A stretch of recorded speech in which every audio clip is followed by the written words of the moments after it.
All right. I think I'm just gonna get started because this video is gonna take a while. I'm gonna go for drastic measures. We're doing drastic measures today, everyone.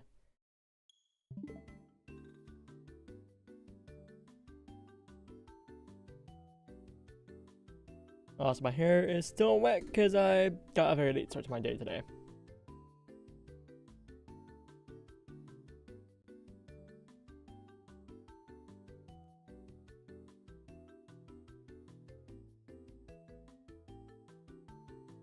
Oh, I didn't, Oop. There you go.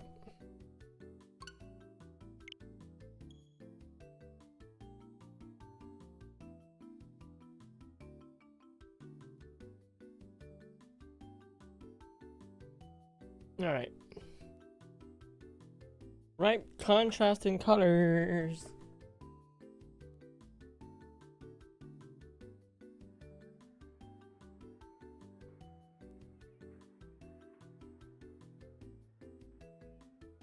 My green jacket's clean. My favorite jacket.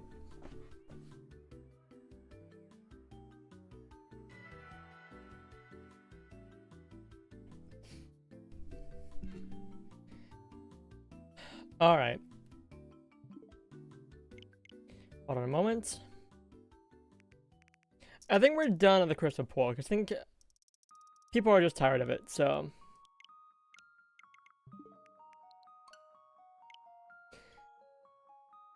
Let's do something different. I think I know what area I want to go for next.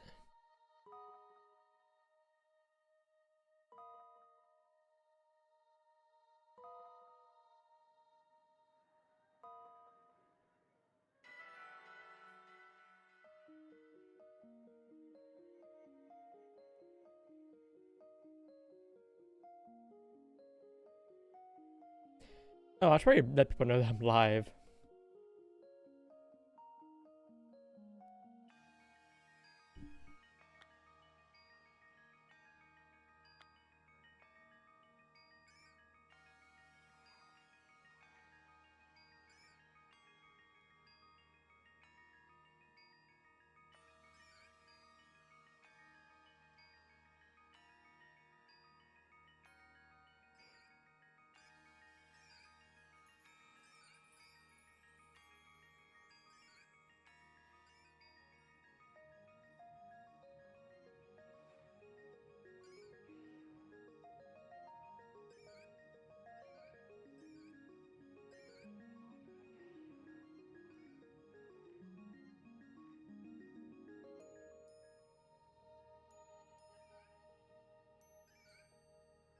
I'm totally not going insane hunting Wooper.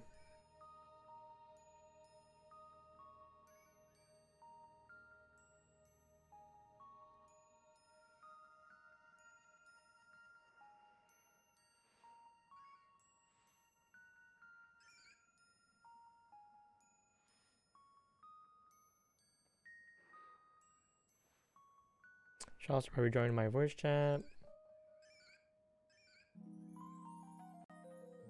There we go.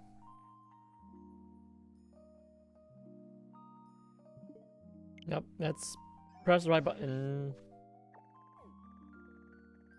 Yeah, that's exactly where I want it. Cool. Cool, cool, cool, cool, cool. Cool, cool, cool, cool, cool. Cool, cool, cool, cool, cool, cool, cool, cool.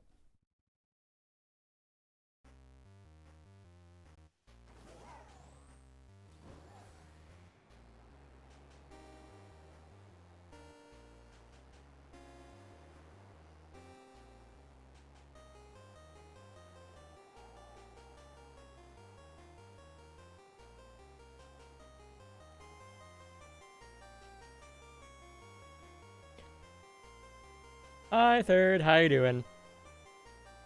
Are you still awake or just waking up? I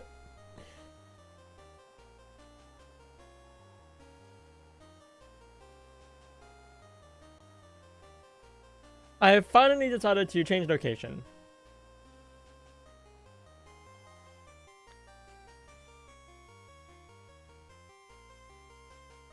I'm not You feel like neither. I don't think this is a particularly great spot because of the spelled edge. It's funny, easier to CP.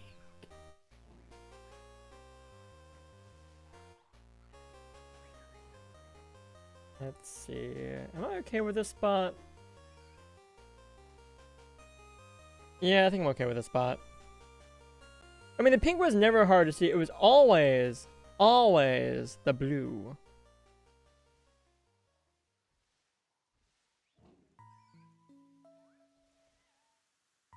No thought to we're opening up my title counter.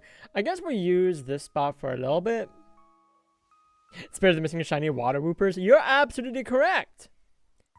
I want to point out, it was just that one location in the crystal pool that I went to that even had Wooper in the water. It was literally just that one location. Everywhere else I'd done in the crystal pool worked out nicely. It was okay. No problems.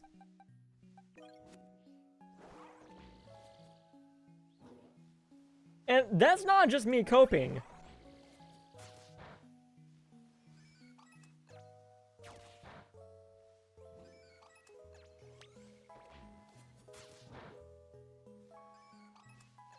Like, I have so much proof that's not just me coping.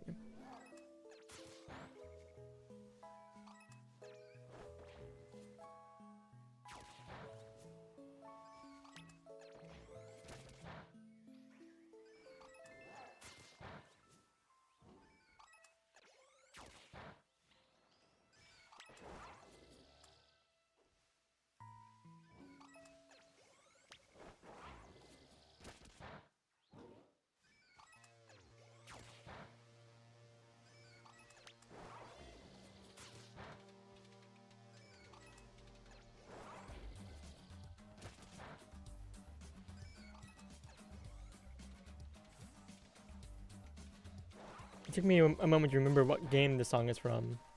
In other news, you're finally done with your Genshin grinds and now you can play other games. Woohoo!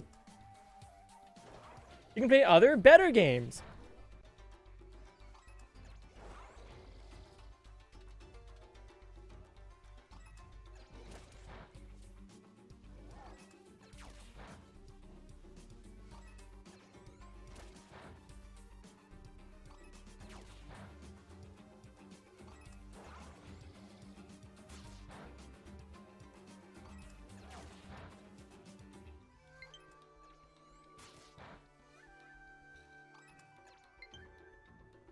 Why am I just not getting those notifications?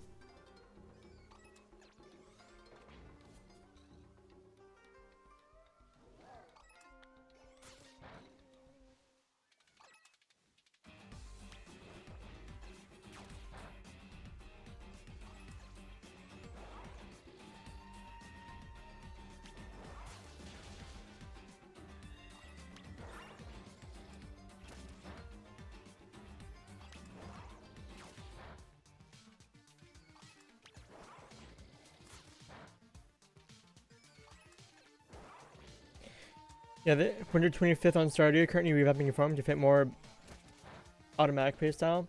Yeah, that's how you do it, baby.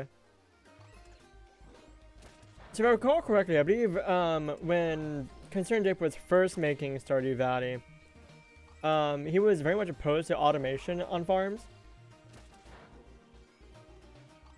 If you've seen, which is going to be interesting. Oh yeah.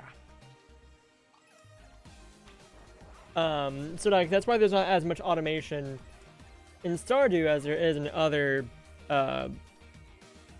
games.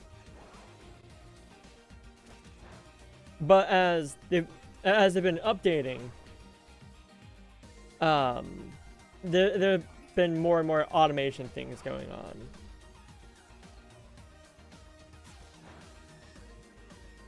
Funny how farming is almost fully automated. Yeah.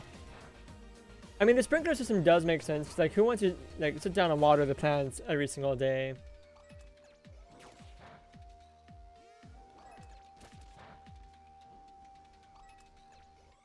Oh yeah, because I guess you can get Junimos to harvest for you, can't you?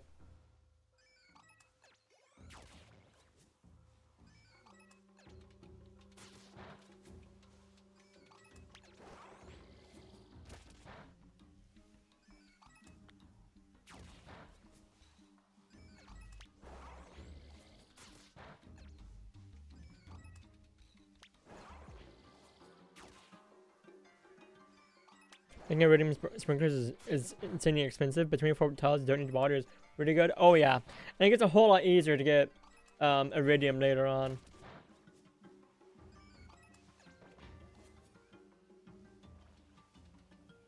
I'm gonna knock out 5 more in the safe side. 1, 2, 3, 4, 5.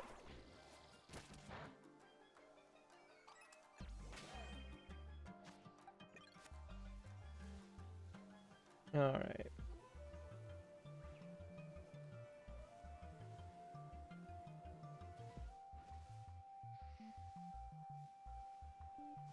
Floor 40 of score cavern runs give around 6 bars in your experience with some bombs. Sounds about right.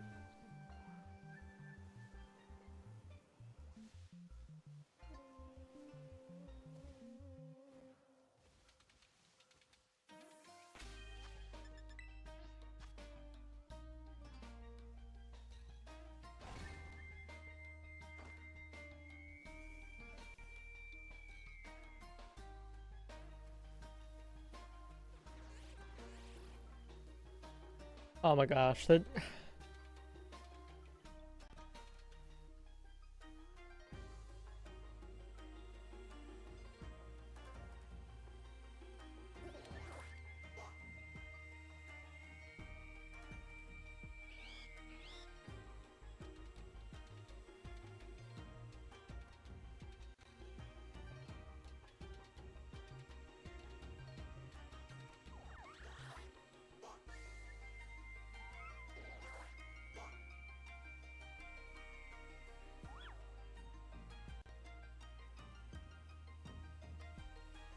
I was super fun using a tent to camp in the desert when starting at 6 a.m.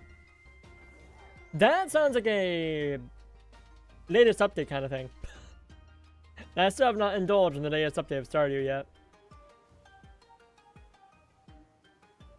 I need to. I really need to, but that's time investment that... Yeah, tents are new.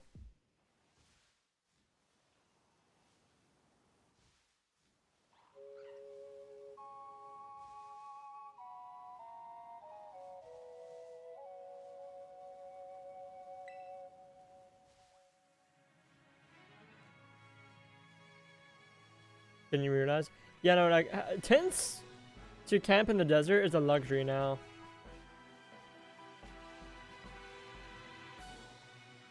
Oh, that's a grubbin. Okay.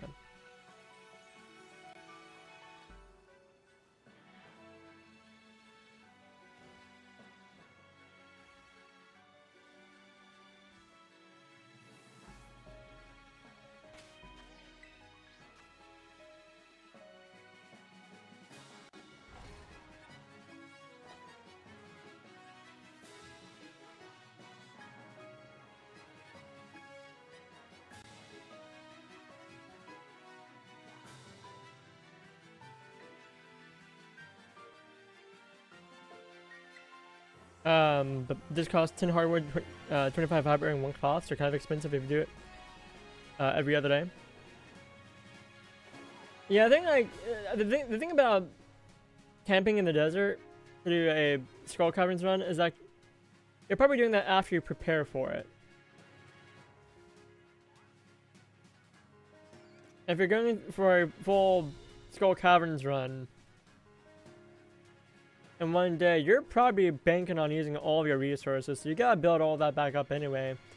And getting that, those resources right there, like that's not super difficult to do. Like doing it every other day, like you probably could. Like if you have 2 or 3 sheep, you definitely could. The hardwood is what makes it costly though. Like you'd have to go out of your way to get that every other day. Which again, you can do.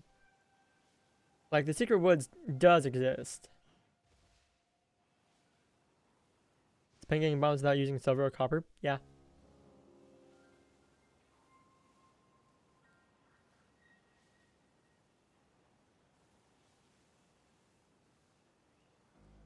Wait, silver?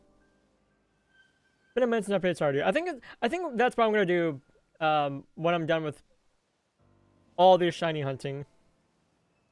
Okay, I think we are gonna do drastic measures here. I should save.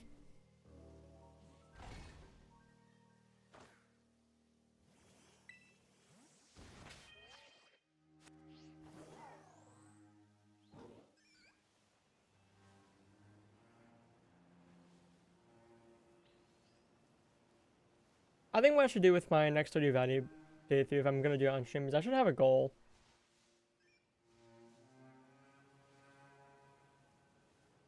My goal would be perfection.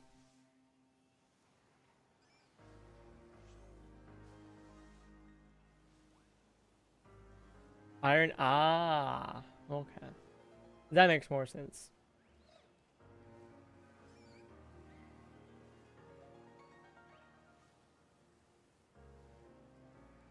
No, I think Ian and I are trying for perfection on the playthrough we're doing. The thing is, we kind of stopped partway through Ginger Island, so it's been like about a year.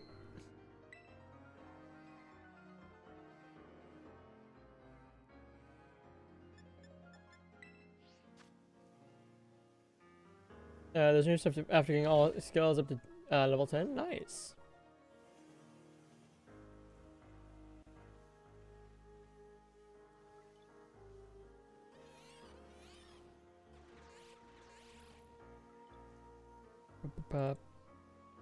Let's see, what do I need for water? Cucumber. Oh, that means I need some more. Okay. Maybe checking that out would be a nice goal because it's mostly variety. I mean, getting all skills up to level 10, I can do. I think I can. I normally do that in about a year. Which you would do on Ginger Island. Most people typically turn Ginger Island into their money-making location with nothing but rare fruit. Rare fruit? No. Yes? No. Ancient fruit. Ancient fruit. Because ancient fruits regrows, and rare fruit and star fruit do not.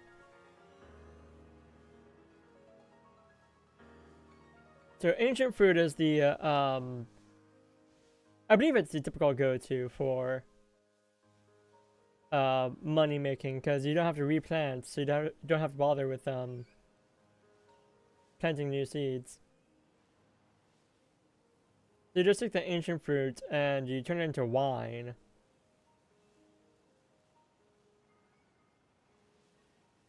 And some of that wine you put into casks, but the majority of it you're going to be selling. So I think what people normally do is they take Ginger Island, turn it into an ancient fruit farm,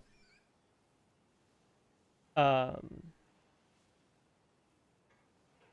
then they take the ancient quarry, or the quarry rather, and they turn it into a winemaking location. Nothing but barrels there.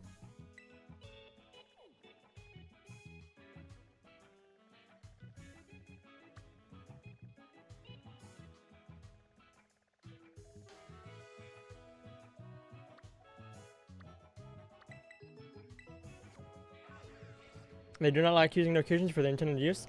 I mean, it's all about min-maxing. If you're min-maxing, that's what they do. But of course, because it is a chill, do what you want kind of game, so you can do whatever you want. That's just what min-maxers do. Ginger Island is a bit of a hassle to get to. I mean, at first, yeah. Yeah. Like, that's usually like the first totem I get.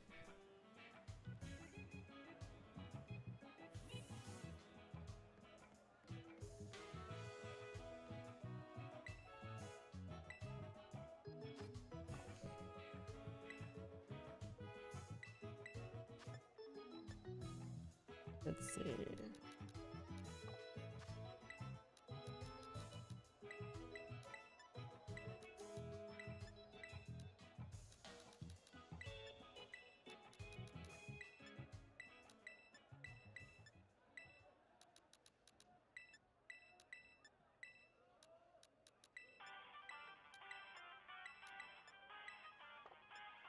Why do I have so much olive oil?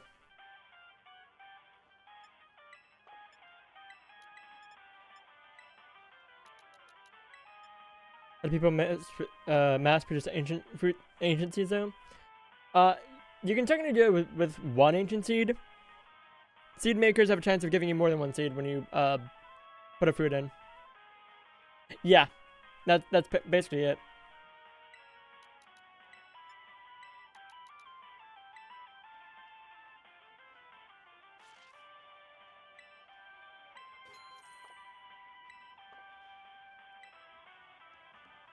Dive balls, rip berries, grenades. Okay.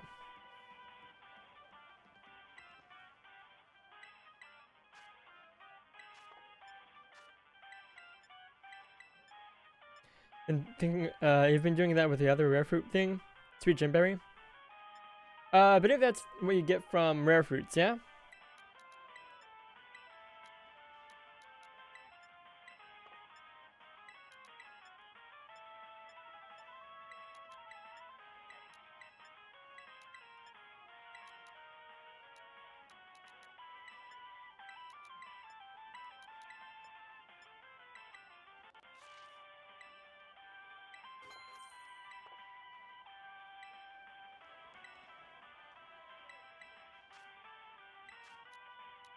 I can buy 980 bananas. I just went on event in your greenhouse for collection. Yeah. Not a bad goal. Not a bad goal to go for.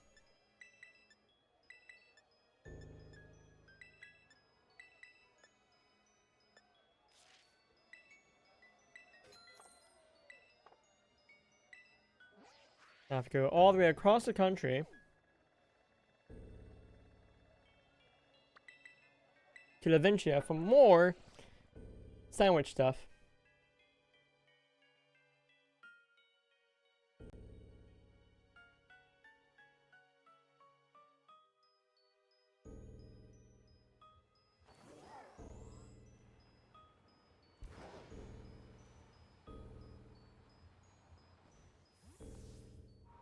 When you consider Wizard's book as a second Robin, move your buildings? Yeah, basically. Because they're open at Tuesdays? Yeah. I mean, technically you can get Robin to move buildings for you on Tuesdays. You just gotta be at her house kind of early for that though.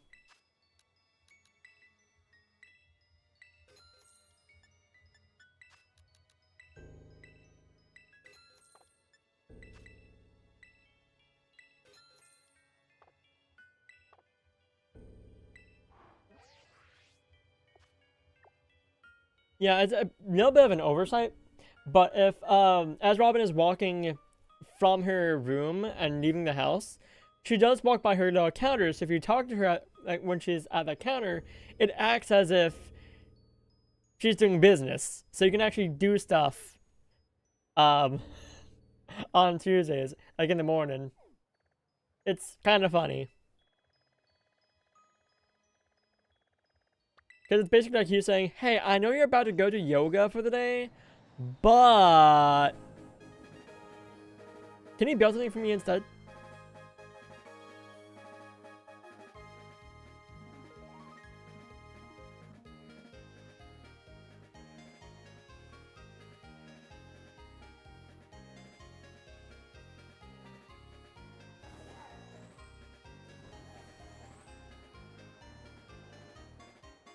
Could you build me an 8th silo?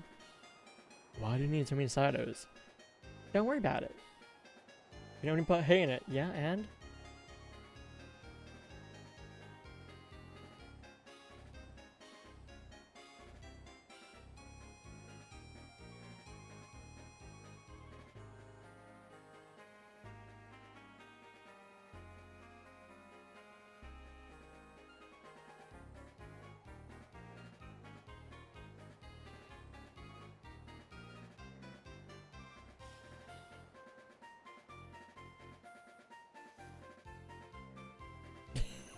But it's nearing winter. Yeah, that's how it goes.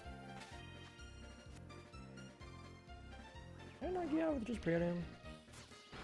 Yeah.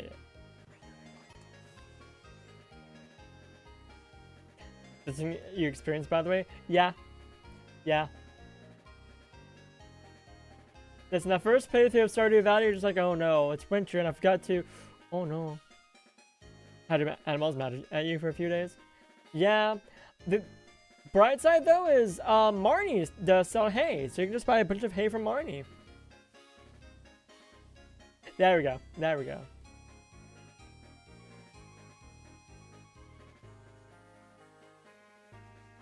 It's always that first playthrough that gets you. 50 apiece, though? I mean, yeah, it is kind of expensive, you're right, but, like, I think it's mainly just there for that first year. Because at first you just kind of don't think about it.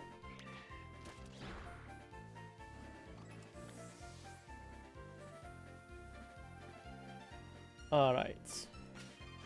The time hath come.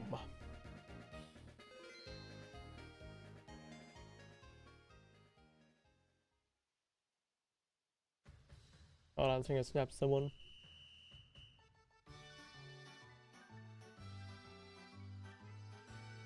Am I kind of a mess? I'm kind of a mess. Oh well.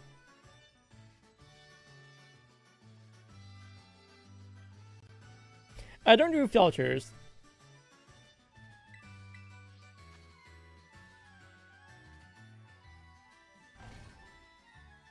Goes off through produce? Yeah, yeah, it does. You can easily earn back that 50 gold every day with just cows alone.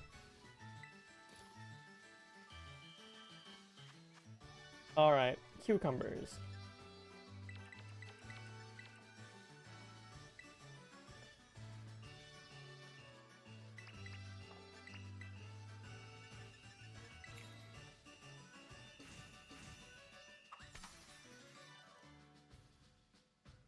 That's a lot of... This is going to be a very wet sandwich.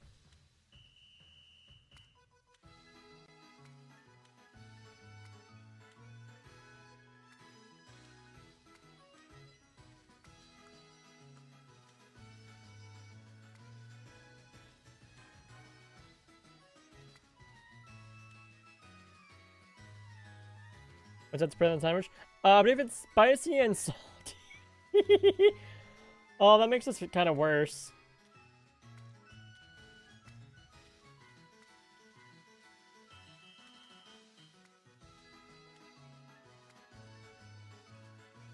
It's a spicy, salty, wet sandwich. With a hint of bitter to it because of the pickles. What a disgusting little sandwich right there.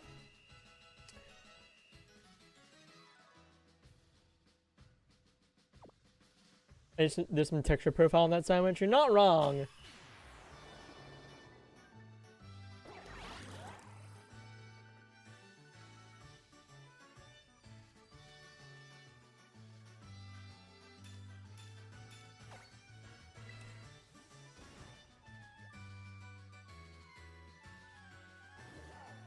Oh, I'm gonna get a bunch of low tide spawning now too. Okay. If you were a Pokemon and your trainer made you eat that, you'd throw a fit. I would not blame you.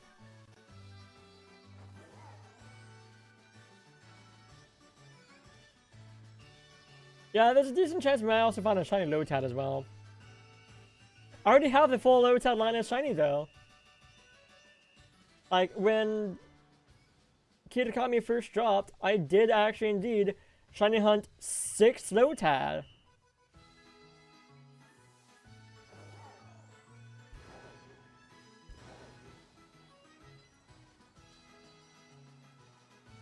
We're gonna do the rice drop method next.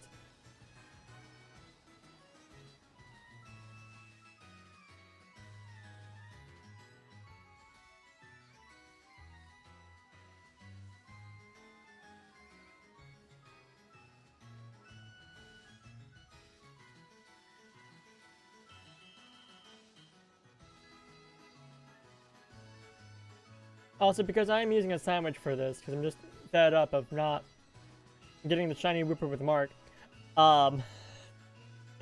Any shiny Wooper I find that don't have the mark, I'm gonna count, but not catch.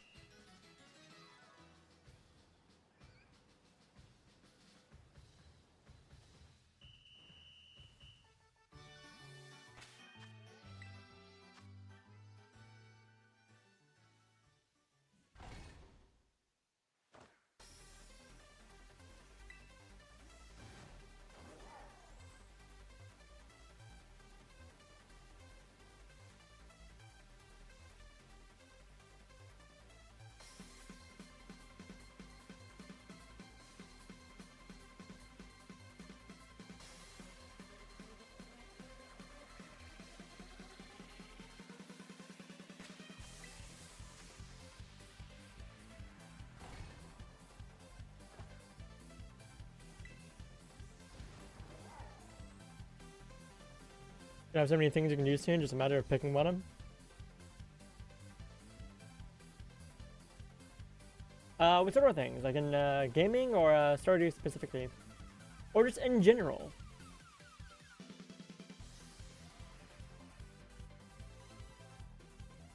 Gaming? I've been playing a lot of Infinity Nikki, and there are a couple of banners that are going away soon. And on one of them, I almost have the complete outfit I'm going for a second time, so we can get a color change version of it.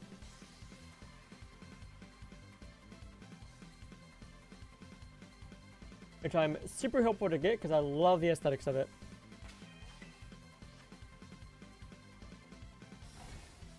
Like, I think that's one of the downsides to Infinity Nikki is that if you want a more alternative looking fashion, you do have to indulge in the gacha. Or get to chapter 7. Which I think chapter 7 at the present moment is the current limit for the story.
Oh, I saw a funny meme somewhere. Hana Mayhem 2, Monster Hunter Rise, Needy Streamer Overload, Nekapara collecting some dust. Deep Rock and Plate Up are gonna start the yearly Christmas events. Oh yeah, I believe 100% Orange Juice has their Christmas event going on right now. I'm gonna get back into speedrunning as well on suggesting Katana Zero. Yeah, I might actually poke at I need to Excel and Ian and see if they want to indulge in some of that.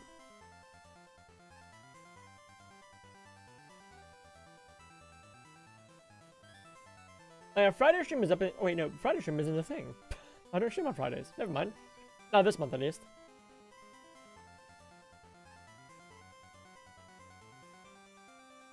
Well, hopefully I won't be streaming on Friday. Hopefully we find the Wooper and Giraffe rig today. This was a Terraria Calamity playthrough that you're in the middle of. I always have so many gaming options. I have so many games I need to pick up. Yakuza Kiwami is one of them. Astro Furious. I might actually have next year be a bit of an Astro year. I think I might try and beat an Astro game a month. Maybe like dedicate a week to an Astro game. Those 4 games must be wild to have in one library. I mean, honestly, that just sounds like a typical stream user library. Well, maybe not Nekapara. Maybe not Nekapara.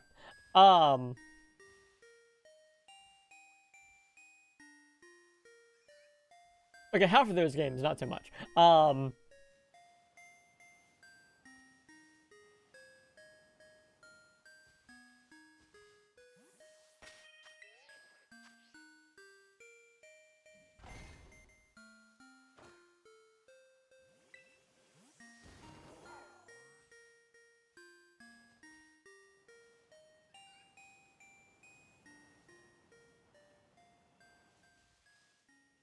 Need to streamer overload gets a bit quirky.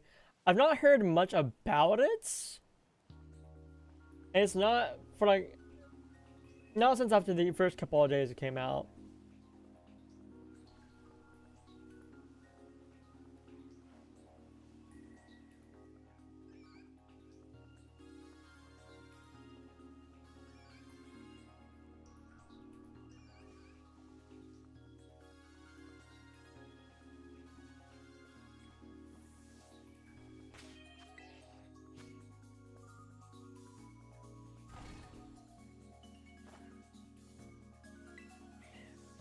Yes, but if I do stream on Friday, it'll probably be later in the day.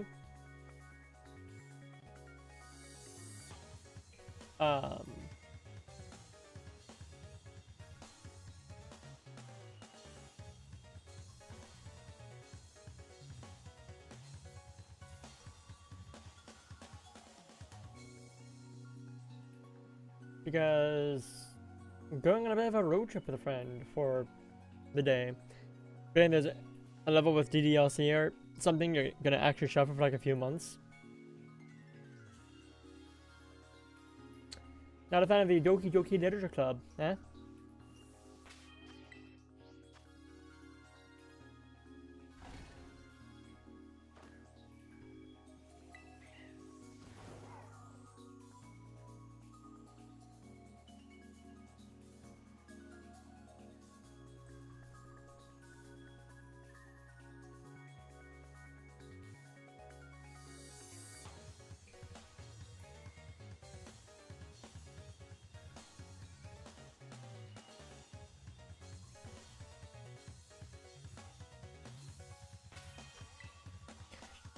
Yeah, no, that's fair.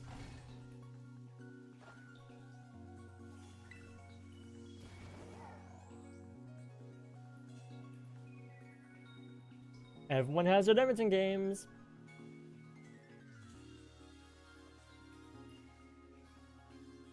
Mine tend to be bad controls.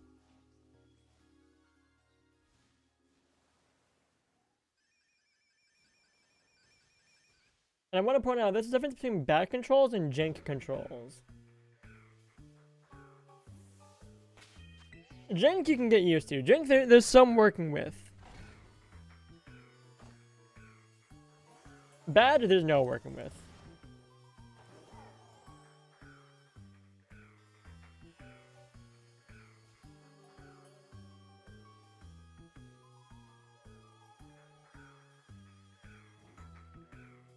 It's actually a game in my Steam library that, a fighting game, that I actually have bad controls. Not just jank, but bad. Oh, well, I also did finally come up to a bit of Infinity Nikki that I don't like. Like, not even like a thing that I'm just, it's like very much a personal thing, because I'm just bad. At some point, you do have to use a music outfit.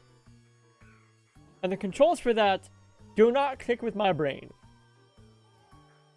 That is a thing I do not like, is how the music outfit works.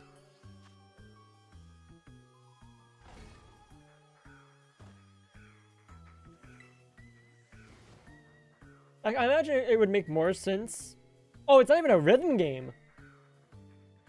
Like, I think I'd be more okay with it if it was a rhythm game, because I can eventually just do it. But it's more akin to, so it's very weird. I can actually use the Switch controller. Oh no, it's not even. It's more like playing an Ocarina and Ocarina of Time. But like how long you press down a note actually does matter, and you do actually have to like change the pitch. Use L2 and R2 to change the pitch, up and down. And use up, down, left, right on the D-pad, and the circle, triangle, X, square to play notes.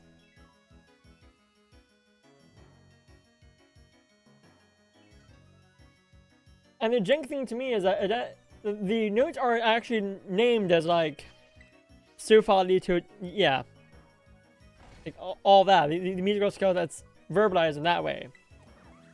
Which I'm not musically inclined. I'm not sure if this is apparent. I'm not musically inclined. I can't read sheet music. There's not sheet music in it, but it does have, yeah. I think I'd be a little bit more okay with it if it used the actual, like, buttons as, like, the name of the notes, like, Ada Ocarina of Time, but no, it's just the scale. It is very anime, and it's jank. My brain can't wrap around it, but like, it probably does make sense to other people.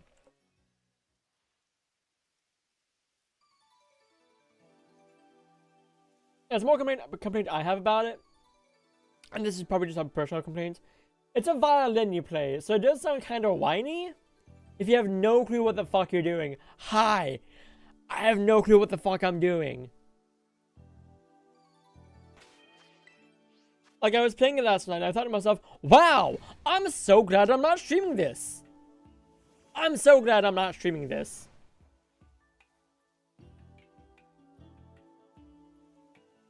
Like, I didn't figure that, like, I'm not super cringe. That I'm fairly well put together, and I can roll with the punches very well. But that, I'm just like, no, I'm so glad no one's watching me play this right now. I am so happy no one is here to see me fuck around and just be terrible at this. And, like, not even in a funny way. And I'm like, what the fuck? Does he not know how to? Only complaint is the violinist outfit. Everything else in Inventing Nikki is fine. Even the stuff I don't personally like. Like, because, like, the writing, in my opinion, is not for me. I'm very much aware that the writing is not for me. It 100% does feel like it's written, the writing is aimed towards, like, little girls. Like a demographic of, like, 8 to 14-year-old girls.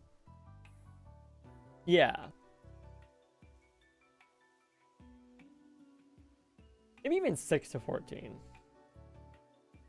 Because it definitely has the, like, princess movie kind of vibe to it.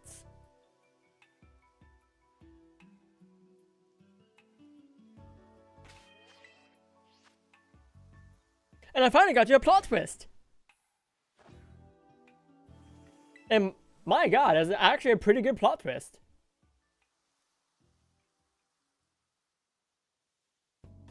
Like most plot twists in media, I can at least kind of see coming. This one I did not see coming.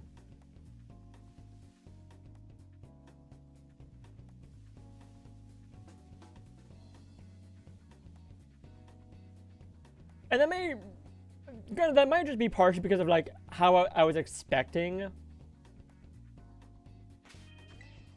this little reveal to go. Based off of my expectations, based off like my thoughts and preconceptions of the writing of the game.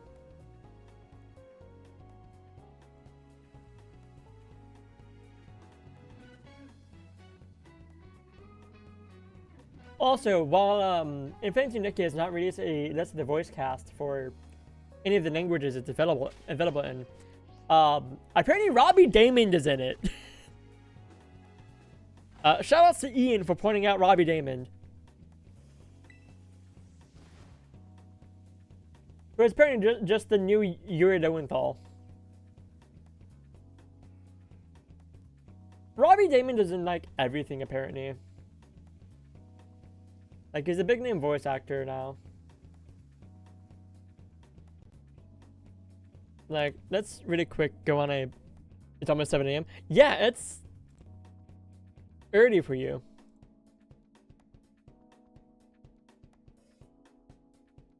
Let's see. Notable characters of Robbie Damon. I think it might just be the new Kinshiro. Oh, he has Fushiguro and Jujutsu Kaisen.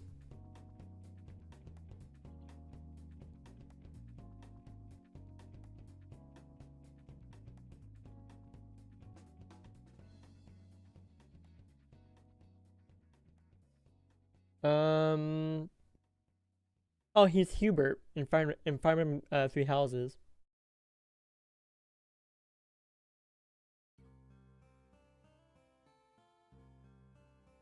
I'm just going through some roles that I recognize.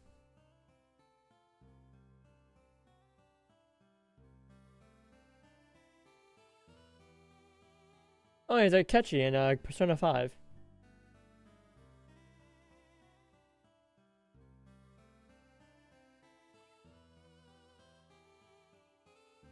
Yeah. You should get food.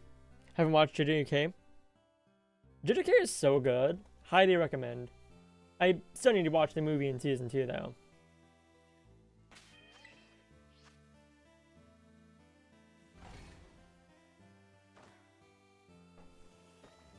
I think Robbie Digman is also one of the voices you can choose in Xenoblade Chronicles X.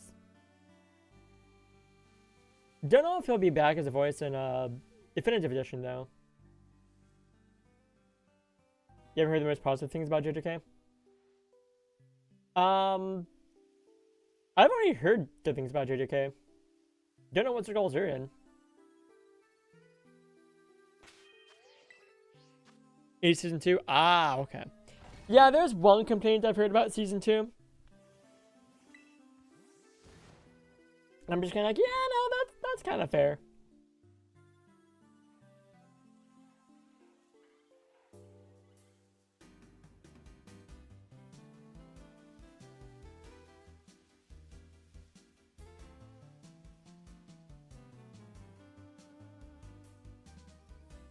It's about a certain character. I gotta say the character's name. That doesn't give too much away. Meme. About her.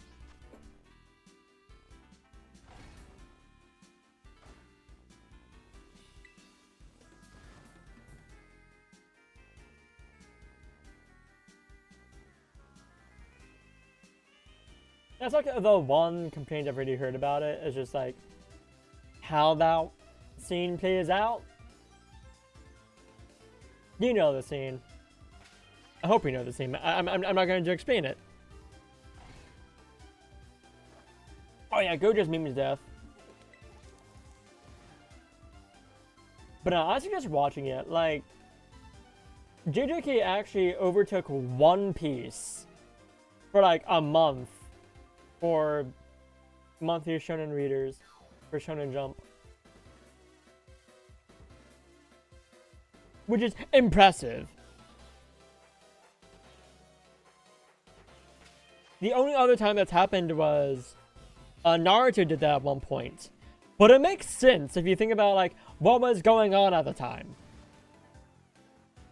The one time when Naruto overtook One Piece as the most read shonen for that month was during the final arc of the original series, the Sasuke retrieval arc for Naruto, and the Foxy Pirates, the Long Ring Long Land arc, a notoriously disliked arc in One Piece. Like, most fans dislike Long Ring Long Land.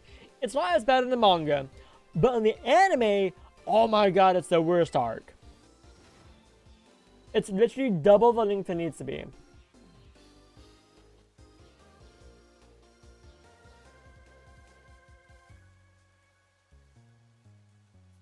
Yeah, nobody liked how that was done. So I think actually specifically after Long Ring Long Land, if they needed to throw in a few more episodes for an arc during One Piece, they would just write a completely new story.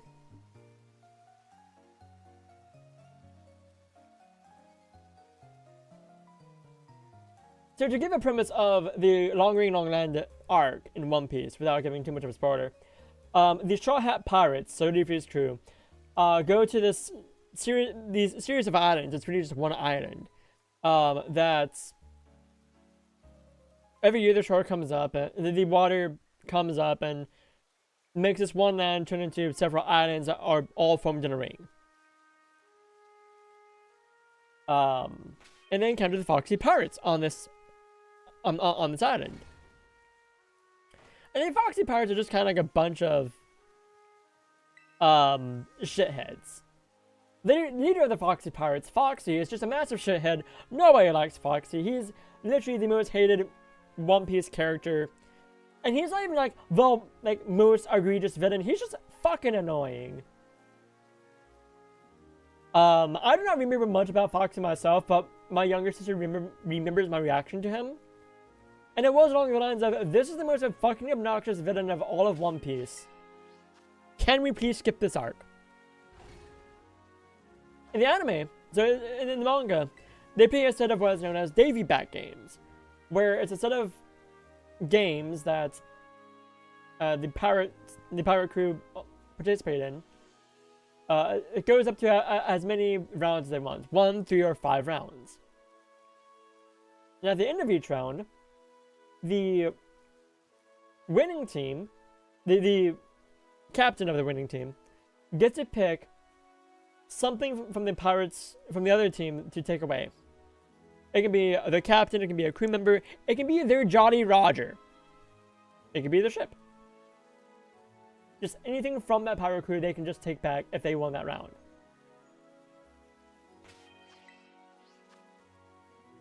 So in the manga, they play one round, so they play one set of 3 games. In the anime, they play a round of 3 games, and the trial has come out, and the results in the anime from the round of 3 games is different from the manga. Taking the fruit an option, probably.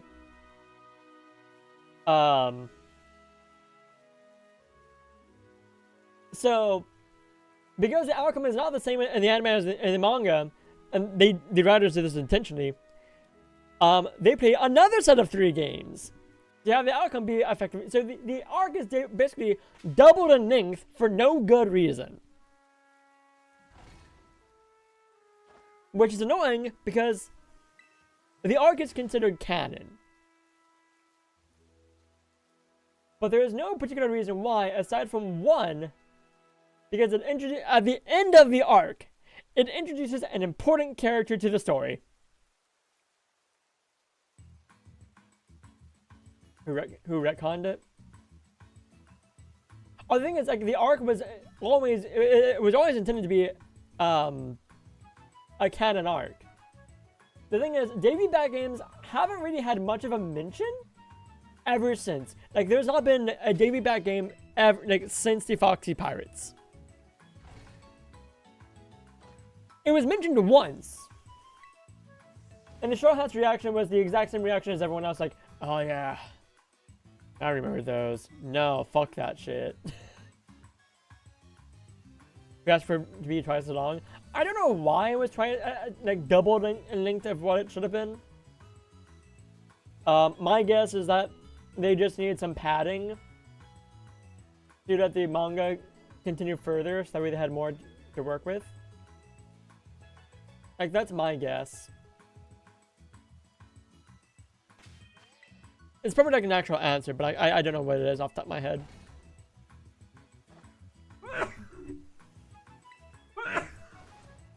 But literally, all you can do, like, what you can do with Long Ring Long Land is you can watch up through the part where you meet Foxy, and then skip the majority of the arc until, like, the last episode of the Foxy Pirates actually being there. And you skip, like, half that episode anyway. Like, that's what Len and I did. And you can just use your imagination to fill in the gaps. Or if you really want, you can just read the manga.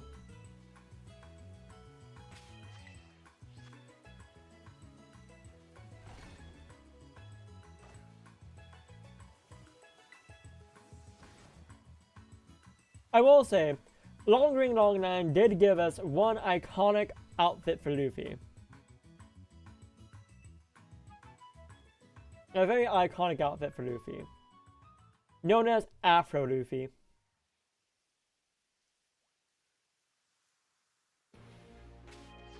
It's Luffy wearing boxing shorts, boxing gloves, and an afro.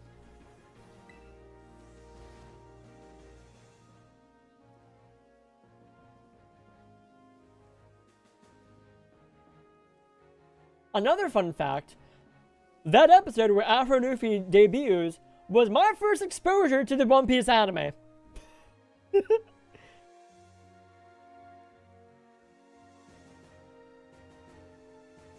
One night after Naruto had finished, my younger sister and I wanted to watch more anime because we were just way too hyped about what we watched.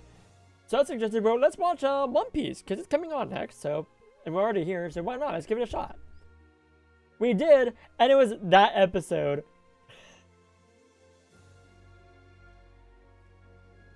The funny thing is, after that episode, Lynn said to me, "This is fucking stupid.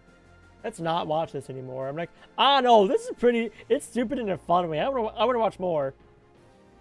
And then she wound up watching it before I did, years later. But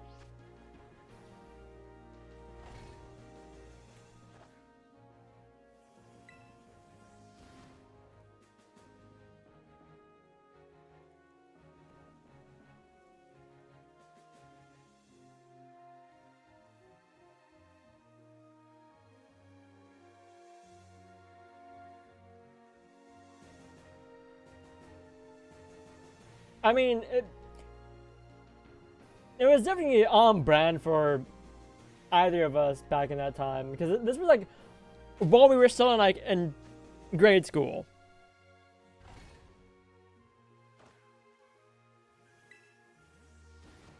This wasn't like oh, can you tell me again, please?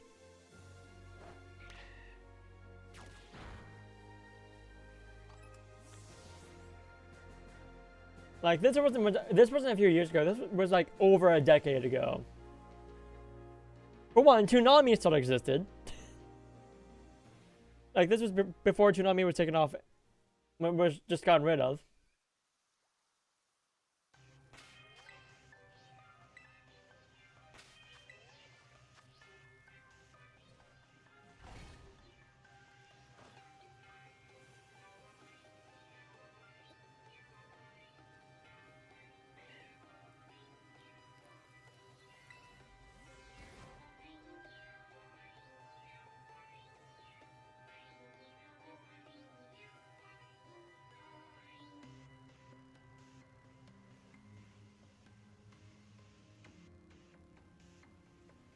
Gonna head out with side brackets. Fair enough.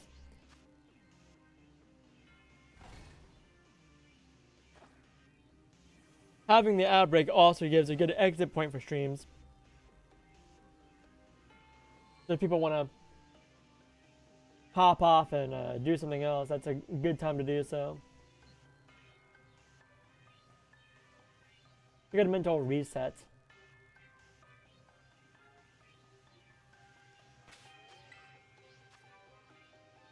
Need to get into anime again? Oh yeah, I highly recommend JJK. Definitely recommend One Piece, but that's definitely an investment.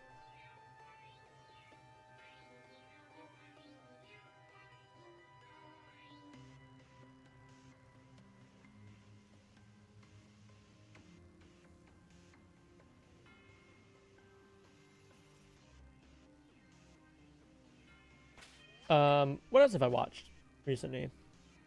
I even watched stuff like Toradora Volley. Oh, Dandanon's pretty fun.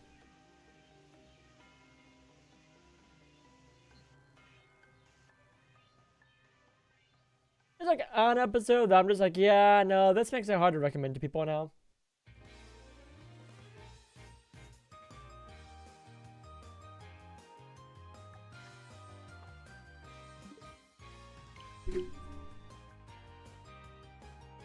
I mean, okay, let me rephrase. There's an episode that makes it hard to recommend to as an anime for people to watch for the first anime. If it wasn't for this one episode, I'd be like, yeah, no, it's fine.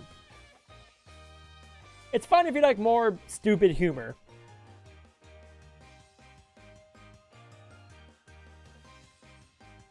And like, the reason why it makes it hard to recommend is because they are high school students. They're high school students, and there's an action sequence where the women get just stripped down to their underwear, and the guy is completely butt naked. And they're fighting. Keep in mind, they're fighting an enemy during all this.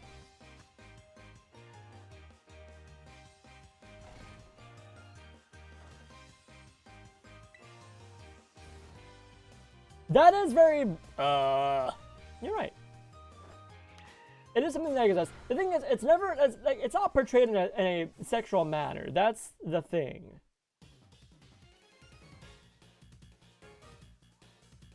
Okay, so I hope it's not. And then, like, the only bit of that that's like seen in a sexual light comes at the end, and it's played up as like a joke, as to exist as character development for one of the characters. But recommending that to someone who doesn't really understand nuances of anime and the animisms would put them off, yeah, no, it makes it incredibly hard to recommend. Which means an anime that I still recommend as like a good first anime to get into, Spy Family. It has one animeism in it. I don't think it's super pronounced.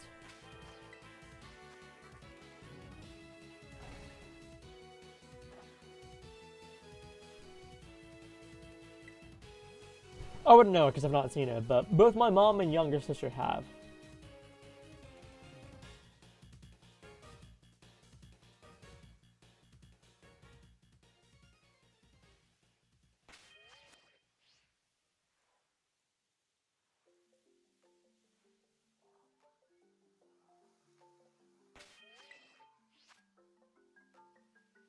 In fact, my mom really liked Spy Family.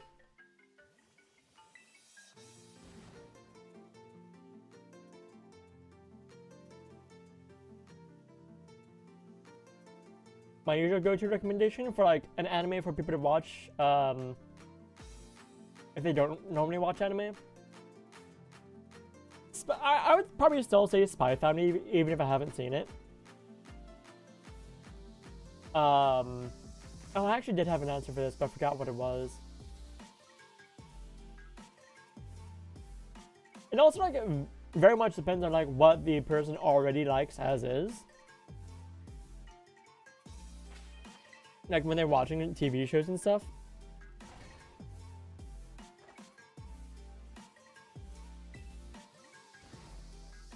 Like as an anime to get into anime, that's kind of hard. Cause even like the big names are hard to recommend sometimes.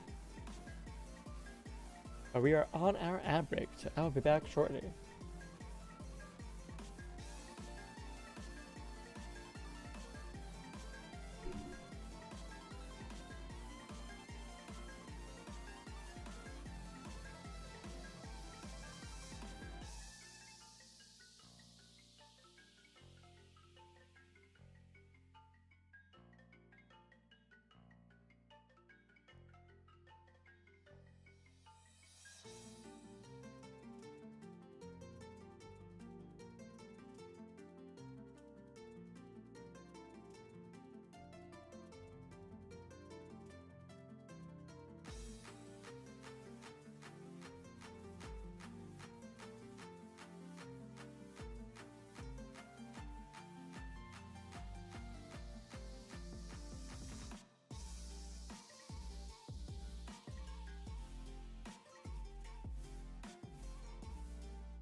Let's try that again. This time with my mic unmuted. All right, and we are back.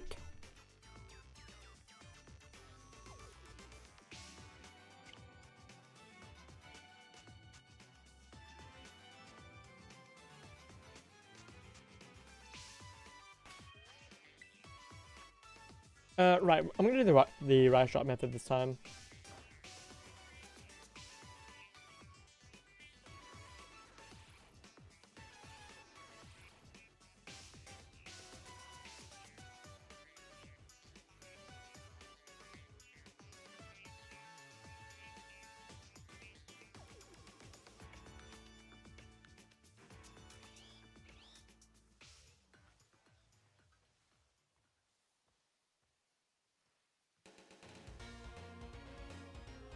All right.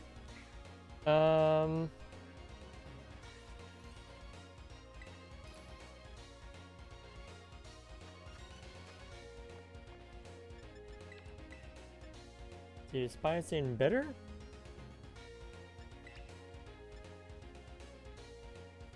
Yep.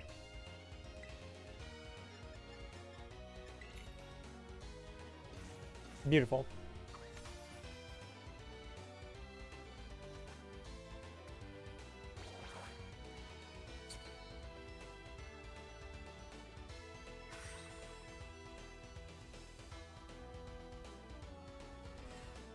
And this is why we like spicy herbs. Because they work with just about everything. Spicy and salty.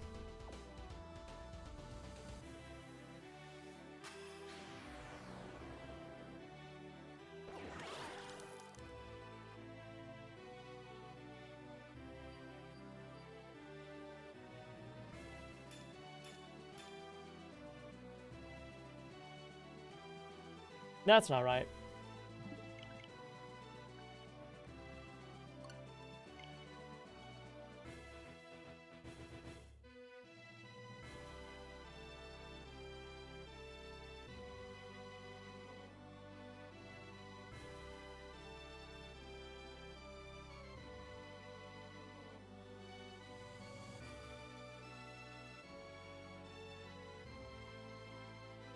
That's what I did, right? It's literally just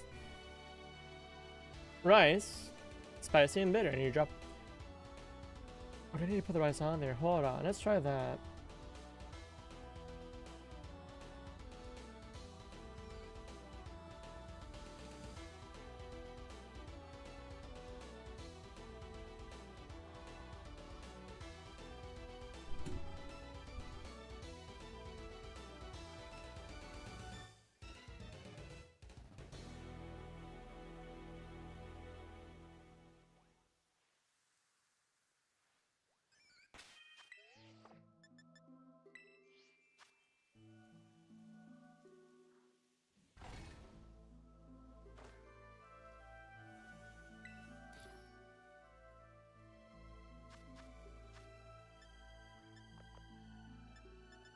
Rice, spicy and bitter.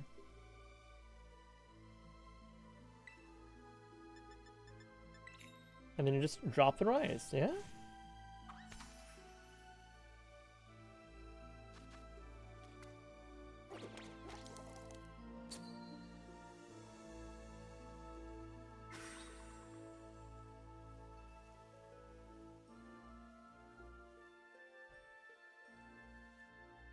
This is why I don't trust the internet.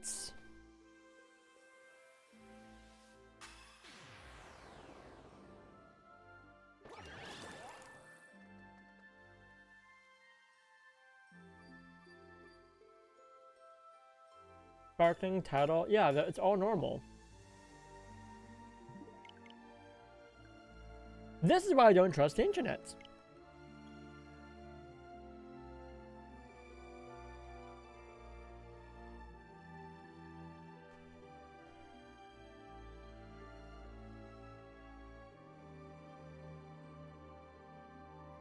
I get the feeling that I might have to do some shenanigans here.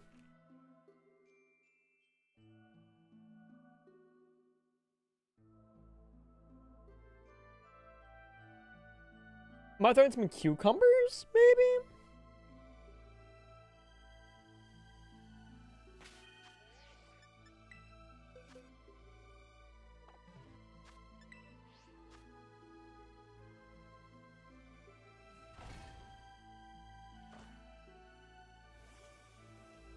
Make a sound. Yeah, I'm gonna replace the rice with cucumbers.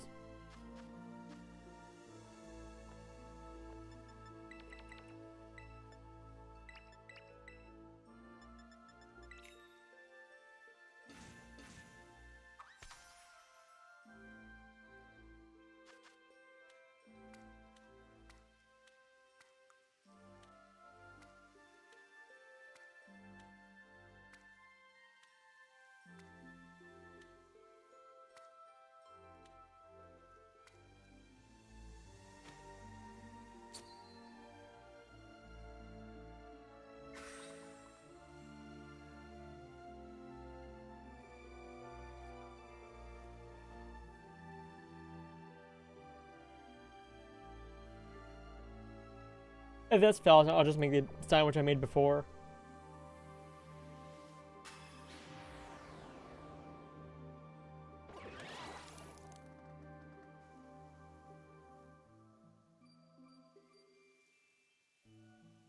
Sparkling title item drop. Okay, cool. Yeah, that's what I was looking for.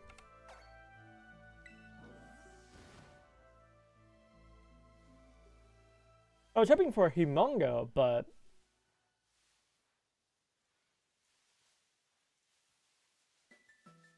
honestly, that's not super important.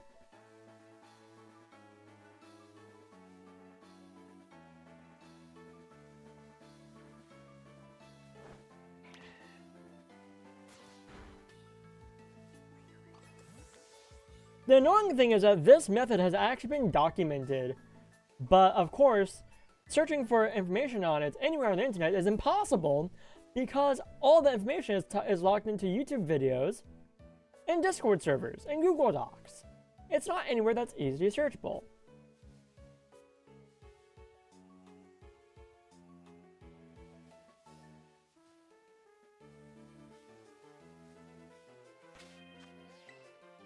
Yes, I'm salty. I'm quite salty about this, actually.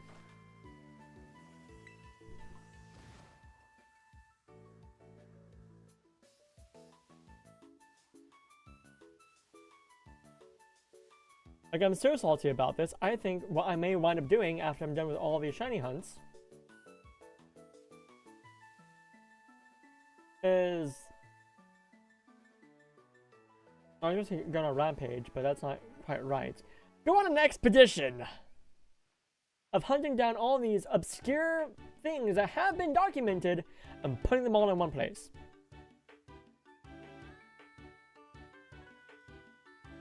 I will become the Gold D. Roger of the Pokemon Obscure Information world. I shall acquire wealth, fame, power. All this and everything else the world had to offer.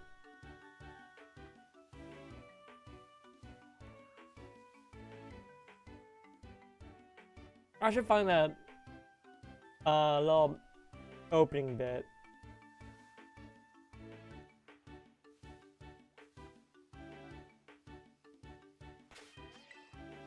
In wealth and fame, probably not so much. Power, though, maybe. Because you know what they say, knowledge is power.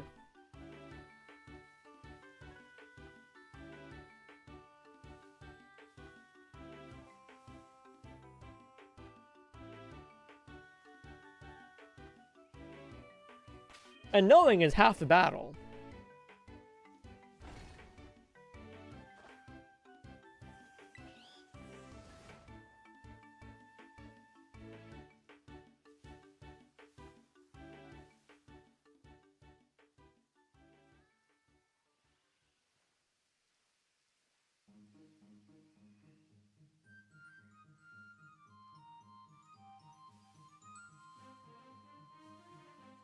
Guys, I'm so tired of like all the information I'm looking for not being easily searchable, so I'm gonna create a website. And I'm gonna make it. I'm gonna SEO the shit out of it.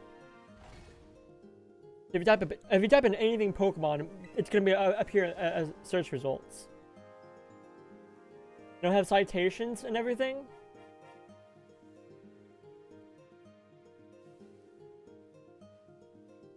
So people will know my sources. Like, I think that's one thing that when I get GGL to a state where people are actually actively working on documentation of stuff, one of the requirements I will have to be featured on a GGL, like to have the website linked to your website, will be citations.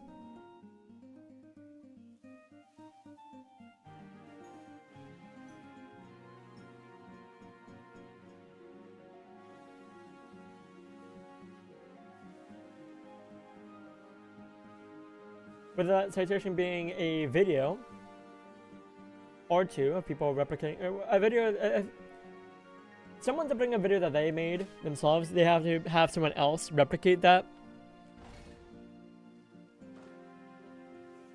Because you can fake stuff. Also, you have to not use AI for your shit.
Like, will I basically be recreating game FAQs? To an extent, yeah.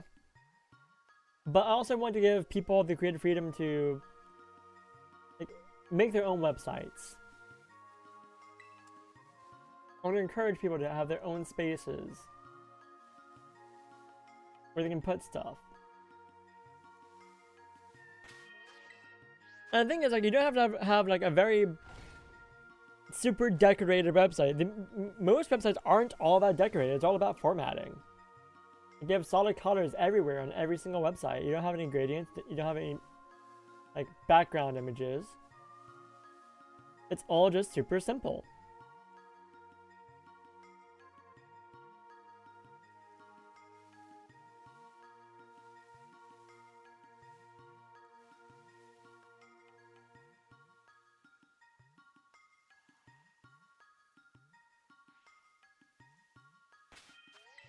Like, no, Twitter and Bluesky do not count as a place to document stuff either, because all tweets gets pushed out of the SEO machine. They're not put in.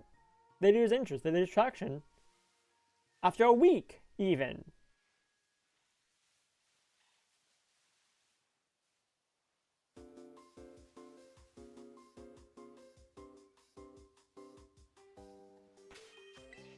Like, I can go to Google and search, hey, what's the thing that I know that was put on Twitter / Bluesky? I'm trying to think. Oh, Pokemon Sword Shield.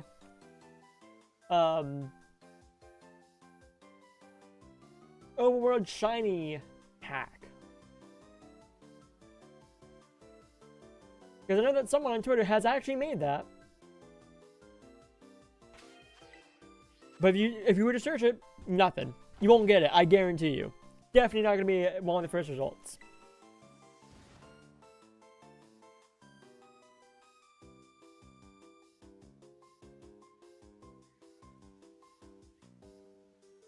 But this doesn't mean that I will have to pretty much like hang around in various Discord servers and like with the intention of like, hey, like let the people know that, hey, I'm running a website where I'm documenting everything that people are finding about Pokemon, glitches, exploits, what have you, useful things. But like, that won't be useful for everyone. Because casual players, they're not gonna give a shit. But like, as an archive, as a place for people to go to actually find the information they're looking for, and get accurate information and not just bullshit, not half-assed pages with somewhat correct answers here and there, but like also bullshit here and there.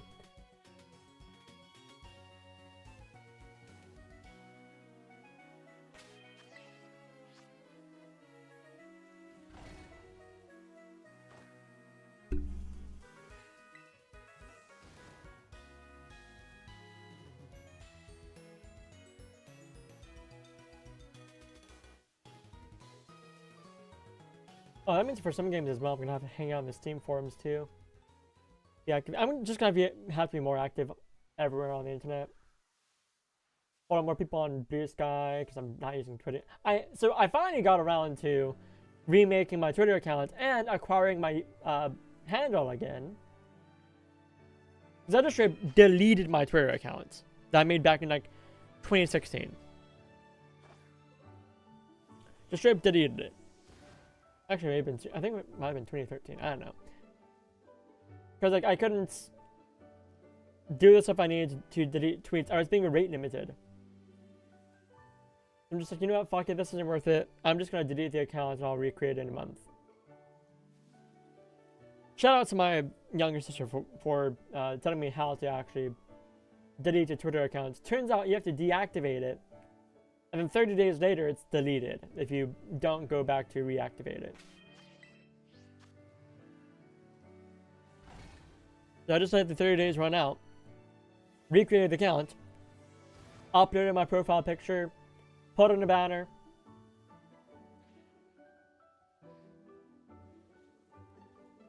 and pretty much the only thing on there is, hey, I'm no longer on here. Check me out on Bluesky. And I also have a link to my Twitch account, to my Twitch.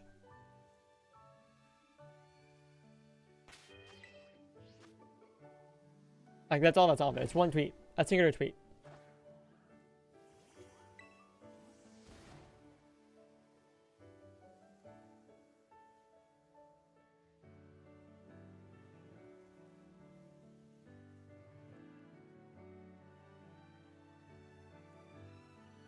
Welcome to the daily internet rant about how everything is being inshitified.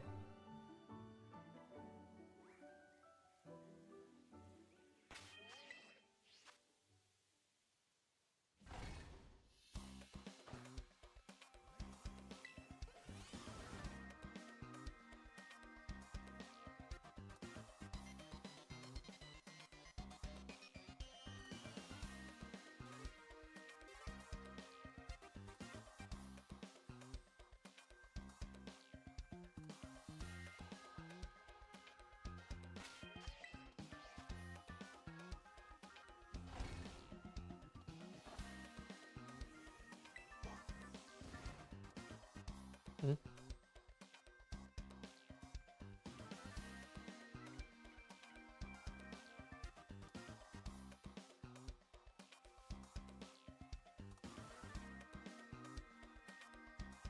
Oh, that's napalm.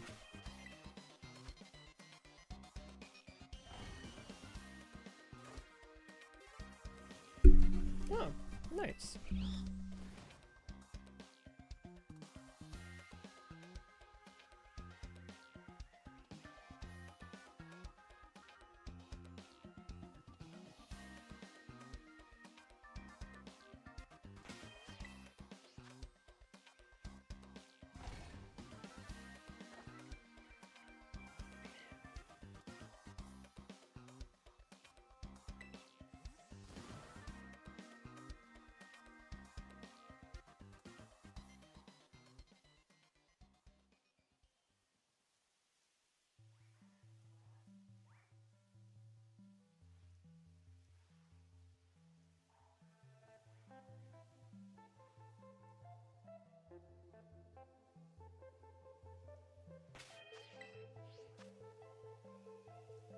Oh.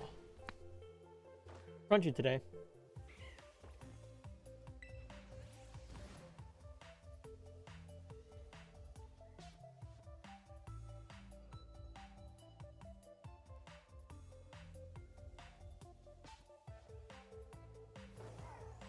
Okay, come on, game. I have Sparking Power level 3 going on. I should be finding Wooper. Shiny Wooper.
Alright, I was gonna do a thing.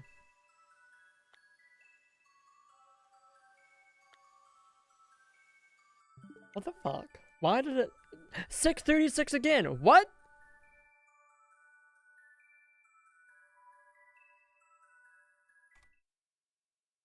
That's incorrect. App.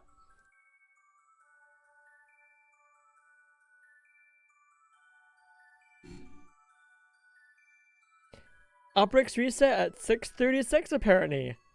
Why? That's so weird. Yeah, let me go ahead and do the thing I was gonna do. Before I do another one. I'm gonna double check and make sure that this actually does do what it says it should do. Okay, here we go.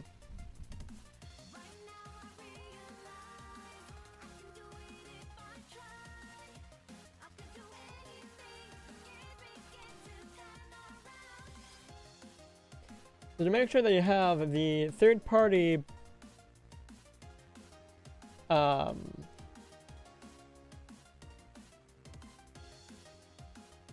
third-party companies using your YouTube videos to train their AI,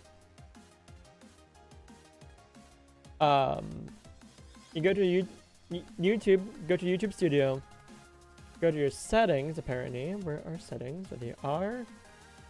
Go to channel, advanced options, and at the very bottom,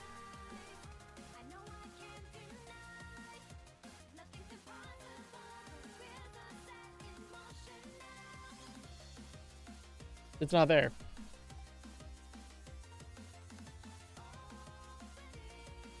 There's not a thing for third-party training on my page.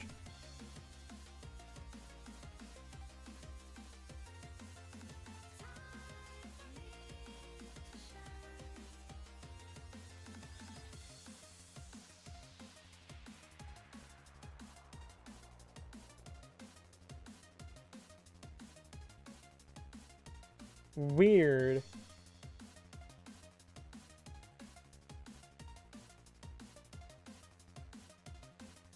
Maybe it's only a thing for partners, which is even stupider.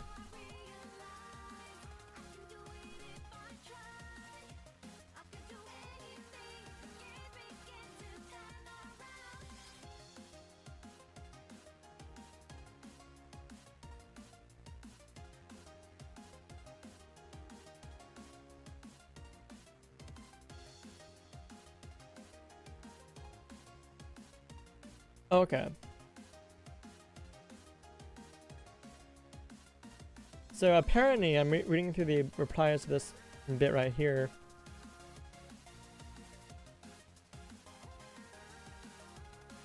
Now every channel has the option to turn off the third party using their AI to train off your videos option.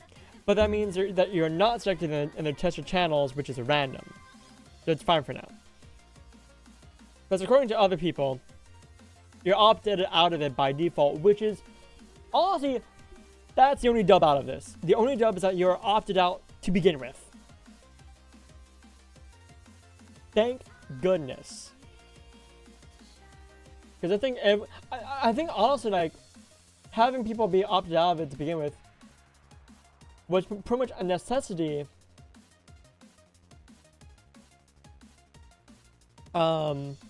If YouTube did not want to kill themselves. Because I think by having, in my opinion, if you're implementing a new feature to your website, what you should do to encourage people to use it is to show off what all it implies, what all you can do with it. And encourage, and maybe even pay other creators on a website, other people who are posting to websites, to engage with it, to show off and to review it and to give constructive criticism and actual criticism. Don't like pay them and say, hey, yeah, you have to see just positive things about it. Like, no, point out flaws with it.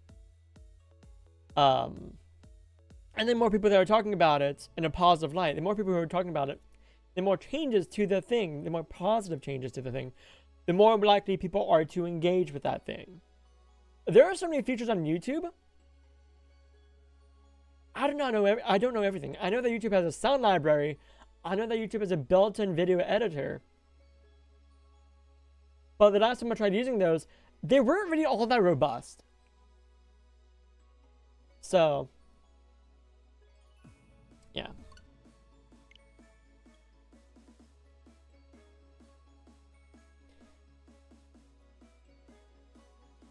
I guarantee you that YouTube has the resources to pay creators to indulge in using their new features.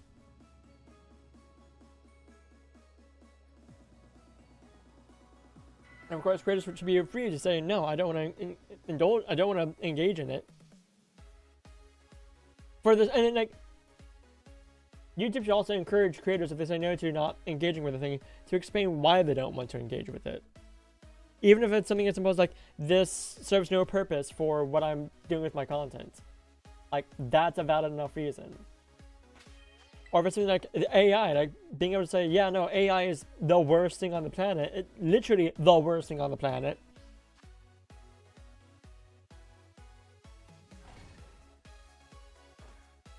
I do not want to engage with something that's is a detriment to everyone on the planet.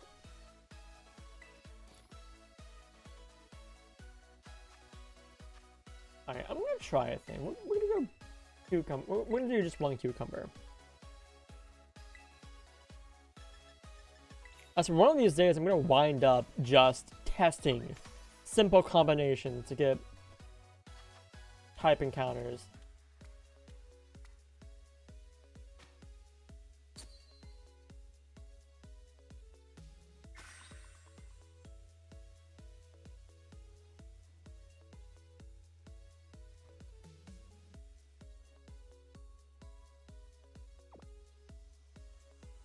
Also, I think that's after this upcoming ad break, I'm gonna wind up doing the TCG pulls for the day.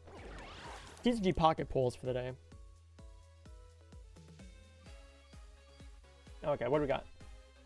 Sparkling title item drop. Okay, so you just need one cucumber for water, which is fantastic.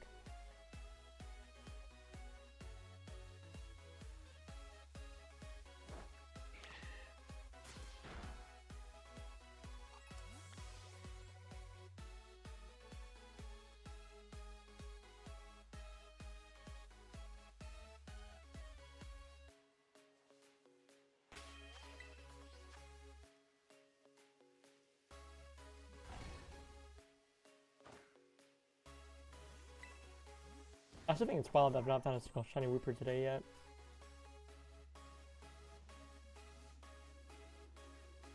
Like I've not even faffed about all that much.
Oh, that's an NDD.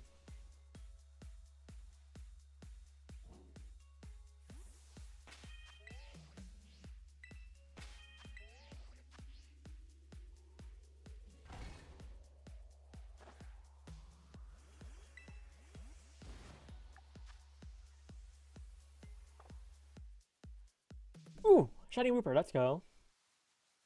First one of the day. But has no mark.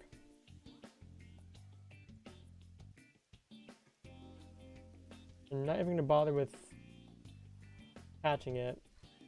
I will mark that down as a 14th scene.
I just realized a thing.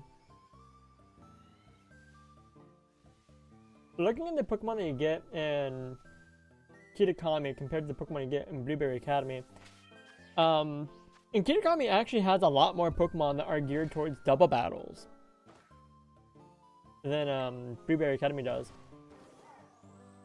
especially if you look at how double battle meta usually goes. You typically have some form of weather control going on. Kitagami has Politoed, which is like one of the kings of Drizzle. The other one being Pelipper, which is in base game. You also get Ninetales, which is the Queen of Droughts.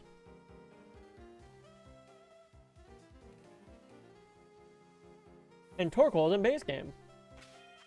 So the new kings are in the base game, and the old kings are in Kitakami.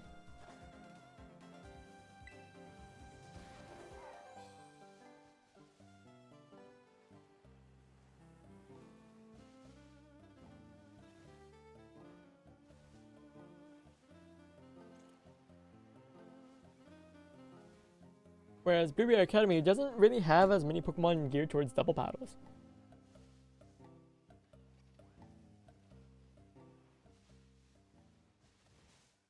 Which I think is very interesting, considering that considering you are encouraged to use the new Pokemon in Blueberry Academy.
Oh my god.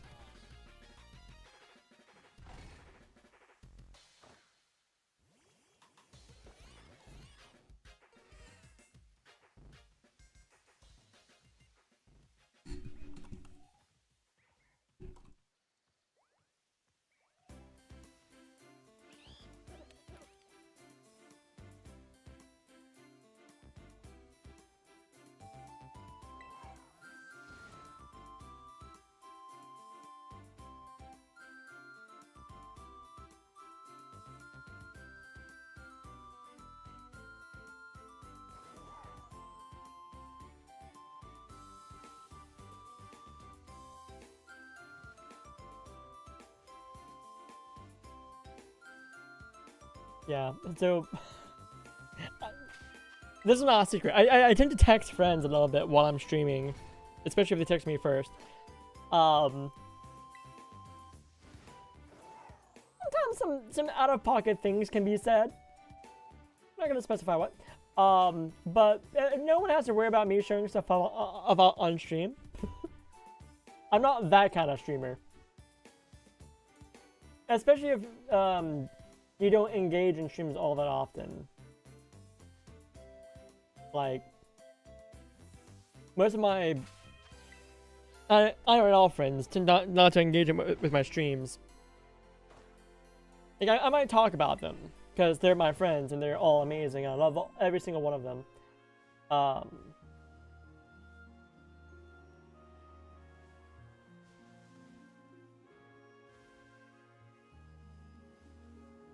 Especially if some like funny things happen, but like if it's just like more often than not, I'm not gonna show. I've never shown off phone conversations, text conversations on stream. I'm never going to. It's a breach of privacy. It's a breach of trust, in my opinion.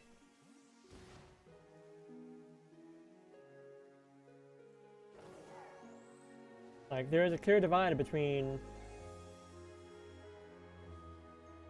what I do on stream, or what I show off on stream and what I show off and what I do in person. Like, I'm not an entirely different person in person, like, when I'm not streaming.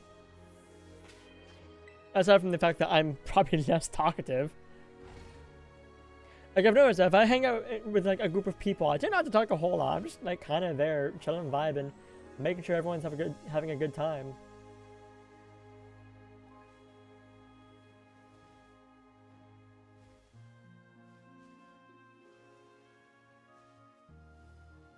Like, last night I was hanging out at a friend's house.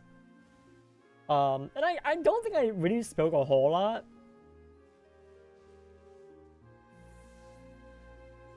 Because I'm honestly, like, usually just no thoughts is empty, which is showing off a little bit on stream as well.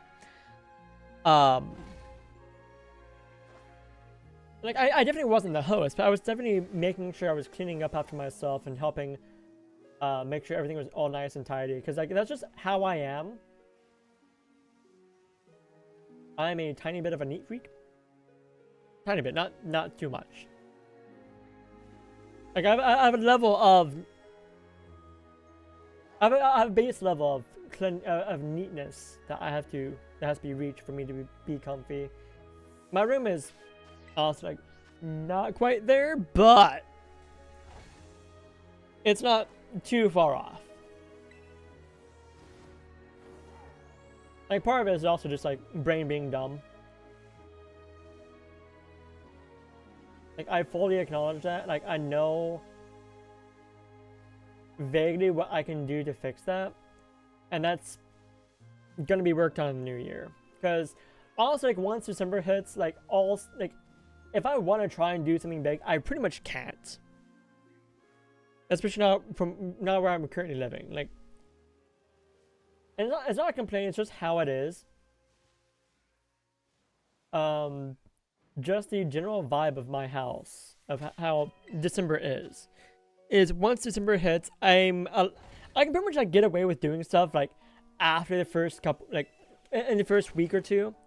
Third week, it starts becoming a little bit more difficult. But pretty much, like, the 10 days, with Christmas being right smack dab in the middle of that, of Christmas, basically can't do anything. It's a Herculean task to try and do anything spur of the moment that is not planned. Thankfully, I have a friend whose birthday is on the 20th.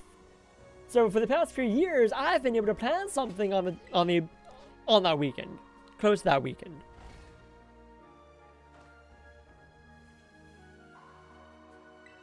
So I started to get some friend time close to Christmas.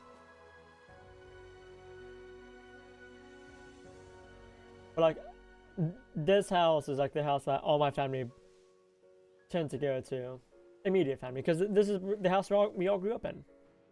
So.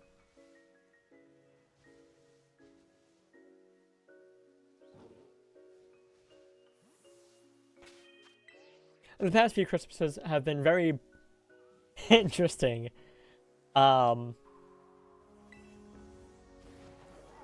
We've had a friend of my younger sister stay with us for the past couple of years for each Christmas, around Christmas. And it's just basically like he's a pretty cool guy. I like him. I'm just very awkward, just naturally awkward.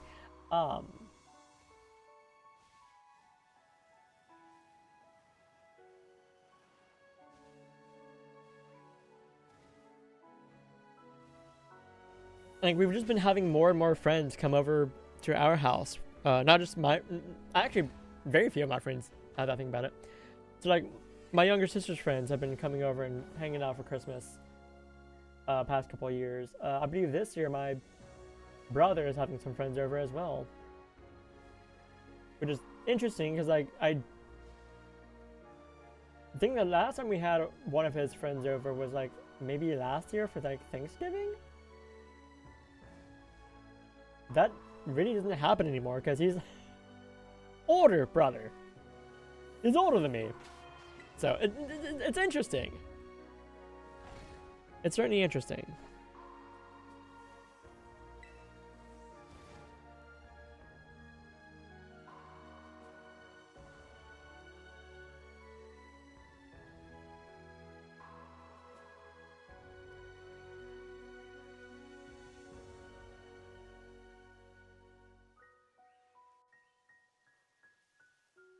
Um,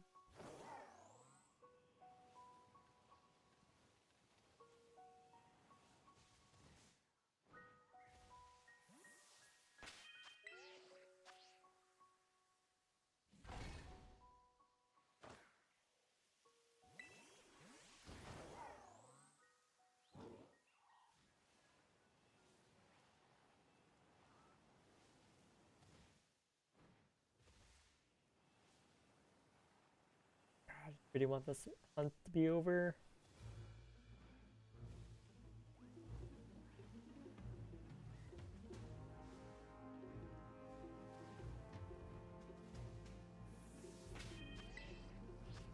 I'm really hopeful Giraffe Rig is gonna be a lot kinder. So hopeful Giraffe Rig is gonna be a lot kinder.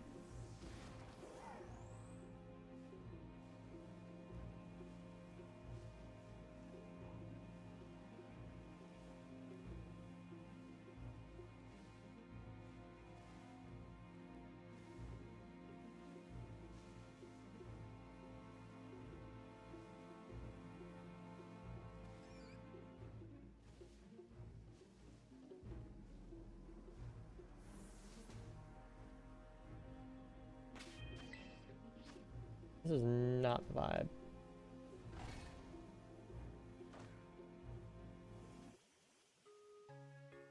This is better. Alright, I've also like completely forgot to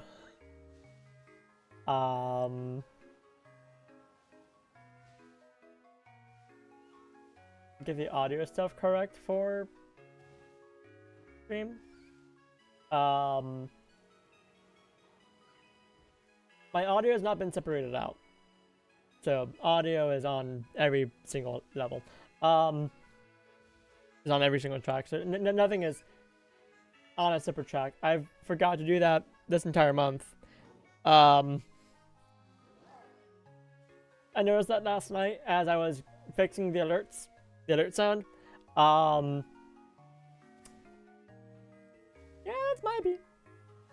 Oh, it might be.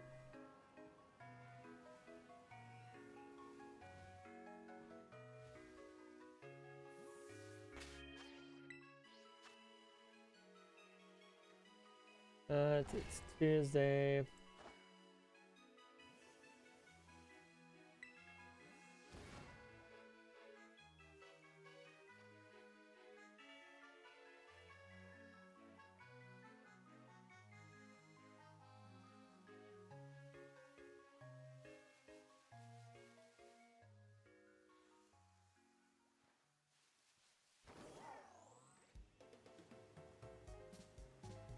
Yeah, I need to remember when I make new scene collections that audio gets completely changed.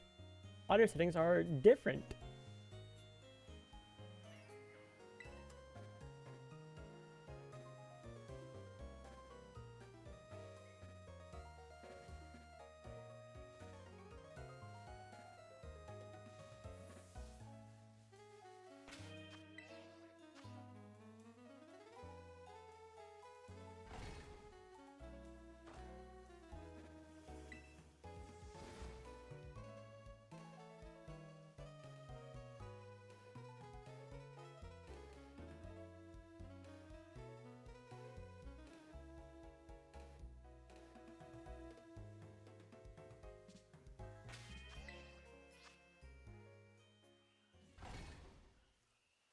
Yeah, I guess it is kind of dark out, isn't it?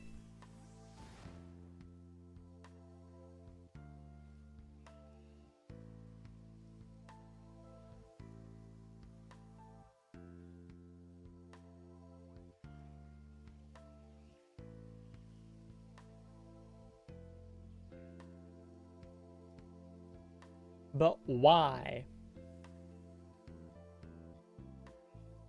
But why? But why?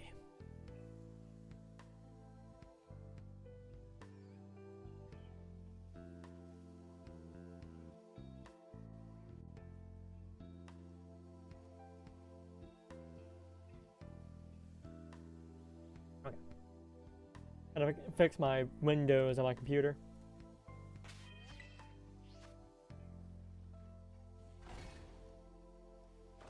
My phone's fully charged.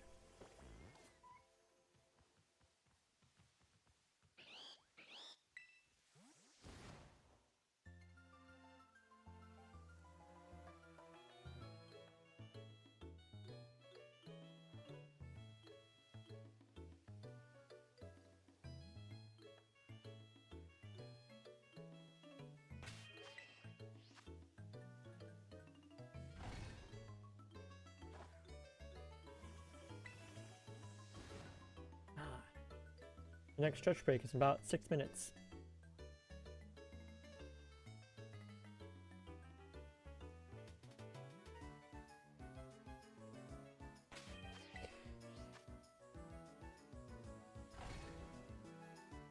Yeah.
Now, please.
I'm doing a steady thing right now.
Okay.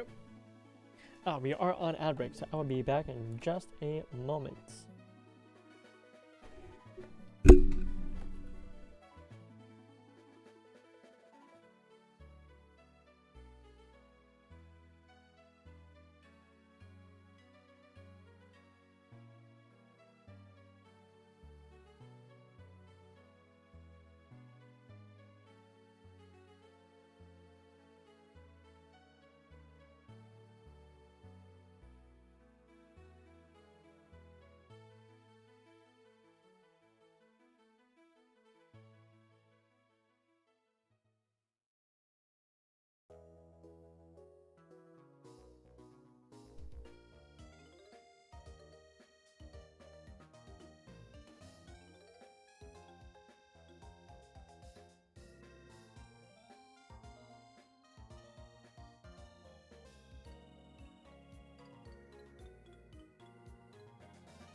We're back.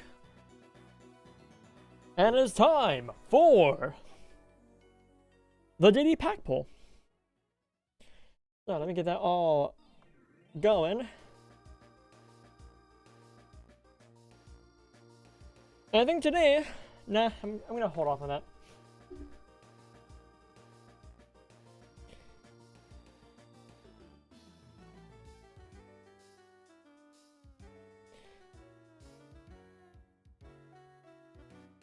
Yes, I've not opened this since last night, so I'm actually missing a day's worth of packs, but oh well.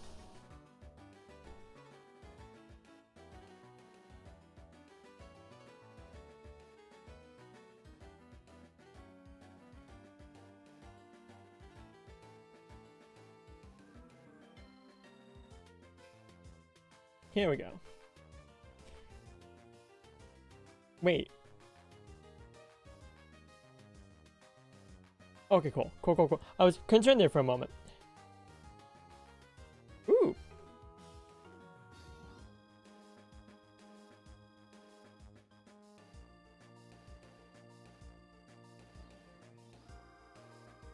Ah, new themed collections.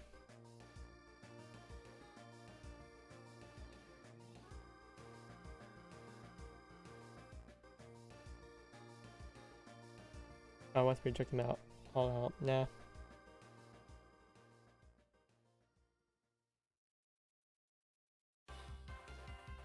Ah, I see. Okay. Well, let's check out the Winter Peg pretty quick, see what we can get. I do kind of want to avoid the Mythical Island, but I don't think that's going to be possible. Oh no, that is possible. What do you know? That Curday would be very nice. Everyone's been playing Mythical Island. The new set. Yeah,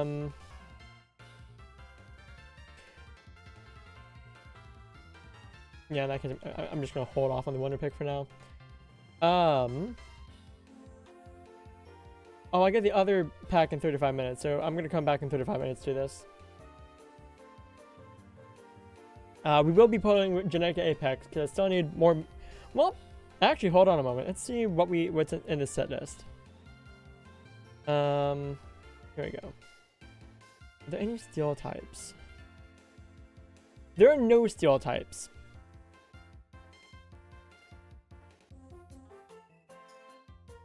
There are absolutely no steel types in this set.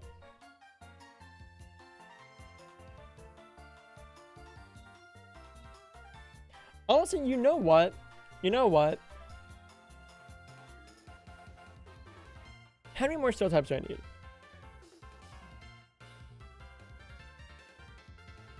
3?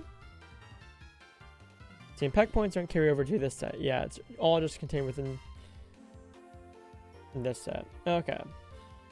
I have 360. How many do I need for a Moltres EX? 500.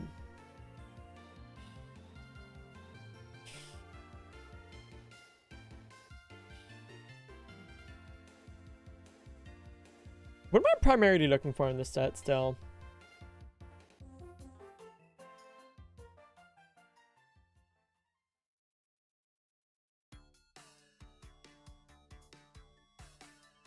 Honestly, I'm missing some cards in the Pikachu set that I need.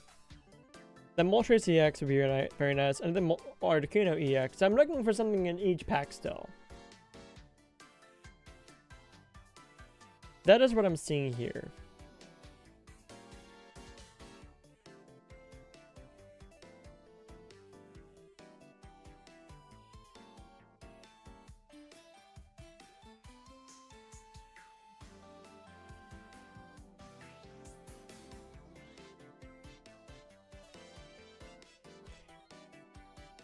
Yeah, I still need that full art Snorlax as well to complete that. So I think I might actually go for no. The Pikachu pack. Then I might just use pack points to get. Yeah, I'm just gonna go ahead and use pack points to get the 3 metal type Pokemon I need. I'll just go for basic ones. Let's see. I have 6 Mawile, 6 Pawniard. I have Bisharp, but that's even more. 3 Melton. So I have enough of each already. I'm gonna go for, let's see. What's Mawile? I have Crunch, 20, Flipcoin. Okay. Pawniard is just, what, 30 damage? Yeah. Melton is Steel Energies from, okay.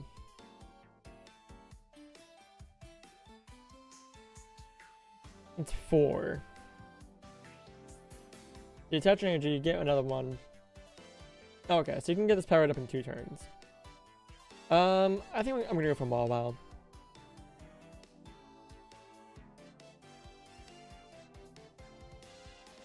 There we go. Just finish that up. Don't bother with it anymore.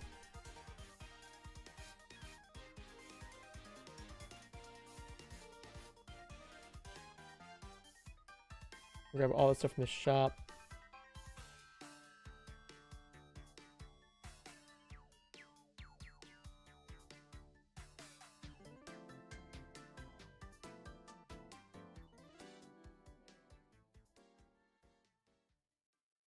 There we go.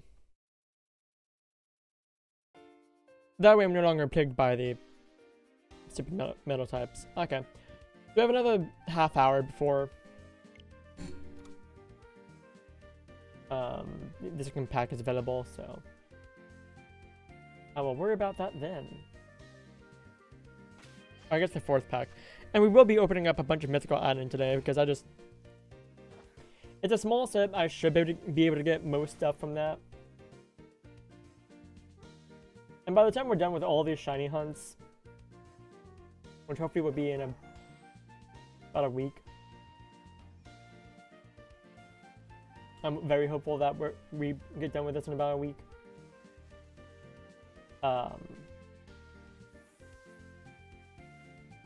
I'll be spending all my hourglasses on a big opening events. And I currently have 265. So that's over 20 packs. By the time we finish with all this, there'll be even more.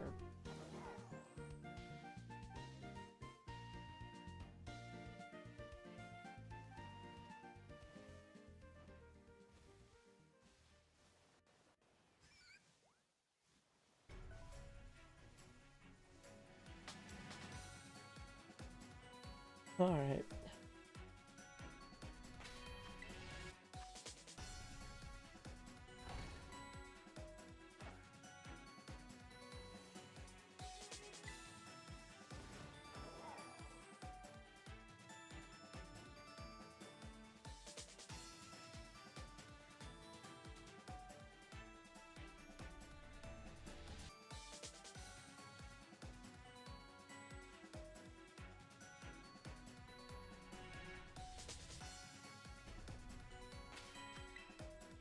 I do like that. I actually wound up finding a use for the command strips.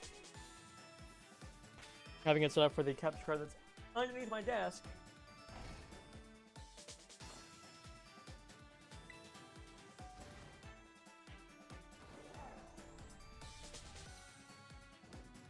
I do wish I had a bit of a longer HDMI cable though, but oh well, what can you do?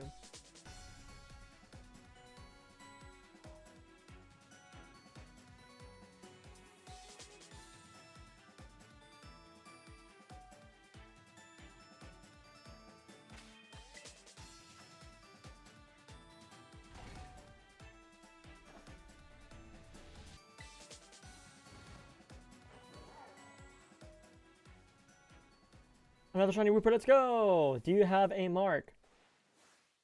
You do not have a mark.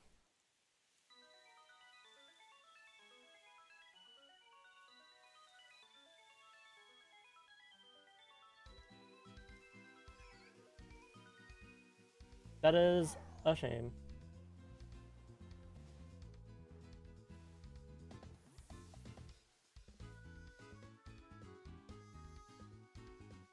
But hey, I need to be fine too with this sandwich.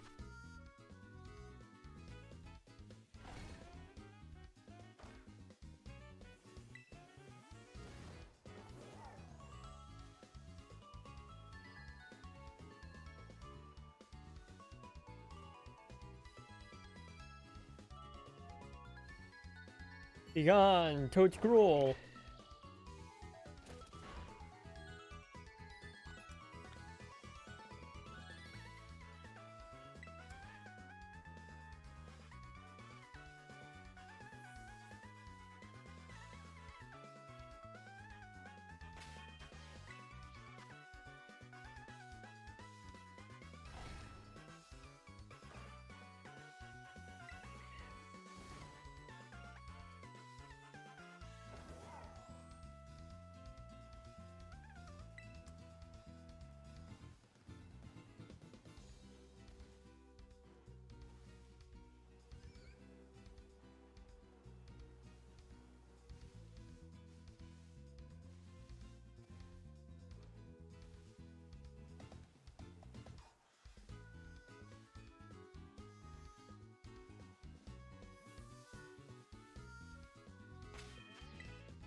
Let's see, what's tomorrow? Wednesday? Yeah, okay.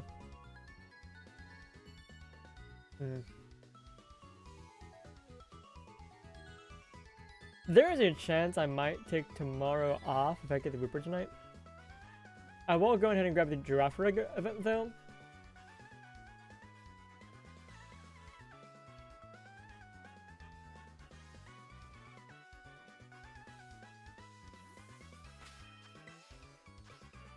Like, I'm thinking tonight, I do not stop until I get the Wooper. Because we're 5 away from odds.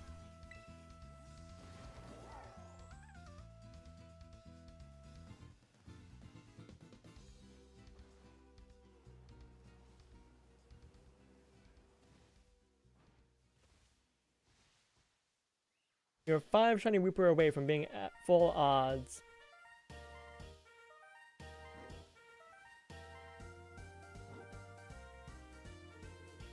But I think as Hisuian Stinger showed us, that means nothing!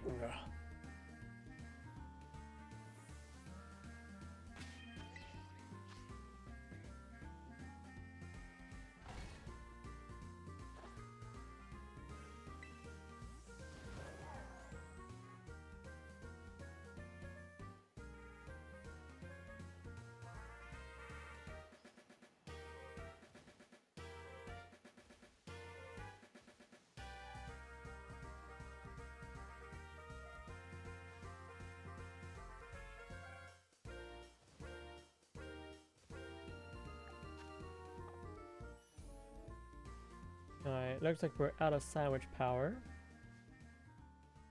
So we reset.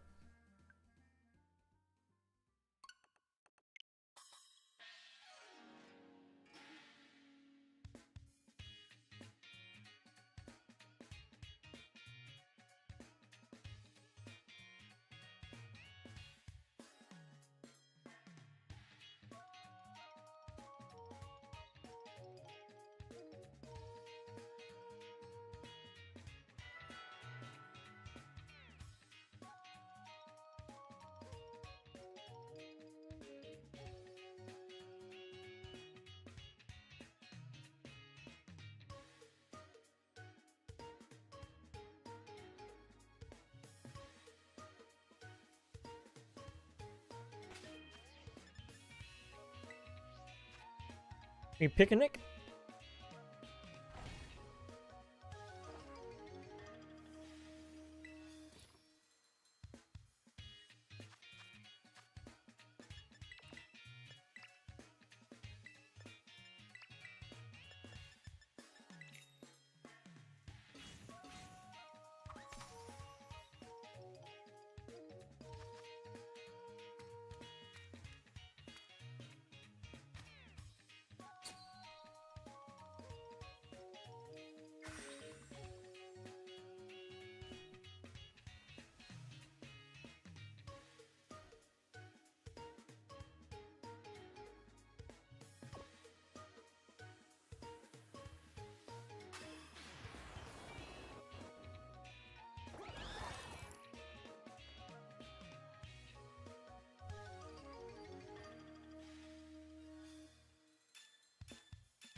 Okay. Come on, Lady Luck, be on my side, please.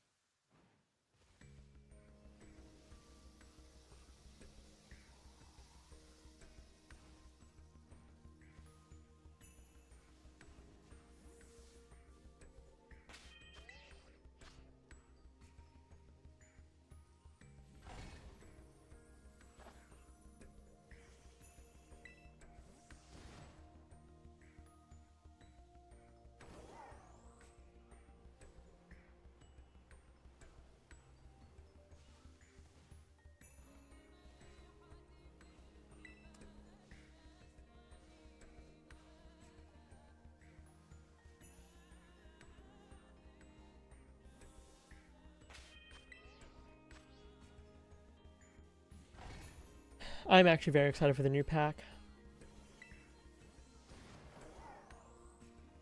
I think I do kind of want to go for more Pikachu packs just because, I don't know, I think I might do 2 of each. 2 Pikachu, 2 Mythical Island.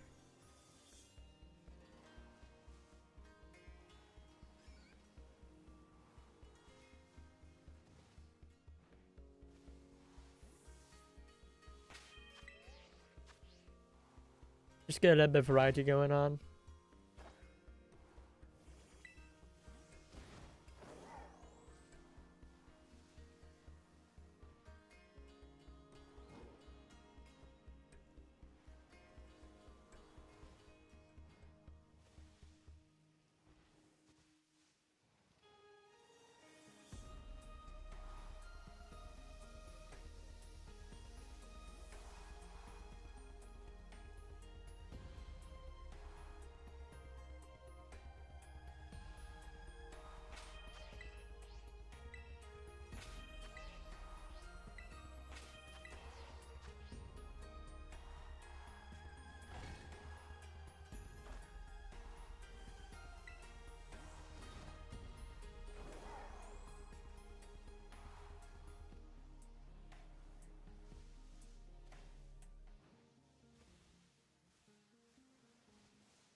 Of course, the mythical item pack has Mew on it. Why would it not?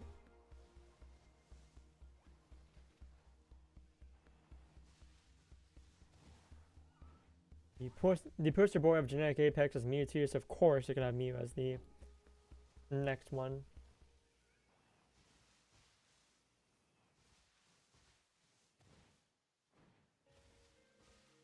I still think it's whack that there are no metal types in the new set.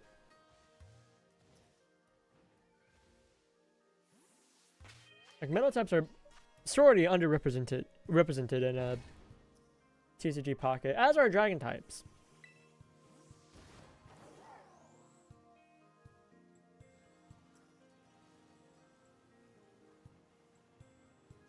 Like, there's literally one line of dragon type Pokemon in TCG Pocket. Granted, dragon types do have a very Citadel gimmick to them, and that they don't have an energy card associated with them. They just bum off of 2 other types, which makes them more difficult to use.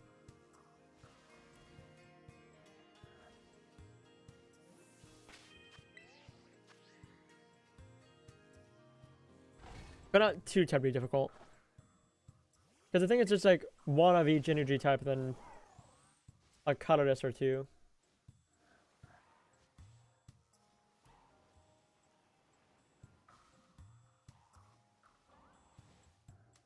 And you can get that going in 3 turns, no problem.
Actually, I do have an idea.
now 13 minutes away from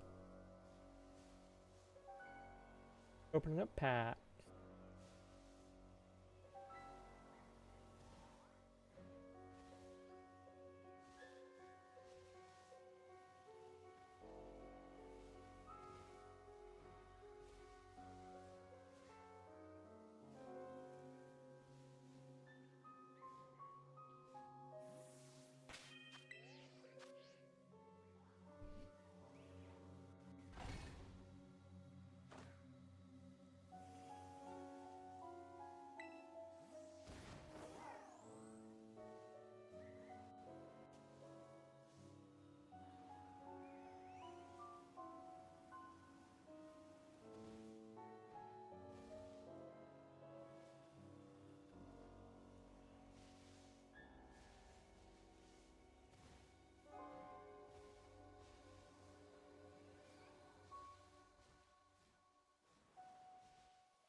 I think for the next break, I might take a bit extra time to get a little snack. I have some leftover pizza that needs to be consumed.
Ah.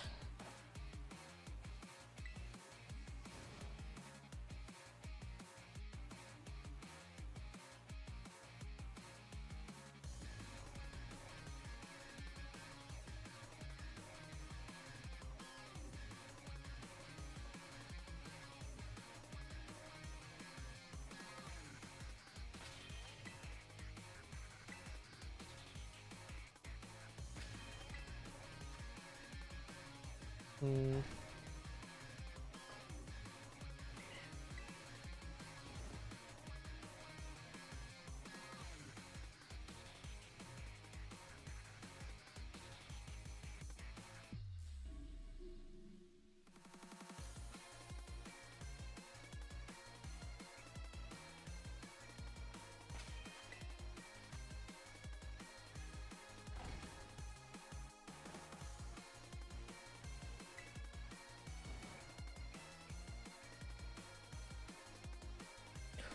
Ooh.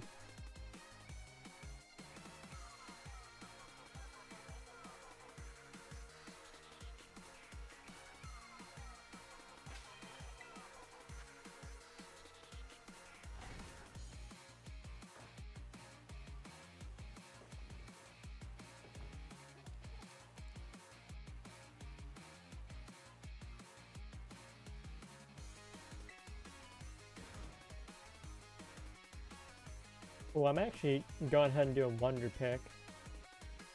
Because what I want to do ends in about a minute and a half.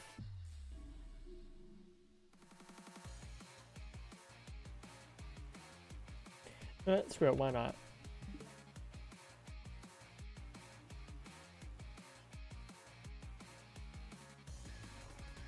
I'm gonna try and get that set to be EX. Nope.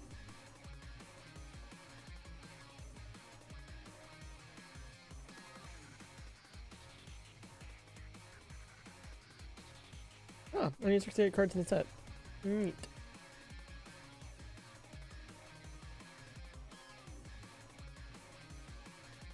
Alright.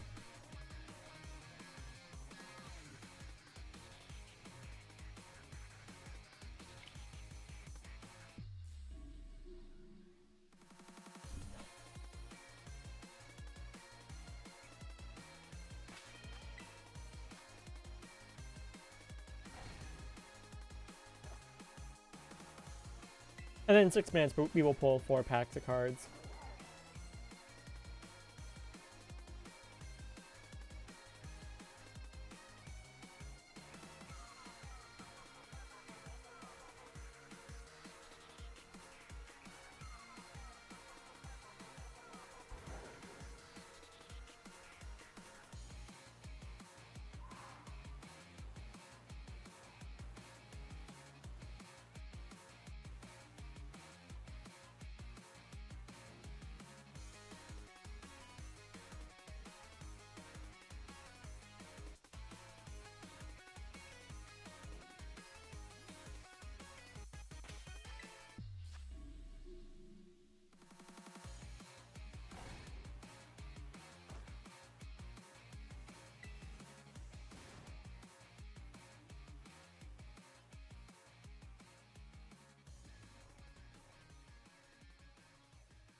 Ooh, another shiny Wooper. And still not. Still no.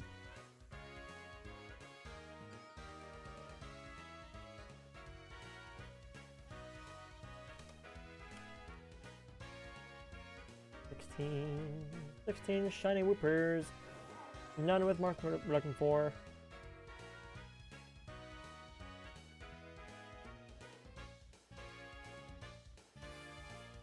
And they've all but consistently been in the same spot too for today.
Nope, that's an impotent.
2 more minutes.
And we are at the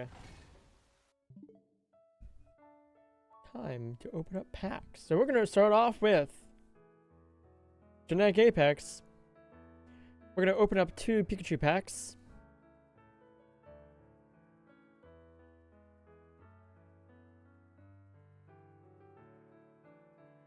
Do you have any backwards packs? Nope. Brock, Clobopus, Blitzel, Magnemite, Dugtrio. Dugtrio's new.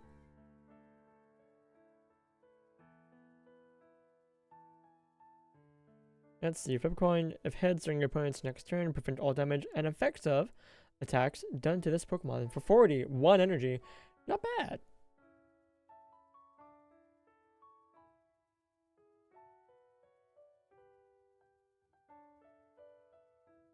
Second Pikachu pack.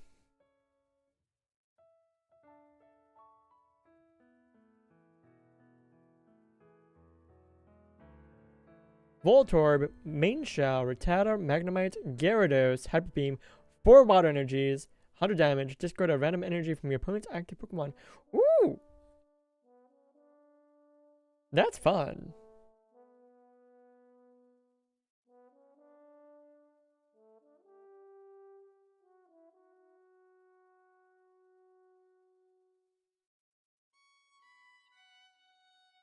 Alright, 2 packs of Mythical Island.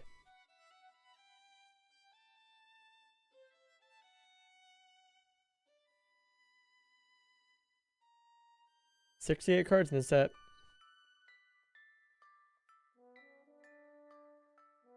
Slurpuff. Interesting. Delmise. 1 grass energy, 20 plus damage. If this Pokemon has at least 3 extra grass energy cards attached, this attack does 70 more damage. Execute. Ooh. Joltik. Electabuzz. I finally have an Electabuzz card. That's a theme set done.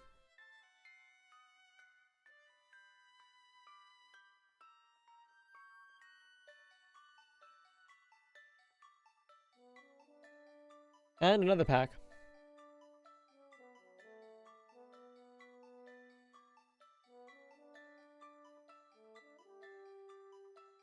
Ooh. Old Amber, Shiinotic, Venipede, Primeape. Let's fucking go! Hell yeah!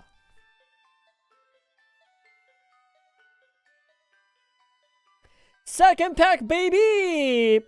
Oh, we are winning tonight! That's also all my luck for the night.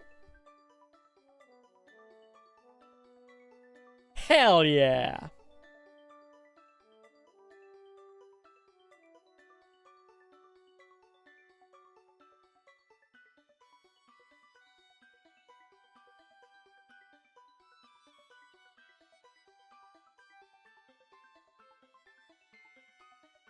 I have a lucky pick that I'm not interested in doing.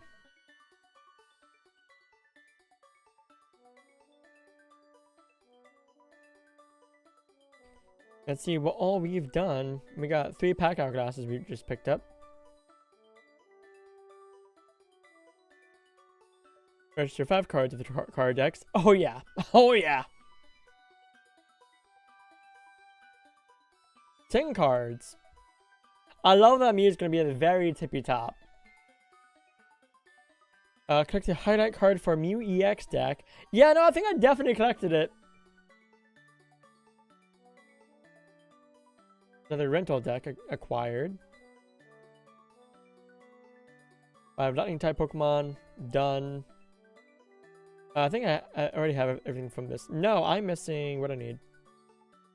5, 10, 22? Oh, I have enough. That's everything.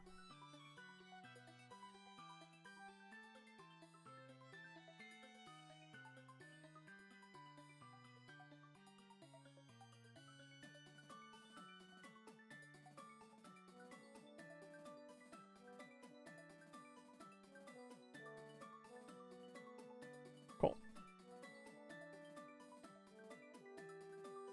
I should have... Oh, wait, no, it's for...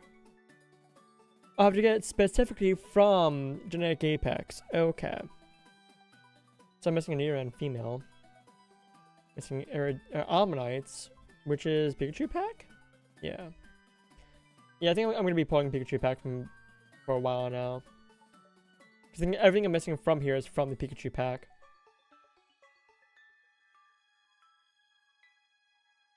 Except for Venusaur. That's from the Mewtwo pack. Safari Zone. That's from Charizard. Okay.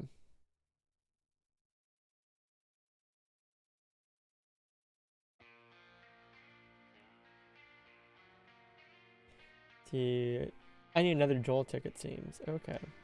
Ooh. I like that. Oh, and these give... Okay, neat. That's a lot of Magikarp. That's funny.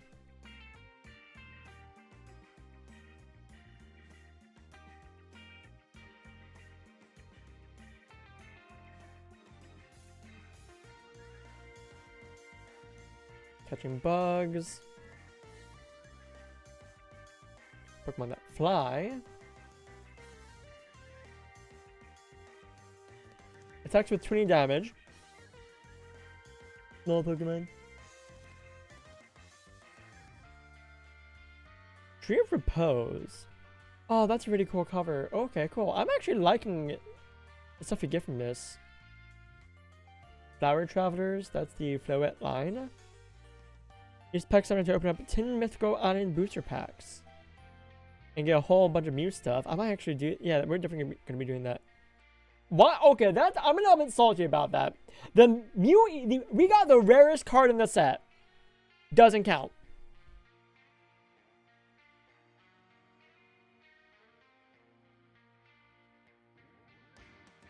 Does not count.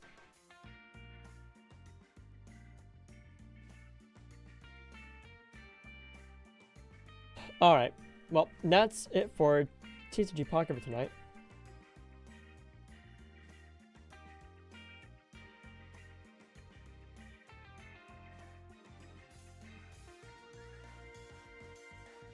Let's see.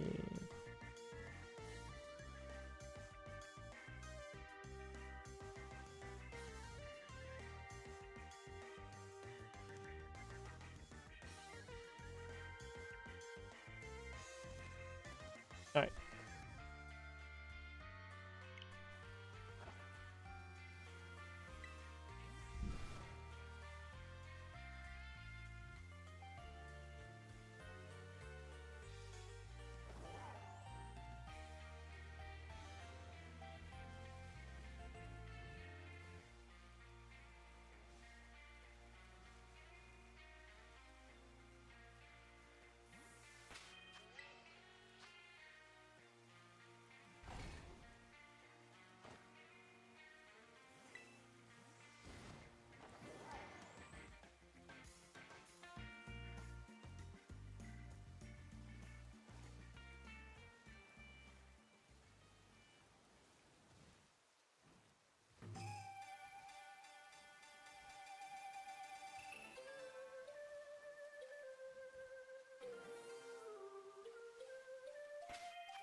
Alright.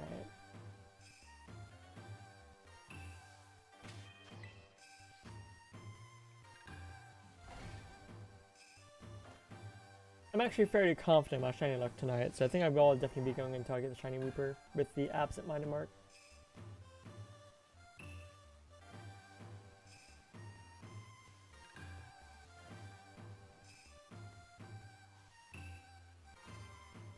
I guess it means tomorrow I will try and go live earlier in the day so I can get, in case I don't get it tonight, I'll try and go live earlier in the day tomorrow to try and get the Wooper. But I'm gonna have a hard cut off of midnight in about 4 hours.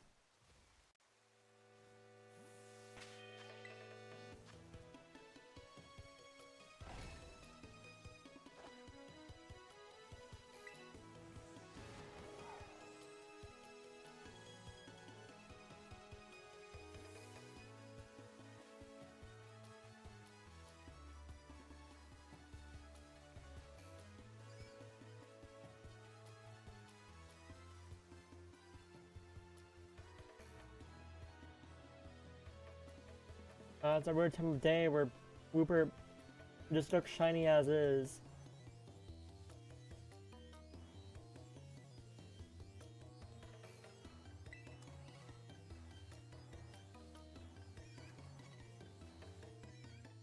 Yeah, I think in some areas of the game, like the lighting of the time of day just does actually matter for telling if some Pokemon are shiny or not.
Man, I'm still like fucking stoked that I pulled the rarest card in the set on my second pack.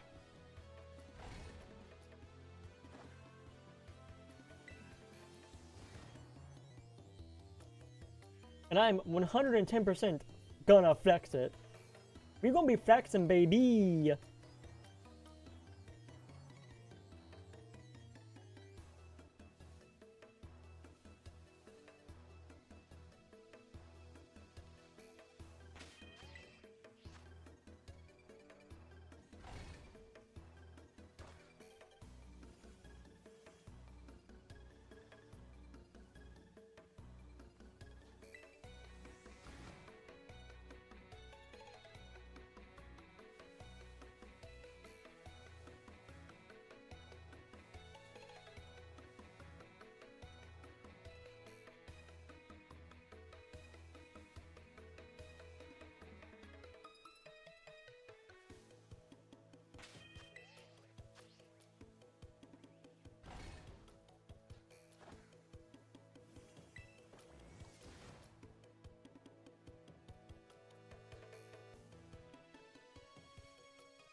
Ah, yes.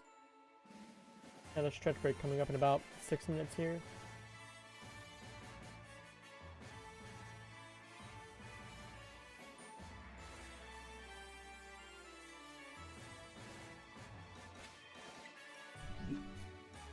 God, I can't believe I'm so far behind on the shiny hunt.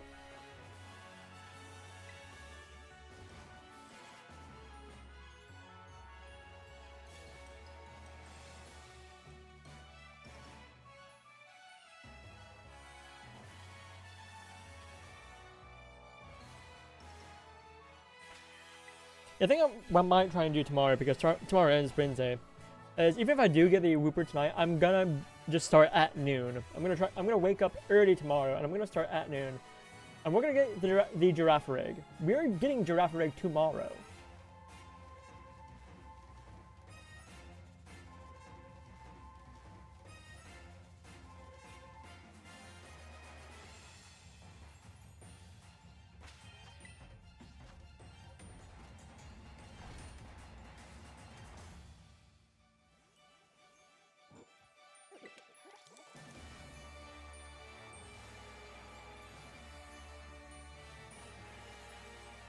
It's a poniard.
Okay, out of sandwich power.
Oh my god! What do you mean there's not enough space?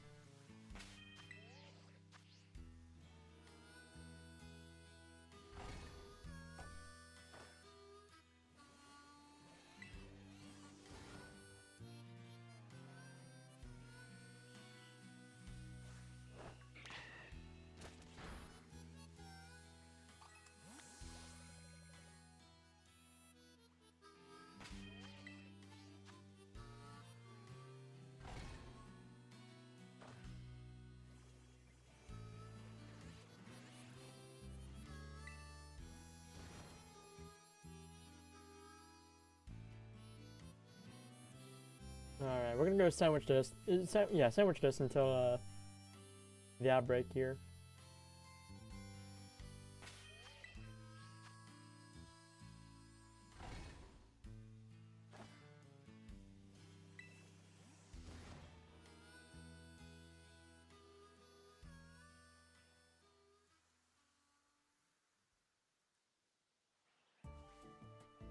Also, I think Fortnite has pretty much solidified that I would never play it.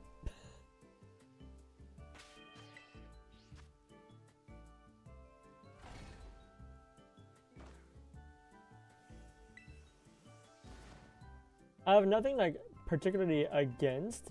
Like, there's not a fiery passion that I dislike. The new thing that's coming to it. It doesn't appeal to me. Like it unappeals to me for like no fiery passion reason. I just don't like it.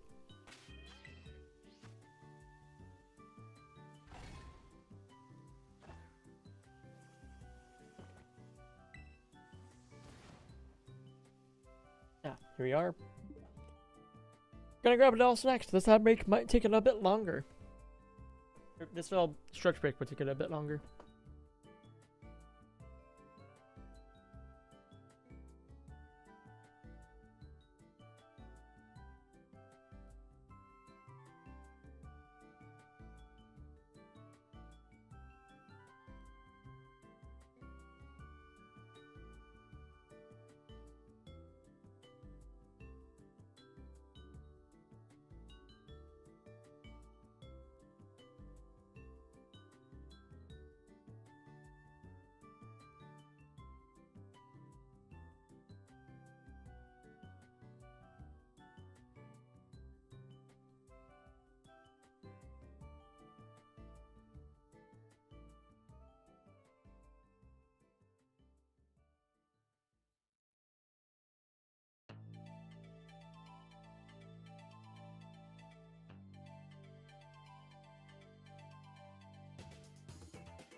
return with a snack in my belly and renewed invigoration. Yeah.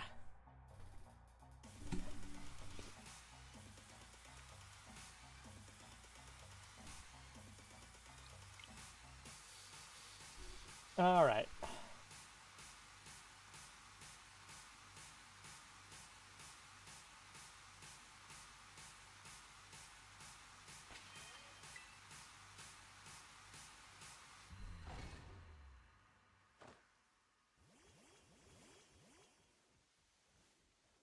Let's make a sandwich. Actually, I want to check something really quick. Hold on.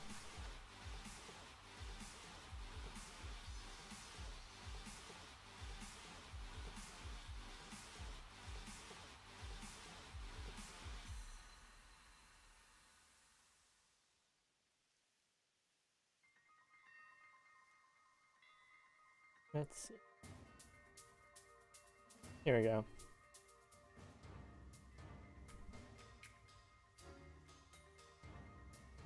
It's -2 for Humungo. Okay.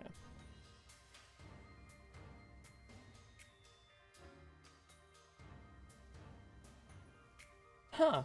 Interesting. There isn't another condiment you can put on that increases the chance of getting Humungo power. It's all decreasing Humungo power. Interesting. What if you want to increase it? Rice. What if I put rice and cucumber on there?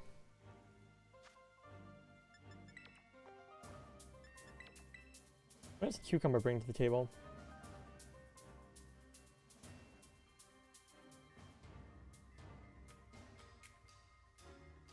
Okay.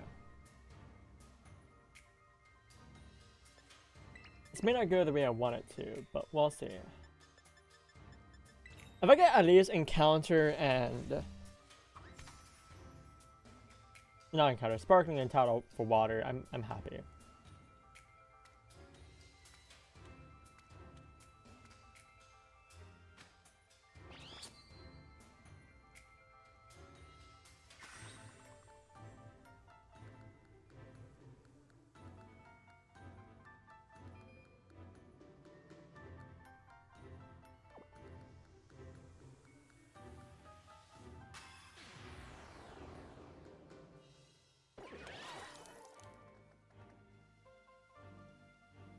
Let's see what we get.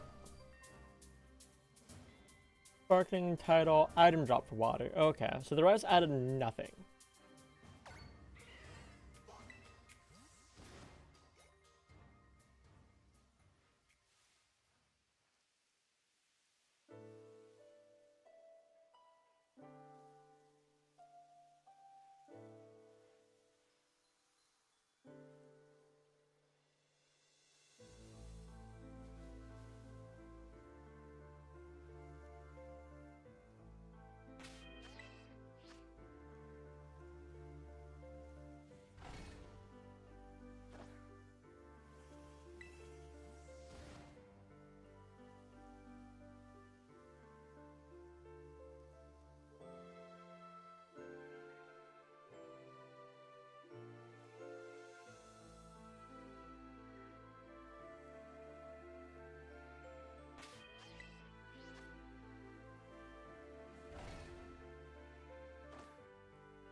Hashtag no thoughts had empty hours right now.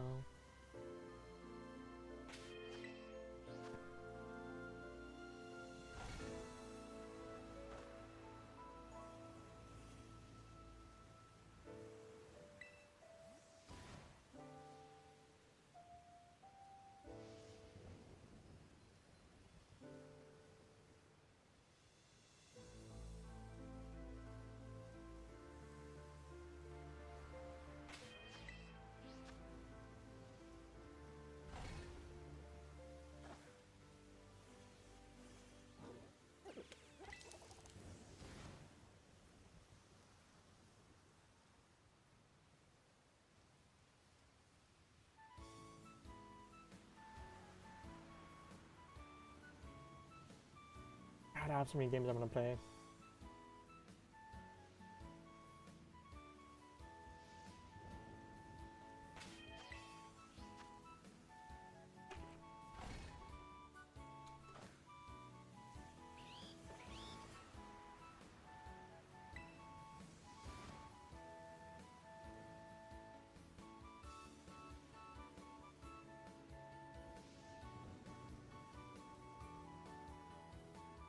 Like, since the reveal of Xenoblade Chronicles X Definitive Edition, I've seen a lot more people playing just the Xenoblade games in general.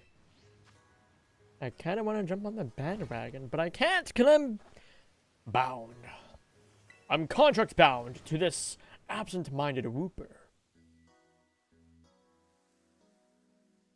And a contract is not fulfilled until I catch the shiny, absent-minded Wooper.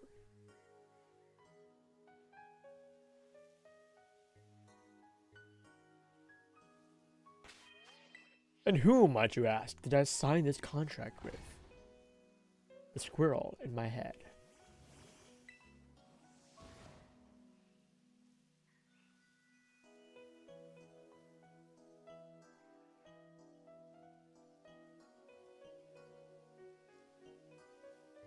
You've heard the hit single, Squirrels in My Pants. Get ready for the sequel, Squirrels in My Brain. They're constantly arguing on what to do. Oh my god, it's like I'm bent and the Alien X inside the how that works.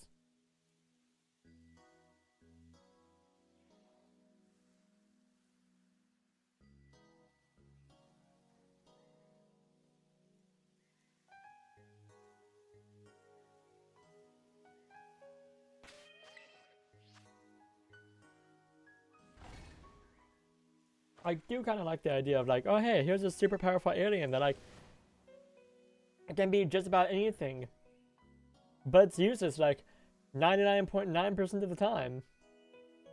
Why? Because it's just two people arguing the entire time over what to do.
the temptation to just sit down and do a ton of pulls on the new pack.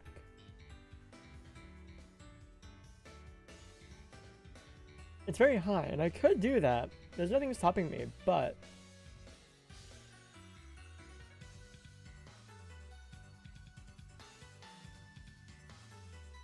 I want there to be a reason. I want there to be a celebration. I think a good celebration for opening up so many packs in the new set is getting all the shinies.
Ooh.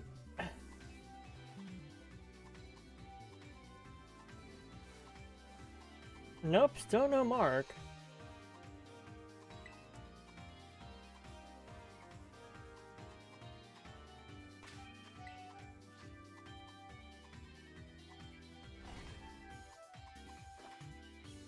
Three away from full odds. Actually, let's be honest here. We're definitely way over our odds at this point with how many Wooper we've seen. But if we're counting just between shinies and marks, not even in total.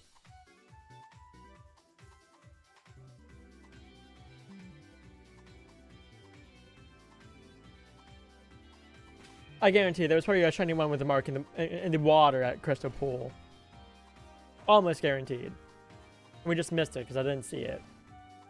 Because it's nearly indistinguishable from any other Wooper if it's in the water. It's like a lighter shade of blue.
I'm gonna be so annoyed if I wind up getting a different mark.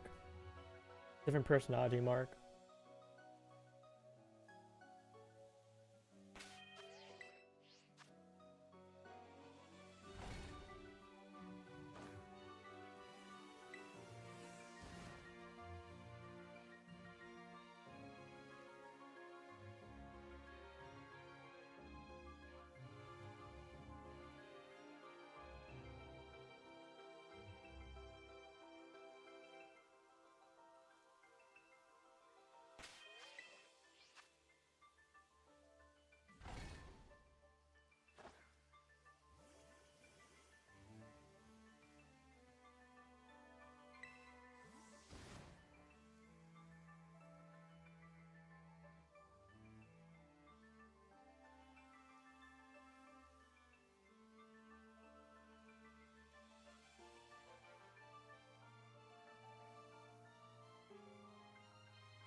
Impidimp being another troll here.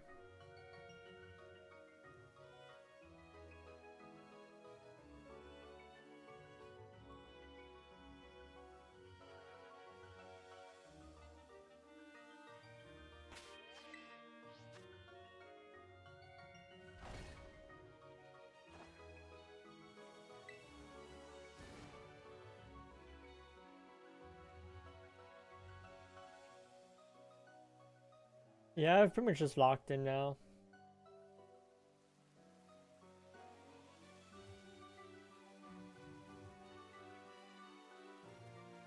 We are locked in for the night. We are here for the long haul.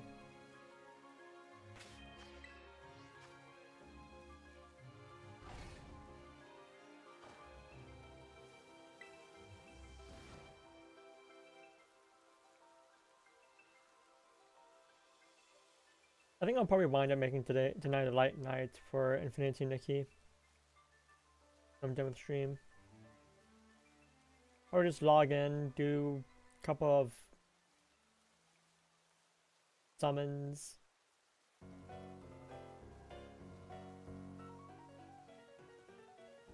Oh. The boss of all Wooper shall appear during the song. Brace yourselves.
I will say it was genius of Game Freak having the lead up song to the final battle of the main story of Diamond Pearl Platinum be just piano. It's like, oh yeah, you're in for a rough time, buddy. And having Cynthia be one of the hardest champions to beat of all time.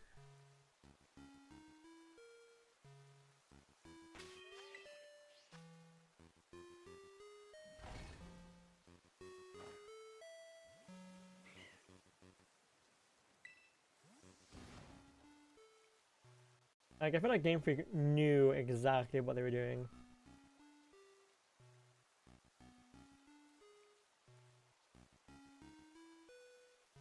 I'm shiny right there. Still no mark! What is going on? I've not found a single mark tonight, and I have Tidal Power level 3 going on. Plus the increased chance of having a mark from the event. Game! Be kind! I need to give me some false hope. Give me something to latch onto. That's just water at this point, so I might as well just drink water.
The game is being mad rude.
Who's grubbing? No, that's a charger bug.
Man, I'm just thinking about the Pokemon quiz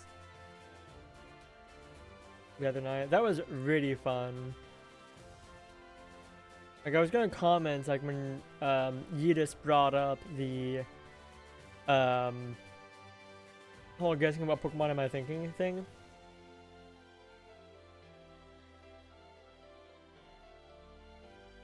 Like, with theoretically unlimited hints, I'm just like, oh, you guys are screwed. I'm very good at getting Pokemon correct with just hints.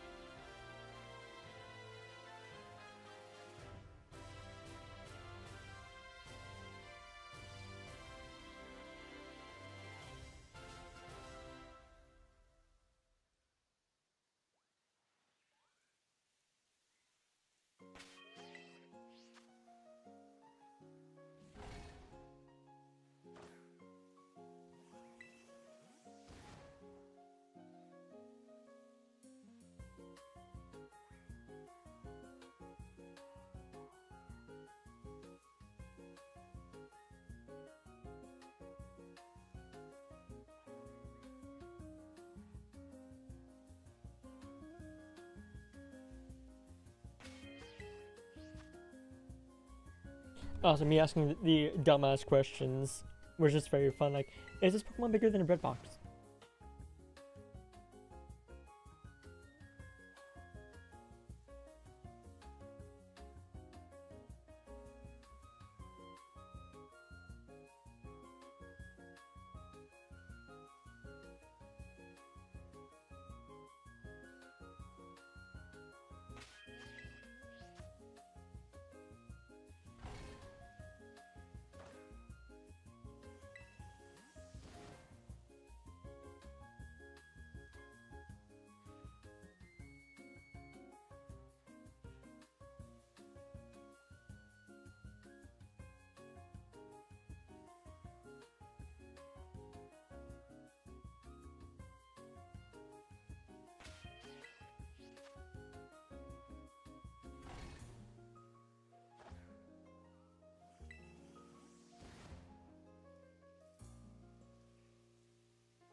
Oh, we're out of sandwich power. Oh, well, we just are about out of it. Alright.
Alright, we're gonna try something different.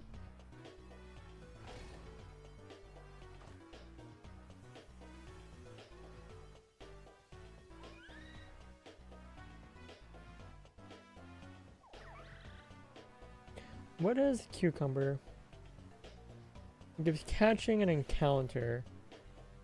I think we've been getting item drop power somehow. Does rice give item drop power? No.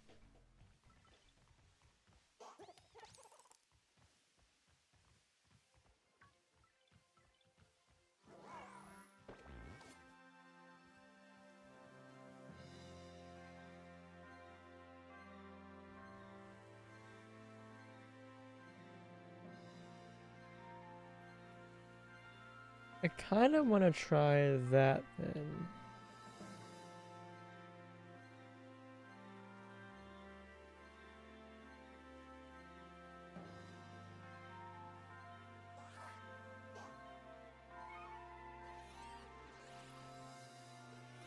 Okay.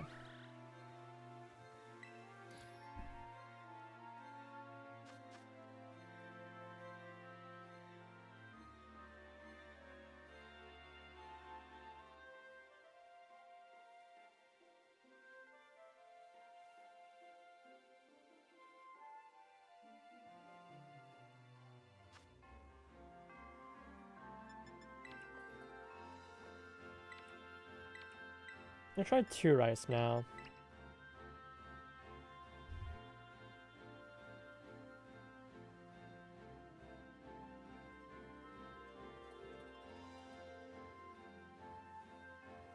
Okay, but don't flavors also give?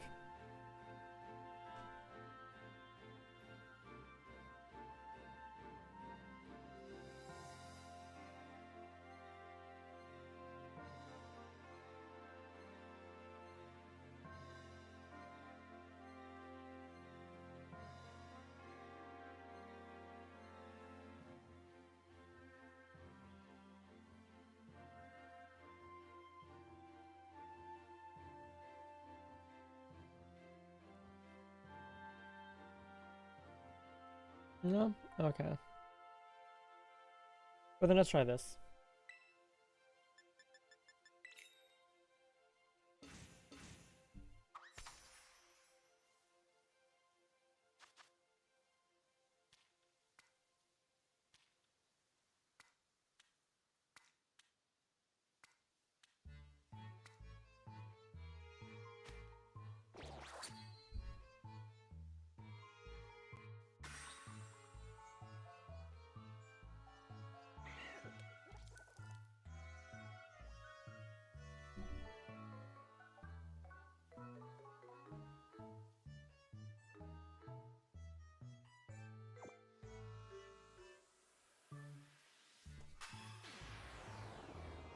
I'm hopeful for humongo power.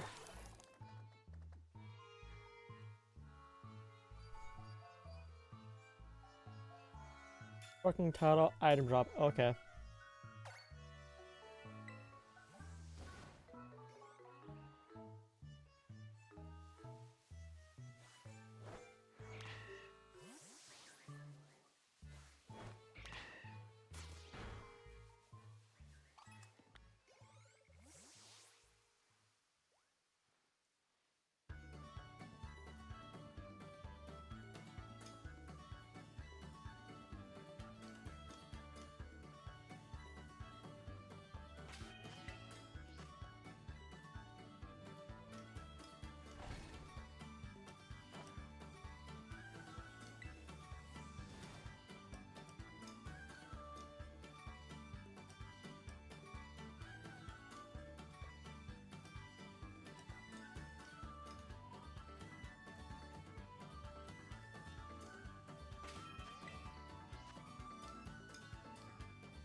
Yeah. Excuse me.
sun is setting, so everything looks kind of pinkish.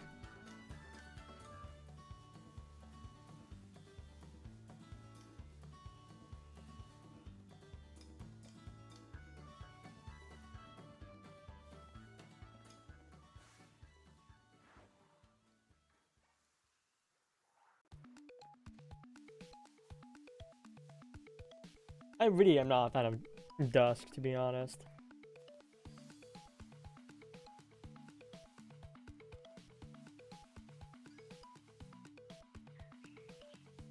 Like, it really makes me want to go back to Crystal Pool.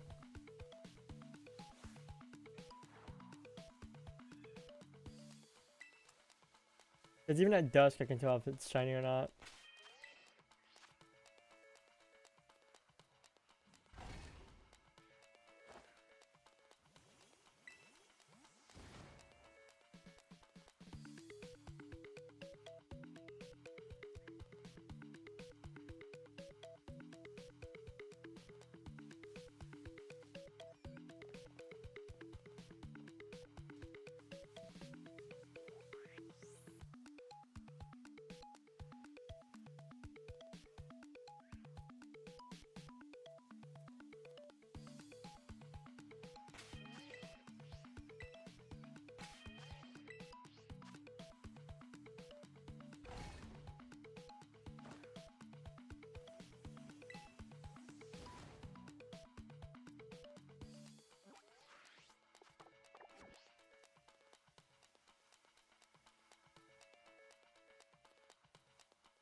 $19 shiny Wooper, still no absent minor mark. I think it's 5 in a row that haven't had a mark.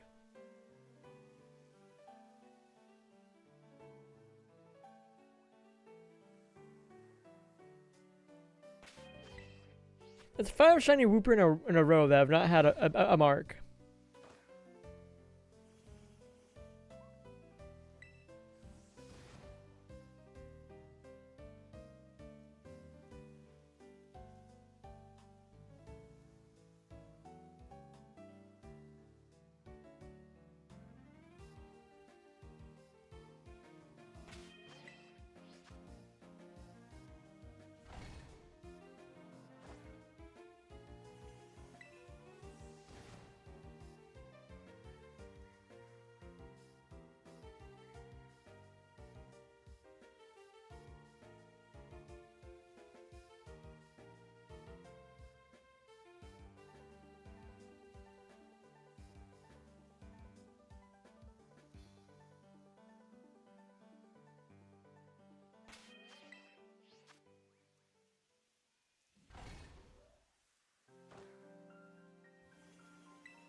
Yo, what's up, Killer Kings?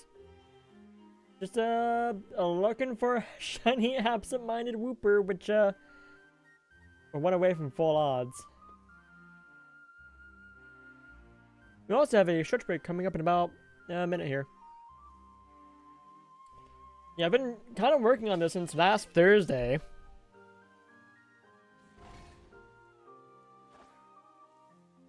Hoping to get it tonight so I can go ahead and do Giraffe Rig before tomorrow. Or get it before tomorrow. The Outbreak event.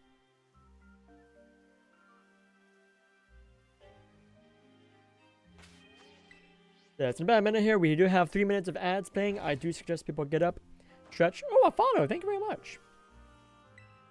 Grab a drink. Trying to get space for your dittos you want to trade for.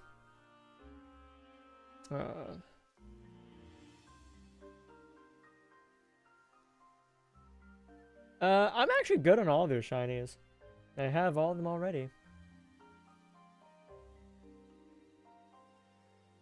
But if you want to just a ditto, I can trade you one.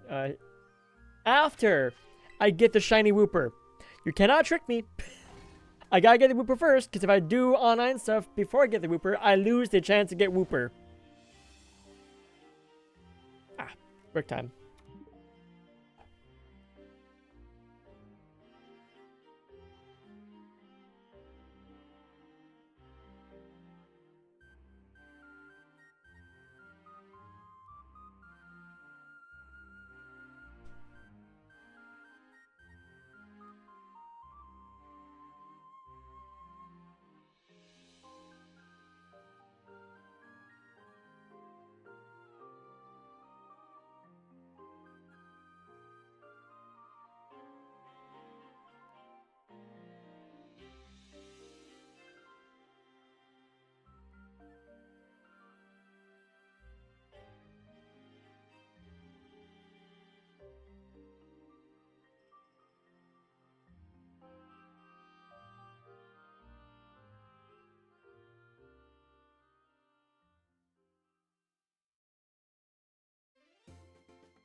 Alright, and we are back. Thank you guys for sitting through those ads. Really appreciate it every time. Yes, the ads are actually intentional. The way I have it set up is every hour, a few minutes of ads play for whoever's watching stream.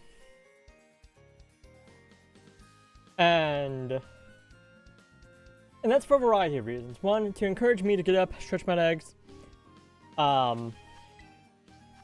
and take, you know, just kind of take care of myself. 2, to encourage you guys to do the same thing. And 3, I'll wait for me to get a tiny bit of revenue. And I would trade, but this is the Wooper event outbreak, which ended this past Thursday. So if I were to get online right now, I would lose the outbreak events. So if I do want to trade, it's going to have to wait until after I get the shiny Wooper. And if it's after today, then it's going to have to be after I get the shiny giraffe rig as well. So unfortunately, I cannot trade right now. I do apologize.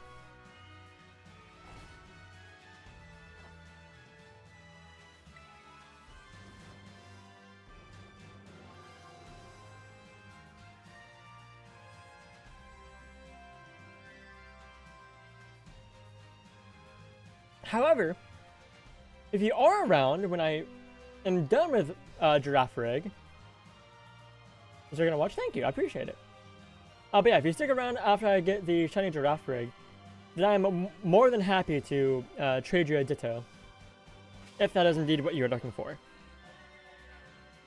And I don't need anything special for it. I can just trade a Ditto.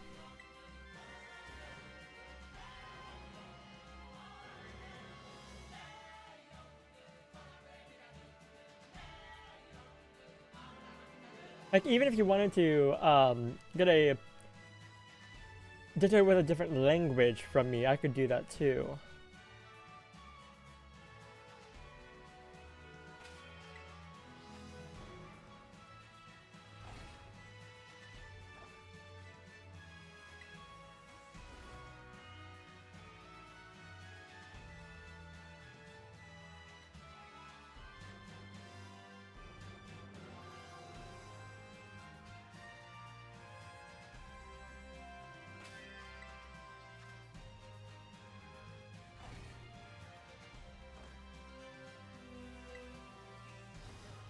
Actually, there's a way I could get to a Ditto tonight, but I'm pretty much locked in on Wooper right now because I've had such terrible luck so far.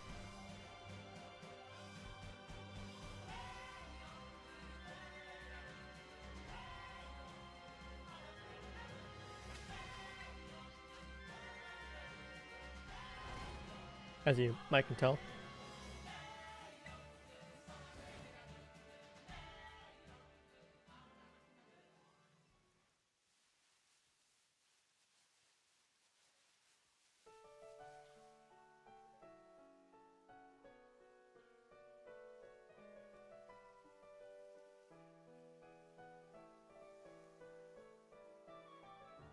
Yes, we're pretty chill around here. We got chill vibes, chill music. And after I'm done with all these shiny hunts, I will be moving on to a project that is inspired by just shenanigans I've encountered with Pokemon. But it's not Pokemon directly. That's an impidimp. Ah, stop trolling!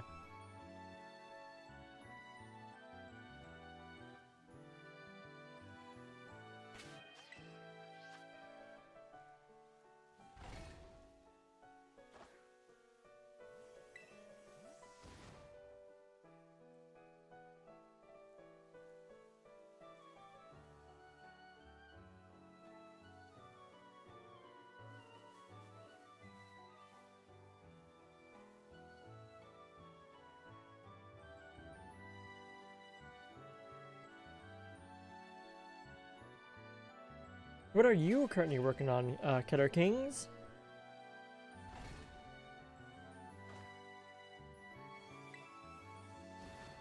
What is your current Pokemon goal? Oh, you want shiny Dittos, specifically. Oh. I see. That's... would be more difficult. Not impossible, just more difficult.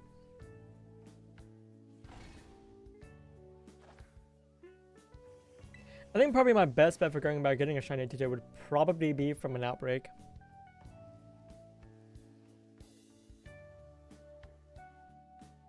So I would probably want to like sit down and make an entire stream out of it. Because the first step would be getting the Ditto outbreak, so...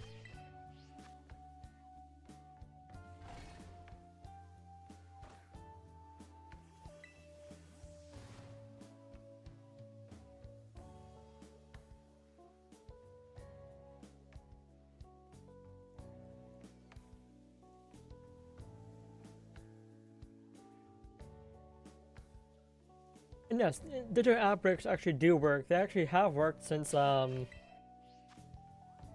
Kitakami dropped.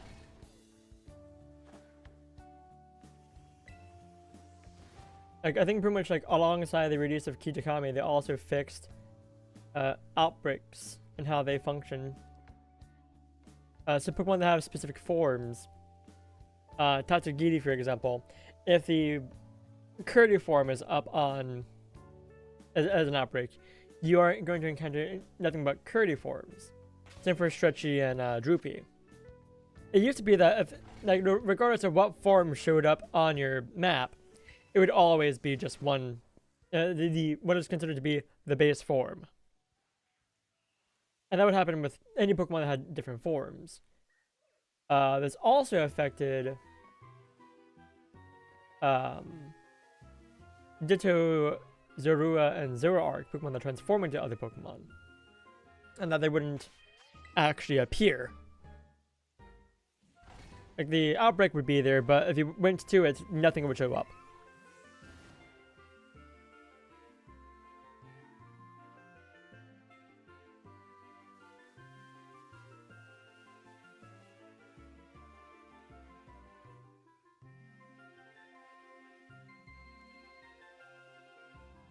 But that has since been fixed. So you can shiny hunt Zorua, which I actually do need to do at some point. Zoroark and Ditto.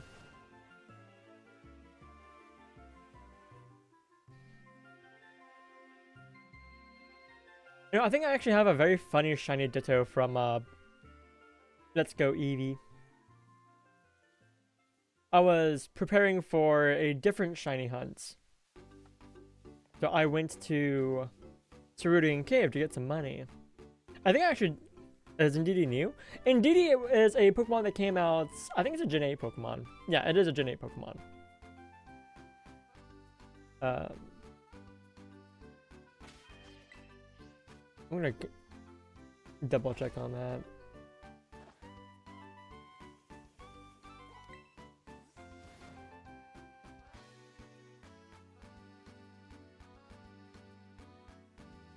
Yeah, Indeedee is indeed Gen 8. So it came out with Sword Shield.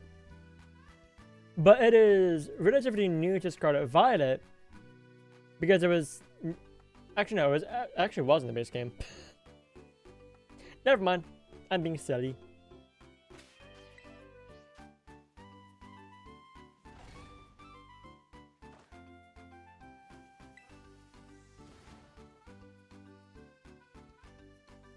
Okay, are you marked? No! It's not marked!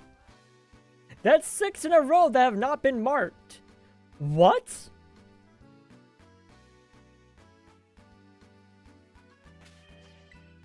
And yes, I'm not catching it because I'm using Sandwich.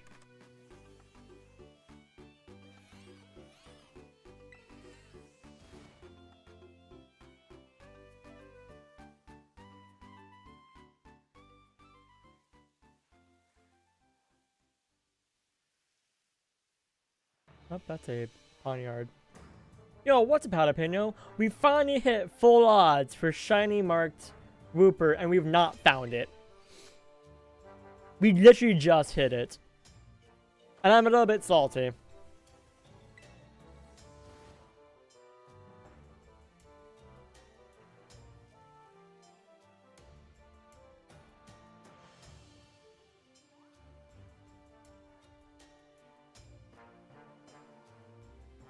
Mainly because that's 6 shiny Wooper in a row without marks. Despite having a Sandwich going, which gives increased chance of marks, I have the Mark Charm, And this outbreak event has an increased chance of the Pokemon having a specific mark. Why am I not finding it?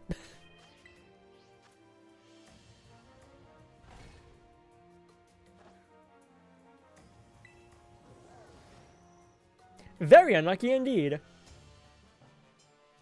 Although I guarantee you, the shiny marked Wooper was in the water either yesterday or the day before. Almost definitely was in the water, and that's why we're now over odds. A good sandwich for fighting Pokemon? What do I recommend?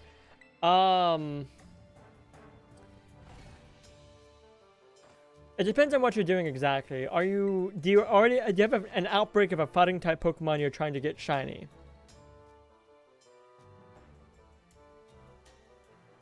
Like, as an example, do you have a Mankey outbreak going on?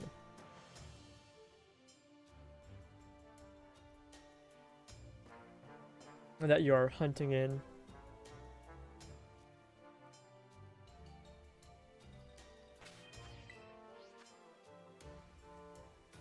Halucha? Halucha outbreak, okay. So at that point, you don't even need to bother with the encounter power because you're gonna get nothing Halucha in that outbreak. So you could make use of the rice drop method or just like your own sandwich, because you don't need to worry about encounter power at all. So you'd grab 2 herbs, and you'd put in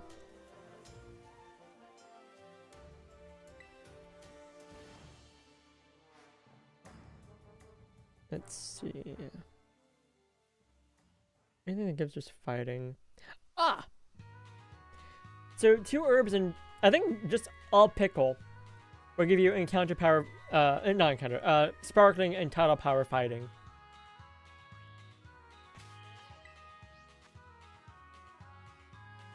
I think that should do the trick. Just finished playing through all of Legends Arceus. It was just as fun as the first playthrough. Now it's time for BDSP, Shiny Arceus. Here you come. I'm glad you love Legends Arceus. Legends Arceus was such a fun game to play through when I first played through it. And as for BDSP, do you have a save file already started?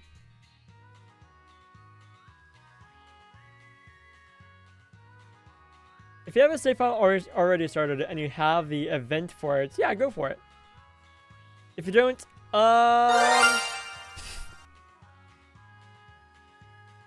outbreak just ended. Oof.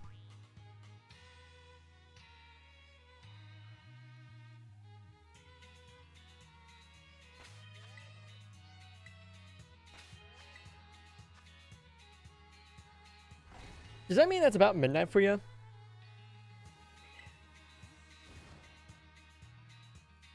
Arceus is the only one that isn't limited? In BD, no?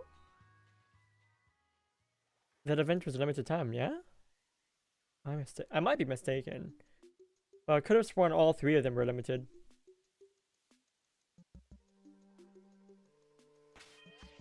I'm gonna double check that really quick, just for my own sanity take.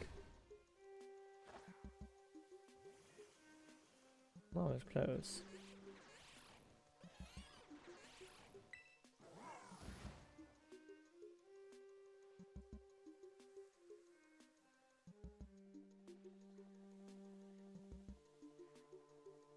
Oh, okay, yeah, that isn't limited. You're right. Huh. Neat. You know what? Fat dub on that part. If you have saved data from Pokemon Legends Arceus and have completed all the main missions in the game, then you'll be able to get the Azure Fruits. Neat.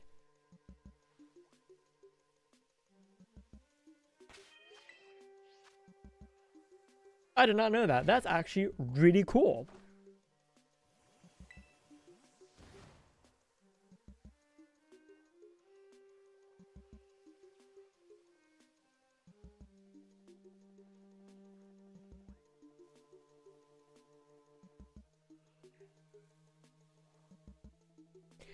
And you know what? I'm actually a-okay with that. I'm okay with getting an item to get event Pokemon if you have save data of another game. I'm okay with that. Unless that game is BDSP, in which case, no, I don't. Yeah, I kind of. So, okay, here's my opinion on BDSP. Extra requirement is obtaining the national index. Yeah, that makes sense. BDSP is probably like one of the worst remakes of a game out there, because it barely remakes anything. It piggybacks off of the original code of Diamond and Pearl, with some things changed here and there. So as a remake, it's absolutely terrible. But like especially like in terms of like Pokemon remakes, like just like a Fire Red, Leaf Green, Heart Gold, Soul Silver, Omega Ruby, Alpha Sapphire, all three sets of those games are fantastic as remakes. I would like, especially Heart Gold, Soul Silver, and Omega Ruby, Alpha Sapphire. I'd say that those games probably have the most change with them with the remake. Well, it's all a good way of experiencing the Hoenn region, very similarly to how you would have when first playing the game. Like, I swear, playing through Omega Ruby and Alpha Sapphire, playing through Alpha Sapphire specifically, it felt just like playing through Sapphire all over again, but in a brand new light with some new things, of course.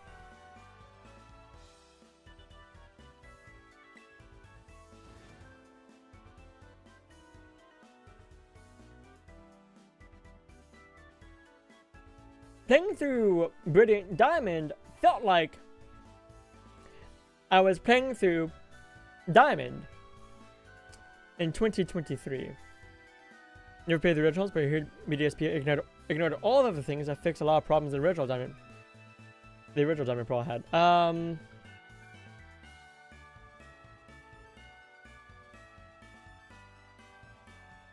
They ignored all the things that fix a lot of. Yeah, so just what?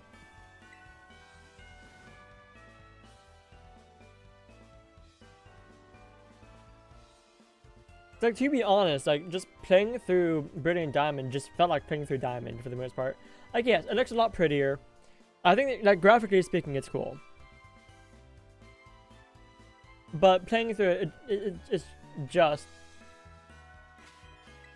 Diamond, but with fairy types. That's all it is. It's just Diamond with fairy types. And I guess some new moves. They ignore a lot of things that Platinum had fixed. Yeah. That is true. Now I think if we had gotten a Pokemon Platinum remake or BDSP, but with stuff from Platinum, like for example, the Battle Frontier. The Battle Frontier would have been fantastic in BDSP. Now you're good. You're good. Happens to me too. Don't worry.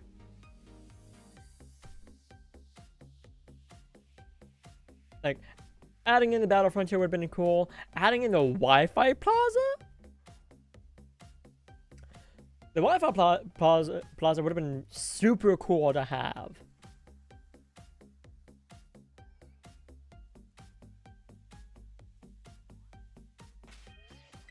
Like, imagine just going into the Wi-Fi Plaza and Brilliant Diamond and just playing some of the... The thing is, I don't think I got to engage too much with it back when Platinum was the game. It does need, like, maybe one or two more fire type lines, but it does kind of sort of fix the issue of fire types. That... Just like, it does kind of fix that issue. You can get some additional fire types that were not available in Diamond and Pearl through the Grand Underground. But all in all, that's like maybe two more that weren't natively in Diamond and Pearl.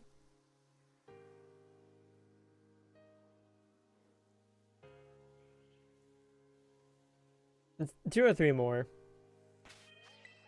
Like, you can get Magby in the main game, Houndoom, And I think you can get Slugma.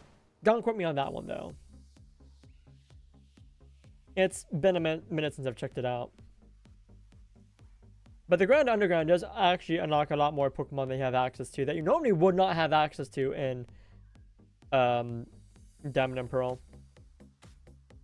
And then the Grand Underground has, like, there are some, like, the Grand Underground is, like, the best thing about BDSP. It is hands down the best thing that came out of the game.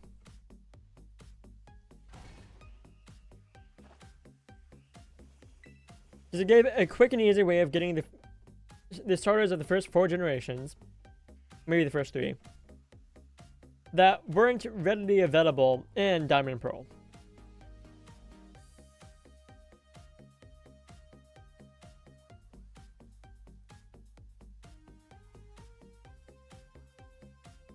I honestly think that the changes they made to the Pal Park it's something, that's for sure.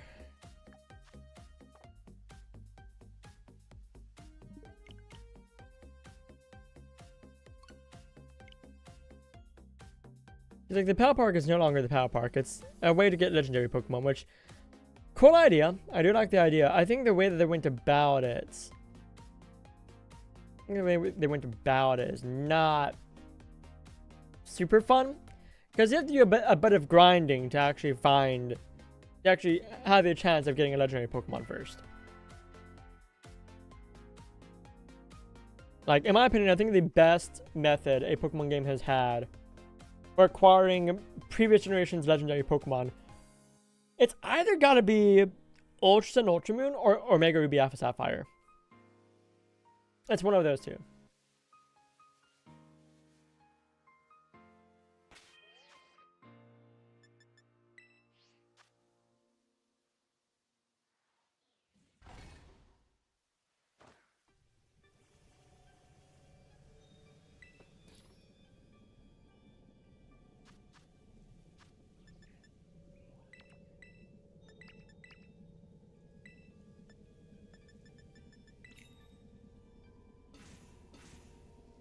One of the biggest complaints about BDSP is that the trainers and routes are way underleveled. I mean, that's honestly just an issue with, again, that has to do with the fact that it's too faithful of a remake to Diamond and Pearl. Because that's also an issue with Diamond and Pearl. By the time you get to the Elite Four, you're even if you fight all the trainers, you're going to be underleveled.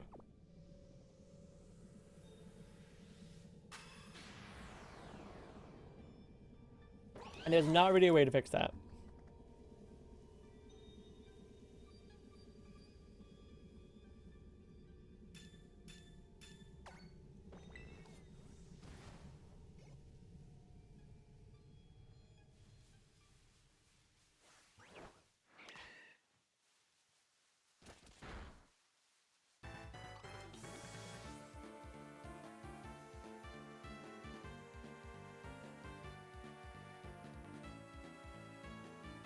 But, like, also the same is kind of true of, I mean, not to the same extent, but similarly true to the Johto games, both Gen 2 and Gen 4 versions.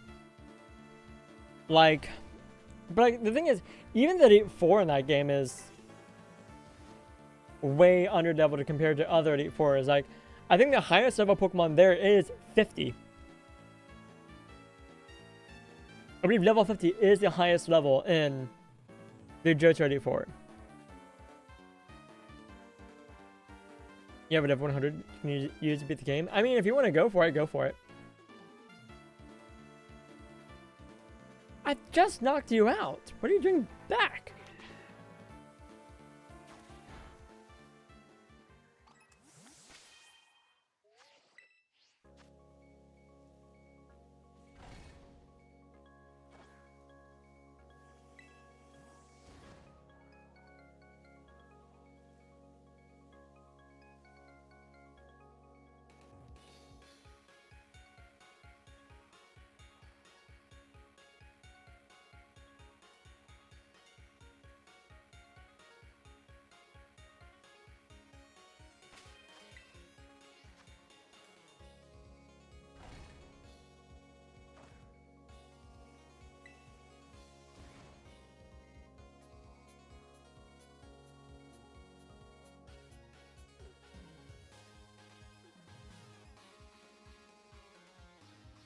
But yeah, no, like,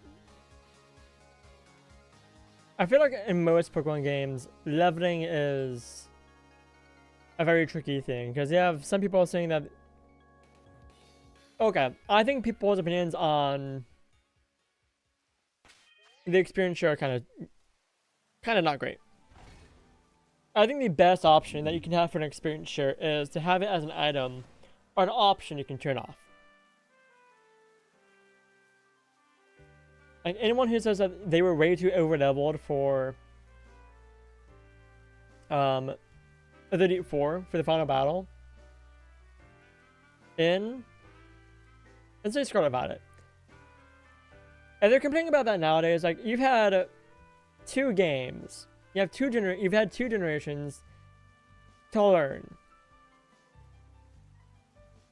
that Experience All is just a thing now. D4 was walking the park. I found the D4 actually kind of difficult.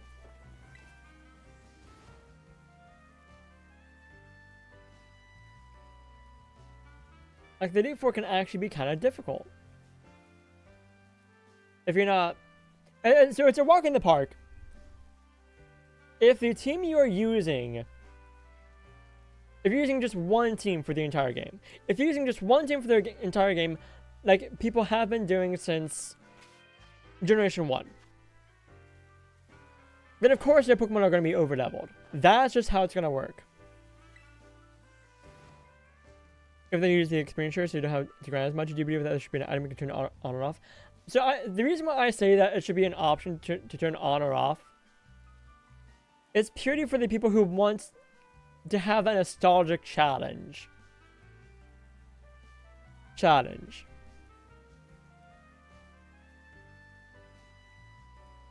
I do want to point out, I believe Leon actually has the highest level team of any champion in the first go through. Like, his team is actually the highest leveled of any other champion in all of Pokemon, not counting round 2s.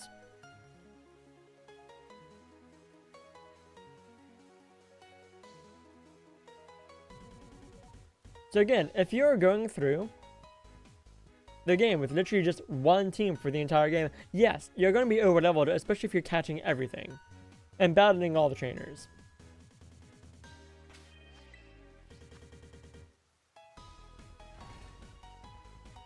But if you're indeed catching all the Pokemon, my suggestion there is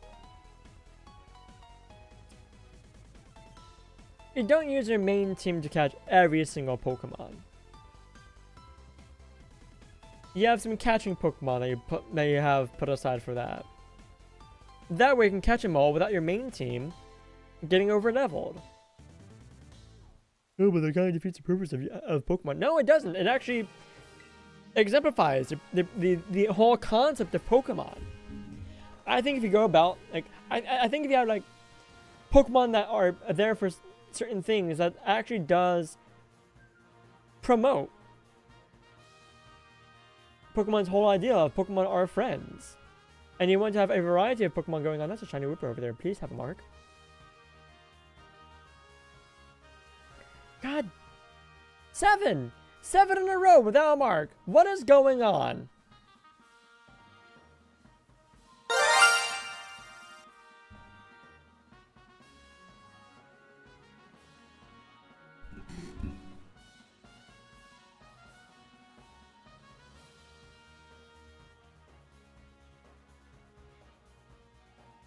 I just catch them. So I'm not catching them because I've already caught 13. And I am using a sandwich, so because I'm using a sandwich, I don't want to waste the herbs. I don't want to catch them if they don't have a mark. Because also, like, shiny hunting is, I will agree with this sentiment. Shiny hunting is a lot easier nowadays. Case in point, 75 Hisuian shiny Sliggoo. Shiny Hisuian Sliggoo. I got literally 75 of the same shiny Pokemon in 2 days. Most of which was 1 day. I want to say, like, maybe 40 to 50 of them I caught in one day. Yes, it was during an outbreak event. I had increased shiny odds. But my point still stands.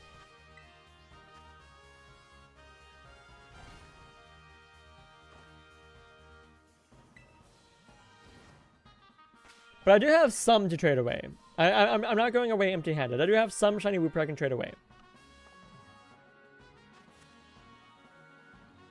Now, at the end of this whole catching extravaganza, this whole shiny hunting business, I will be trading away the shinies that people want, barring the ones that have the marks. I'm keeping those. And if there aren't enough people who want the shinies I have to give away, there being one to trade it away. Because I don't need all these shiny Pokemon. I can officially say that I have too many of some of them. Hisui and Sliggoo especially. I don't need 75 shiny Hisui and Sliggoo. That's absurd. You can have one. I want to let people have a chance of getting one themselves. So if anyone who's been around for the ride would like or even if you're not been around for the shiny hunts and you're like hopping in at some point, people can have a shiny Wooper if they want. Any spare shinies I have, they can have.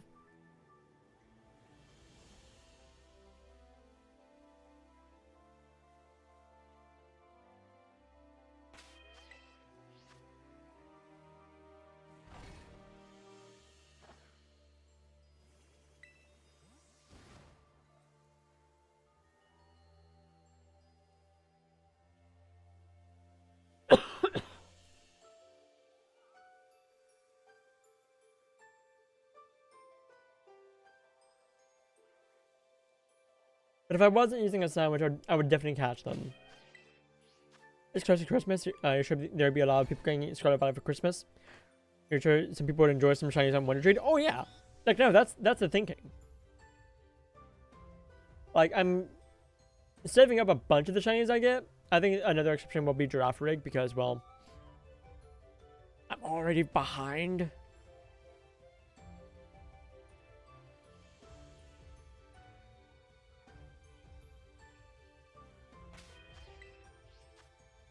Like, that's part of the reason why I'm also doing...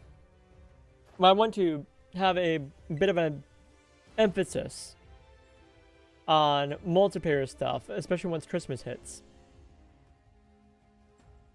Like, I won't be streaming on Christmas. Christmas is a Wednesday. I would be streaming then, but no, I'm not.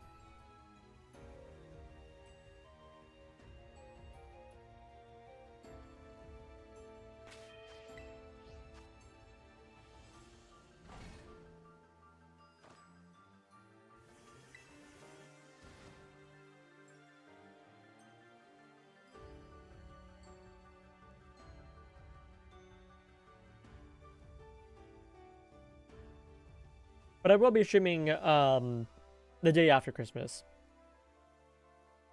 Because the family members who complain about me being loud when I stream will be gone.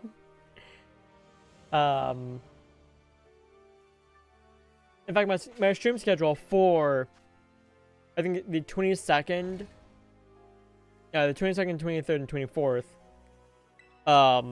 I'll be streaming earlier in the day, so probably around noonish. And then I'll be going for probably about 3 hours for those days. Because family will be in, they will want to hang out. So, the goal for this week is to catch Giraffe Rig shiny with the intellectual mark. So that way, on Thursday, I can pick up the outbreak events for the... what I know it's a Toddle and Fracture, two of the Pokemon. What's the other Pokemon that's in the outbreak event coming up on Thursday? There's a third one. I cannot remember what it is.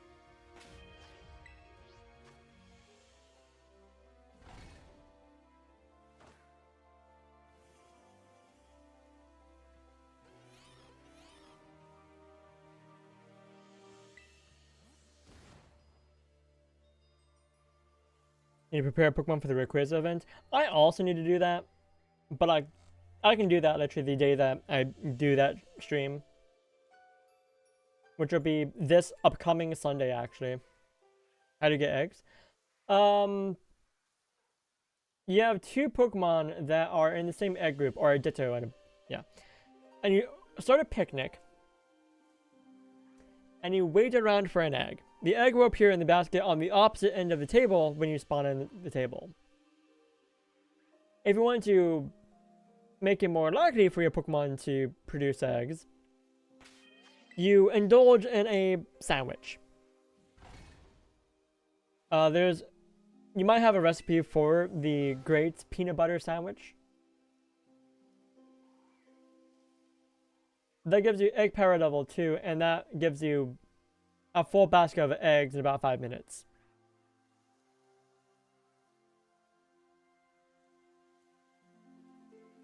A full basket of eggs being 10 eggs, so... Breeding in this game is horribly boring, and thankfully they've mitigated the need to breed in this game. If you're looking for egg moves on a Pokemon, you don't even need to breed for them anymore.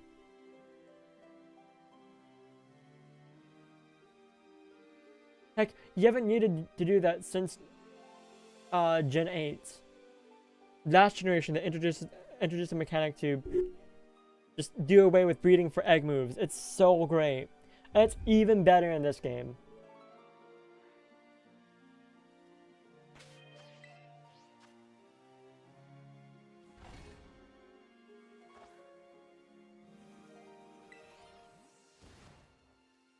I said they got rid of the need to do egg moves in Generation 8. You technically do, but you can also just pass the egg move on from like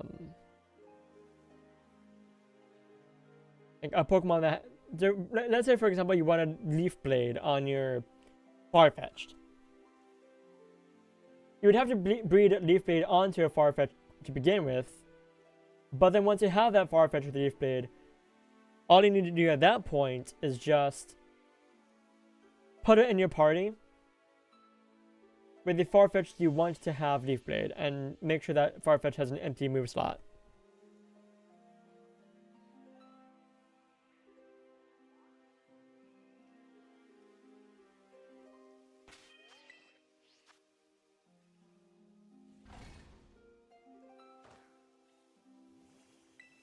Oh yeah, I should know that. So Ditto would be the easiest way to do it because, well, Ditto can breed with just about anything.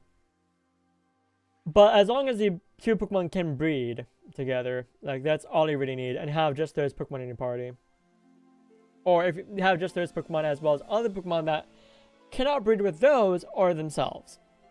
It's complicated, if you phrase it that way. So the simplest is just two Pokemon in party.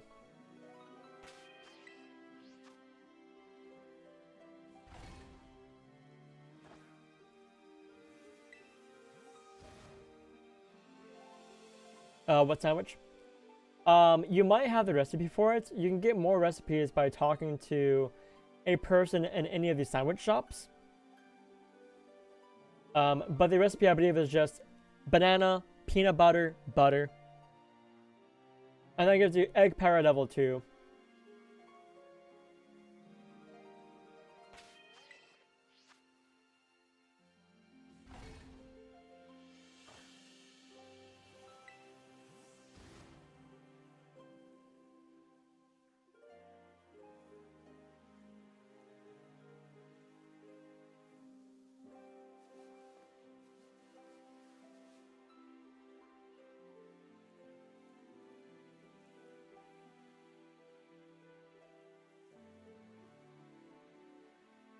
Yeah, level 3. So level 3 anything requires herbs to make, and that's just a waste of herbs.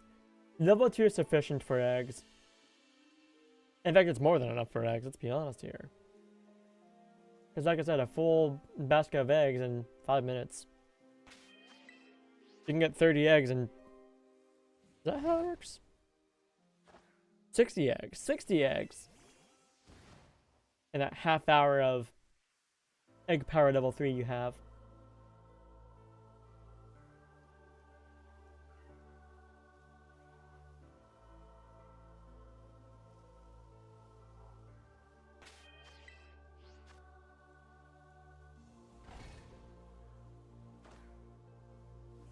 But I think jalapeno for helping out in chat and putting it into text. Because I know that some people do better with reading than hearing things out loud. It's easier to retain that information if the answer is in front of your face rather than in your ears.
I can't believe I'm over odds.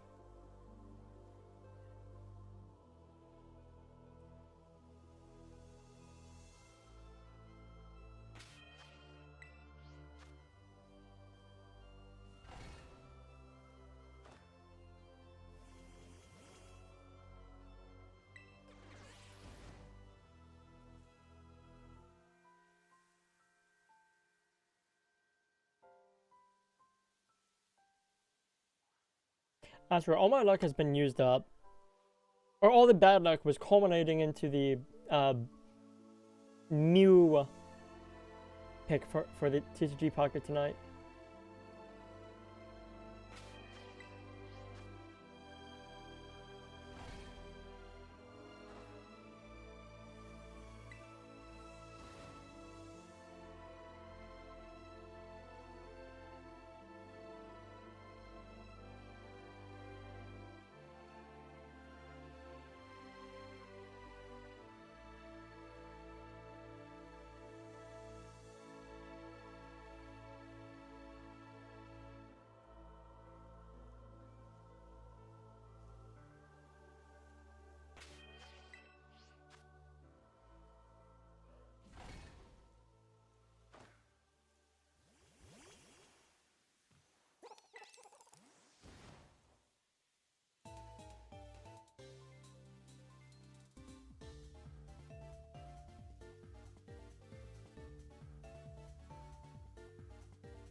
What if I just connected my phone again and pulled 2 more packs?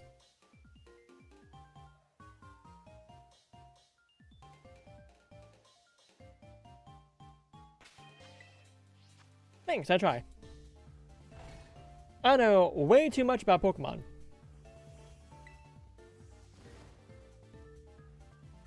So if I can help people out with it, all the better. Like, I think I kind of proved last night that I know way too much about Pokemon.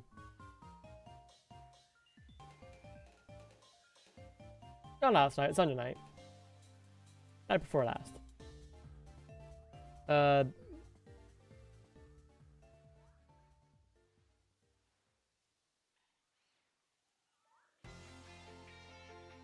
Yes, once you pick up the eggs with Masuda method,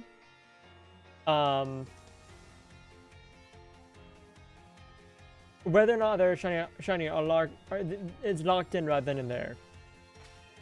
There's no way to save before picking up some eggs.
How about we change locations for the next sandwich?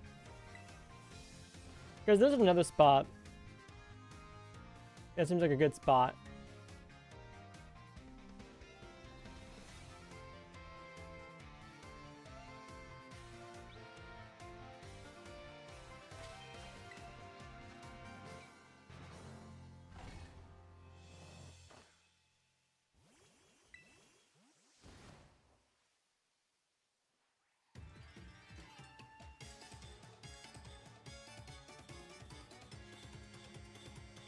I believe the next sandwich will actually be after the next stretch break.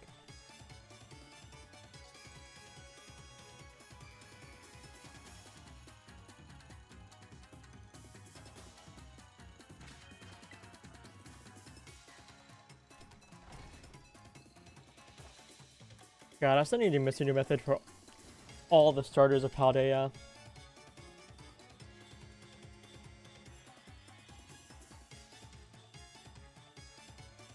Either that or desperately hope that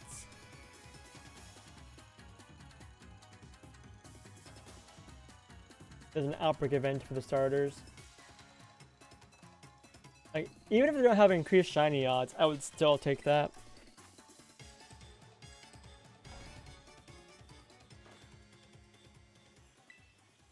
Although, fun fact, apparently the term starter Pokemon is a fan-made term, is not the official term. The official term is first partner Pokemon. I'm still gonna call them starters though.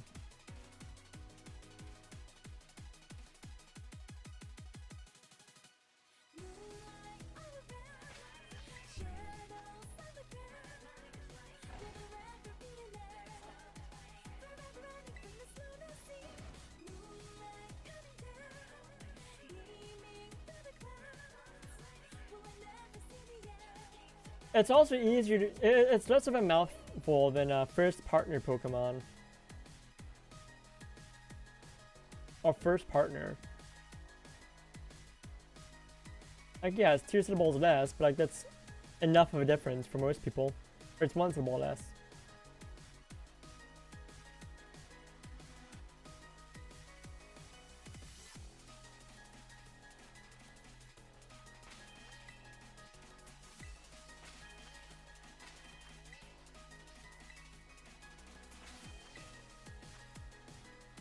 Like, I've been calling them the starters since Gen 2. Gen 1 even, maybe. Well, probably not since Gen 1, because I don't know how good my vocabulary was back when I was 2.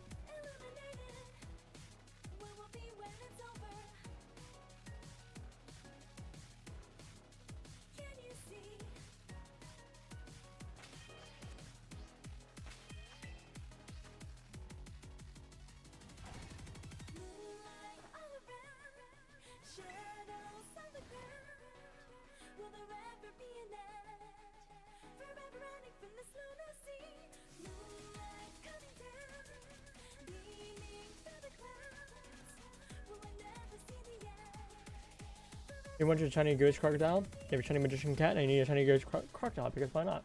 Well, at that point, you might as well get your shiny dancing duck.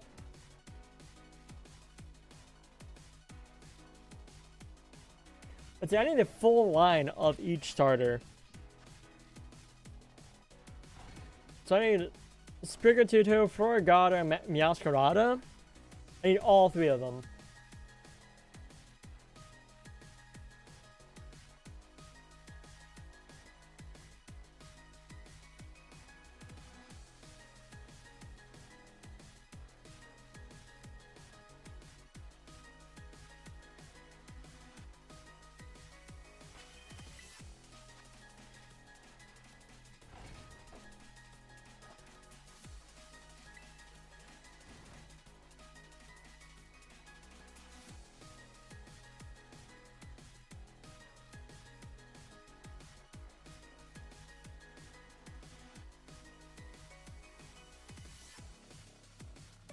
You're getting extremely lucky with eggs. Both of your egg hunts have been below odds, like 150 or something.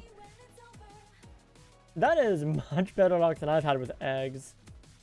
Since I started trying Sprigatito.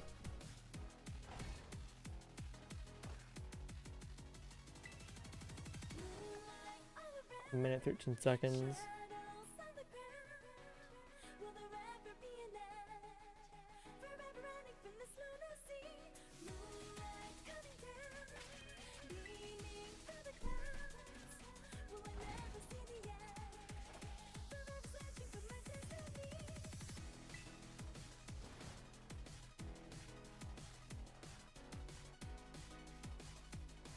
Impadimp!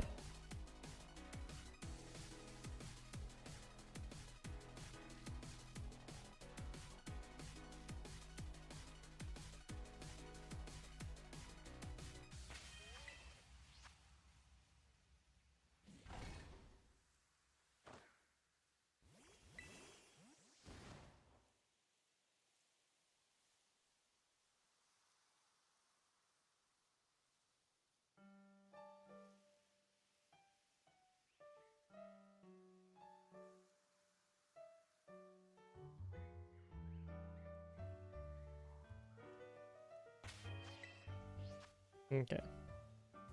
So Huntsburg goes way above odds. It's only a matter of time to happen to you. Yep, because law of averages, baby. Get too lucky, and eventually all that luck catches up to you, and you get nothing but bad luck. For a while there. And that's precisely what happened with me with Tandem Mouse.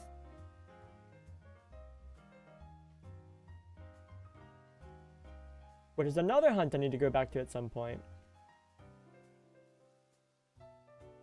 Calling it free cocoa is going to cause you pain? Probably.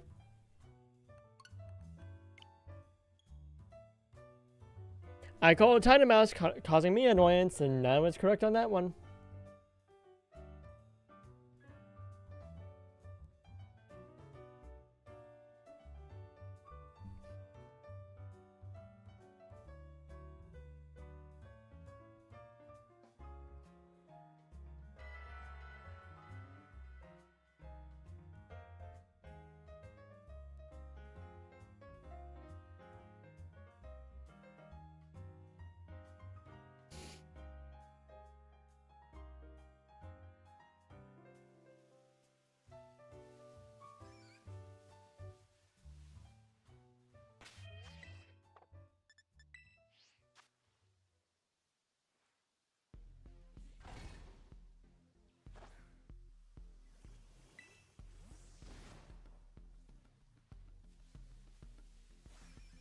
I do know I don't have a sandwich going on. That's intentional. And stretch break is in about a minute here.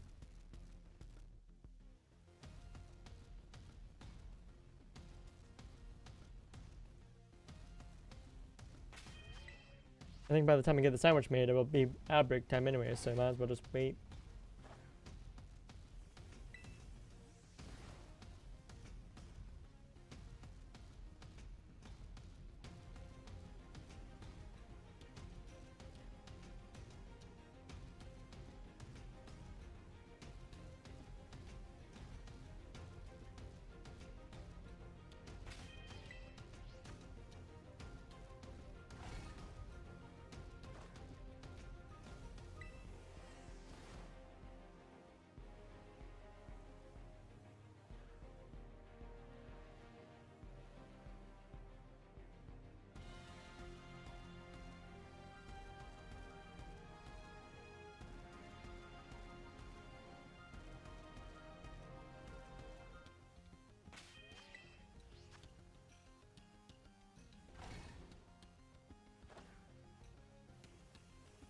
Yeah.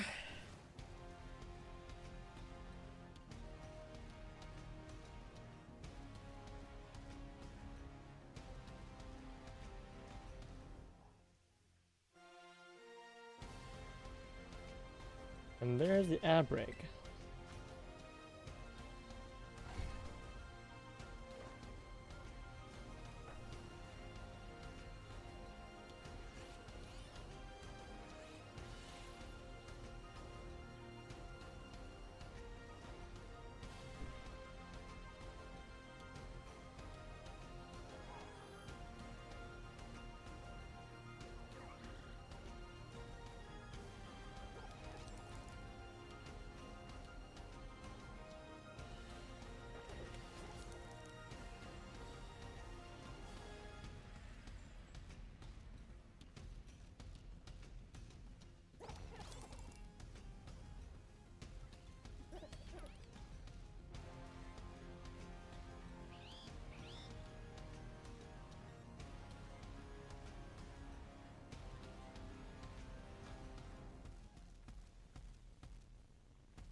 Alright. We're back.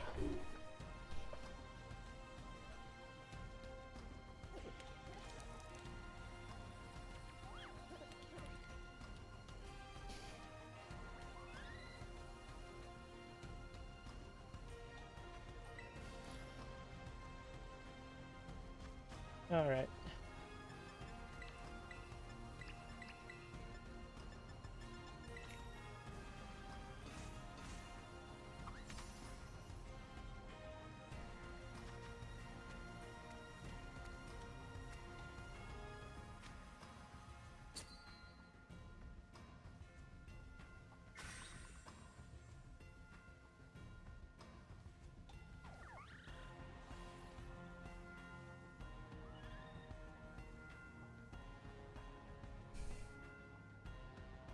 Yeah, so at some point I'm gonna have to sit down and find where someone did the research on the rise drop method and find the actual results.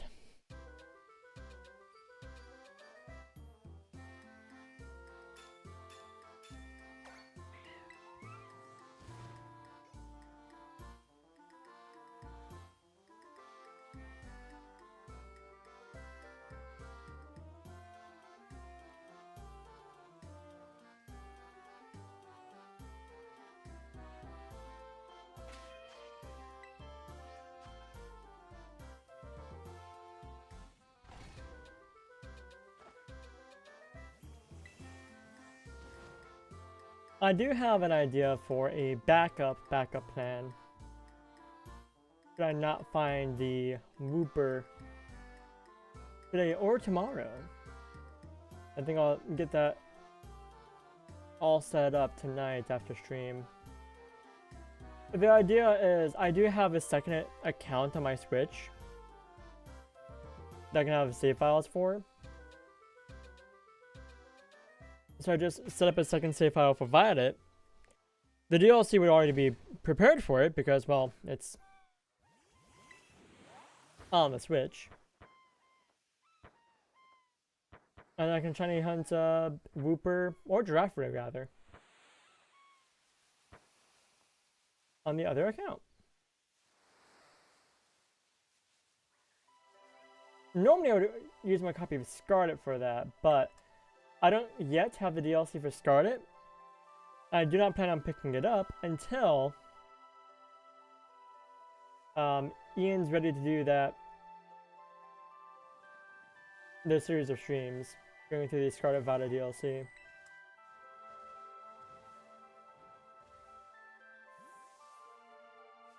I hate dusk so much.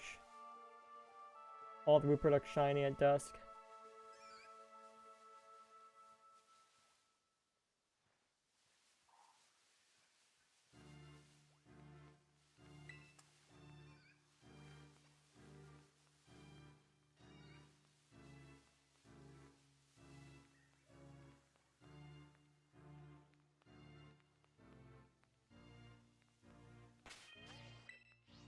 Oh, I was sort of going to do a different spot for the next time, which, oh well, I'll do it for the next one.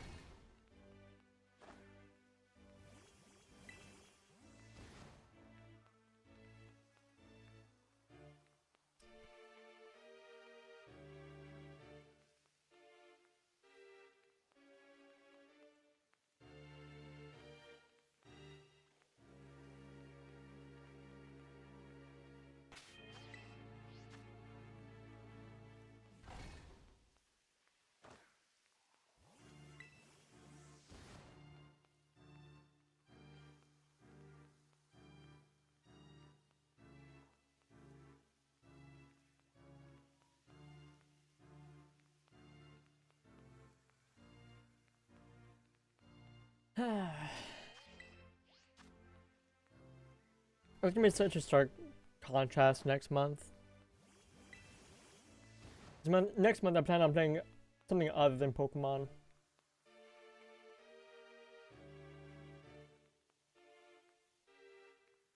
I'm not entirely sure yet, but I mean, I say that. I don't know what January is going to bring, if it's going to bring more Outbreak events. But I hope if it does, it's increased shiny odds.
One moment, I'm looking for...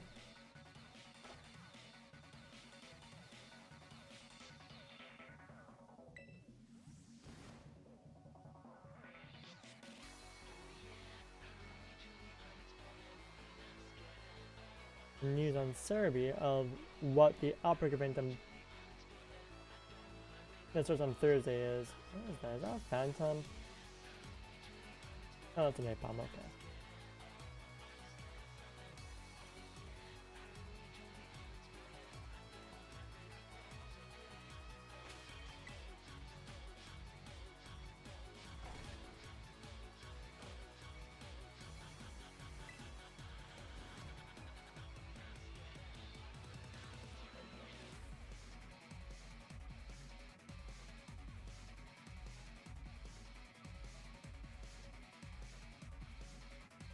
Here we go.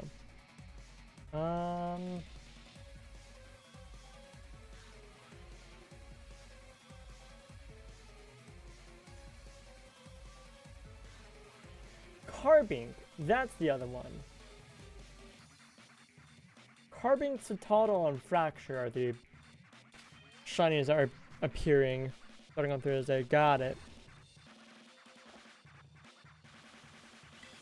Yeah, Carbink can be all crazy. I already have a shiny Carbink. Granted, I think I have shinies of all of those. Like to do. So we would be doing mark hunting. Just a personality mark on them. Doesn't matter what, just a personality mark. Or the rare mark.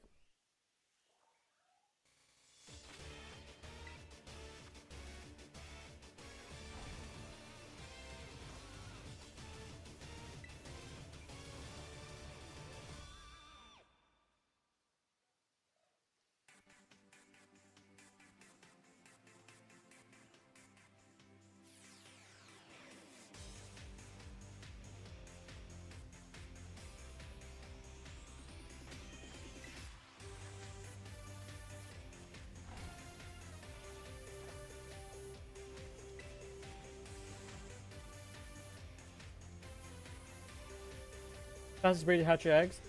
Get a Pokemon that has Flame Body, Magma Armor, or Steam Engine.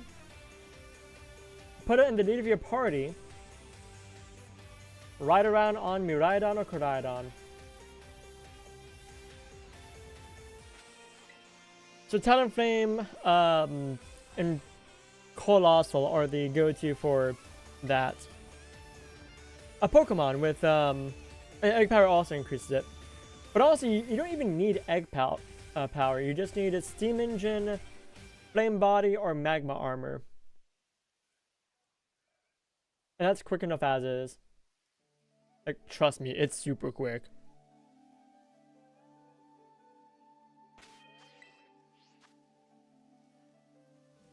So, Talonflame, Colossal, Mad Cargo. Maybe Volcarona gets Flame Body.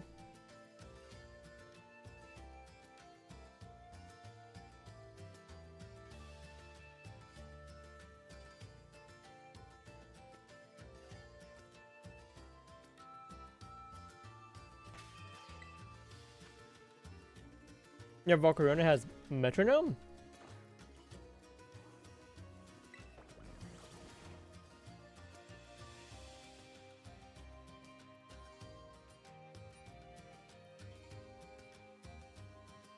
Like, I should clarify, those are abilities.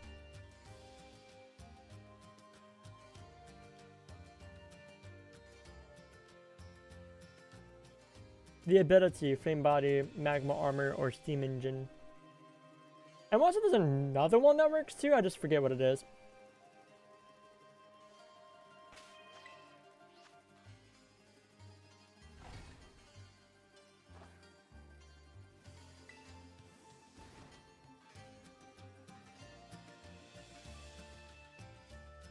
Flash Fire?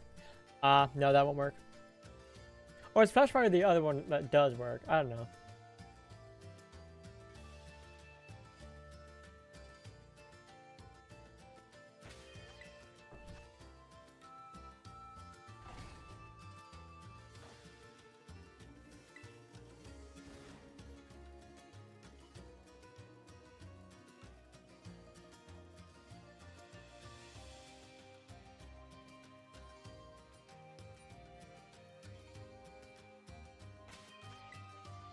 I mean, if you want a nice go too, catch a bank cargo or slugma.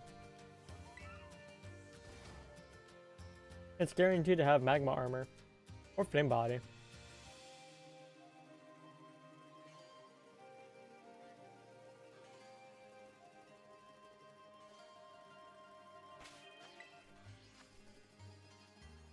Of course, that is also assuming you're in Kitakami or can get to Kitakami. It's gonna be years. I'm not dropping frames.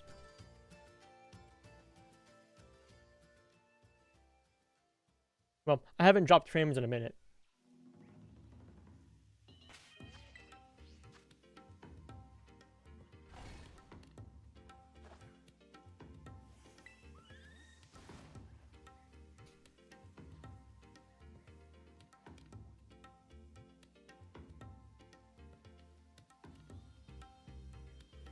My stream health has been Gucci.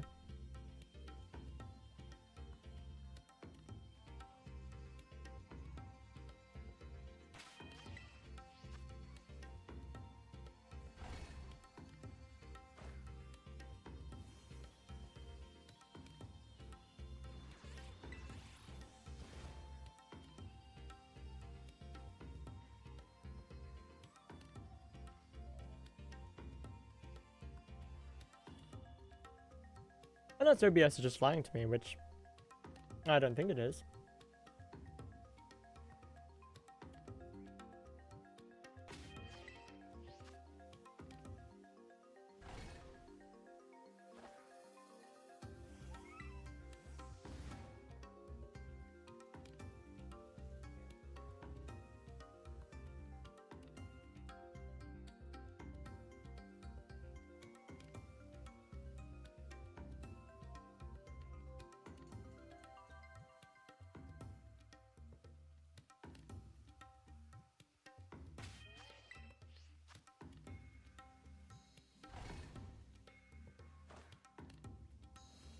Come on, there's also, there might also be a bit of a latency as well. You can see what your latency is if you just type something in chat, and, like on the left-hand side of screen on stream.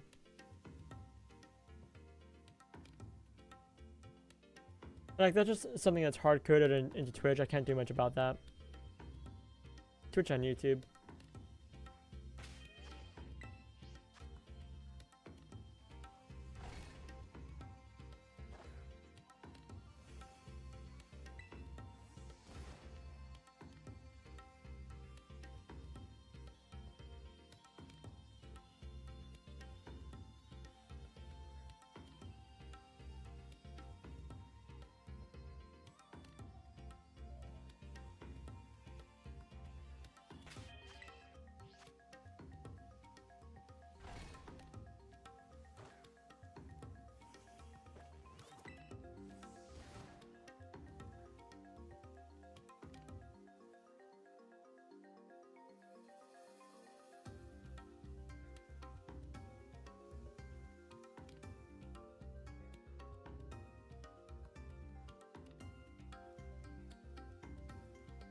I have as many of the marked Wooper as I do thoughts.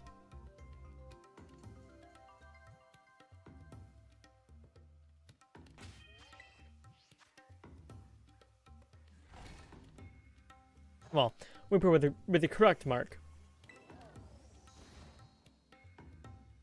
The targeted mark, if you will.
Where did who go? Me?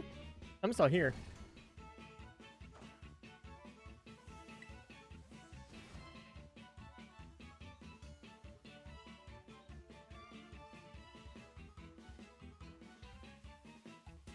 Yes, I'm unfortunately still here looking for Wooper.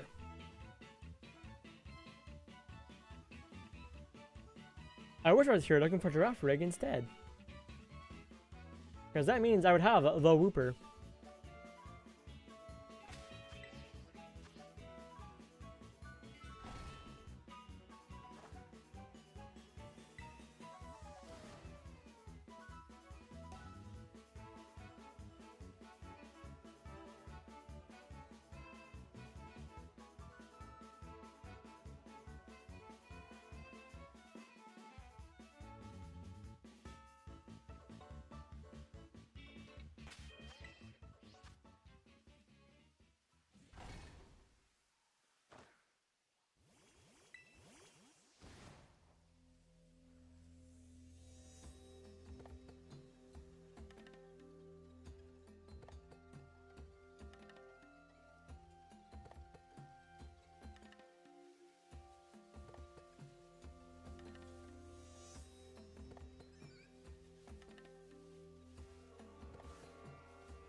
Yeah, that one's shiny and still not marked. Yeah.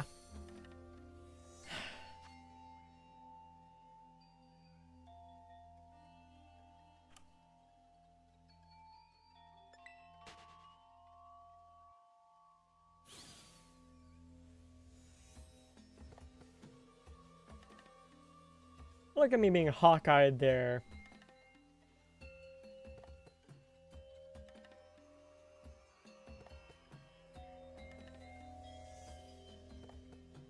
I did not think that shadows would also be a bit of an issue here.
I forgot I sent some of my friends a very interesting YouTube video last night.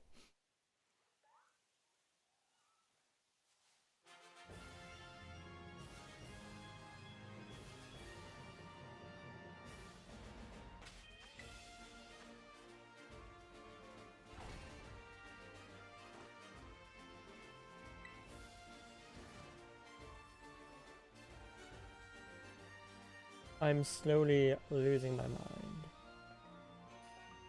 And then again, how can I lose what I didn't have to begin with?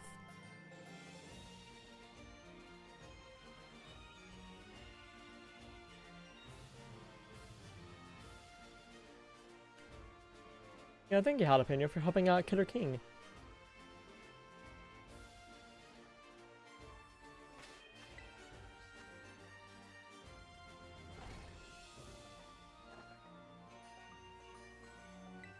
Brilliant Diamond Shining Pearl, BDSP. The Sinnoh remakes for the Switch.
Now, one thing I will mention really quick is that I am glad that I've not found other shiny Pokemon while doing these hunts.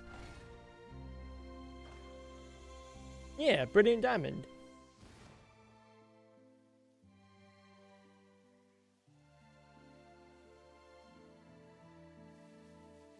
Please, please, please, please, please, please, please, please.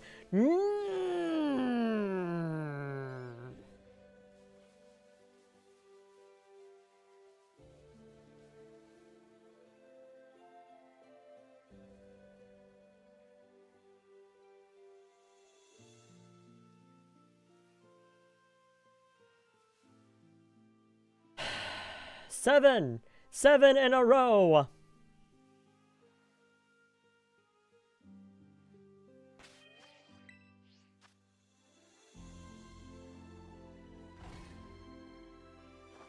Q, how could this happen to me?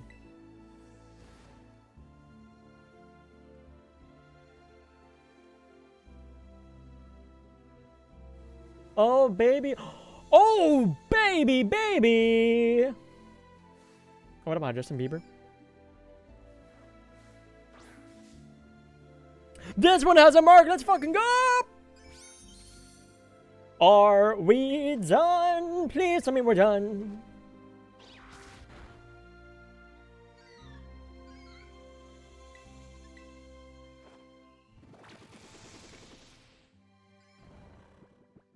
Come on, come on, come on, come on, come on, come on, come on, come on, come on, come on, come on, come on.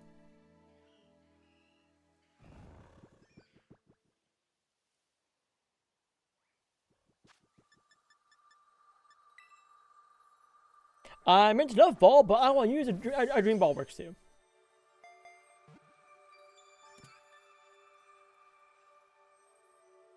It's shiny. It has a mark. Are we done? Please tell me we are done.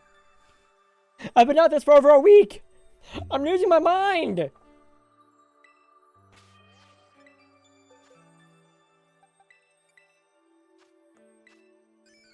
What the fuck? This is just Hisuian Sliggoo all over again. What? What?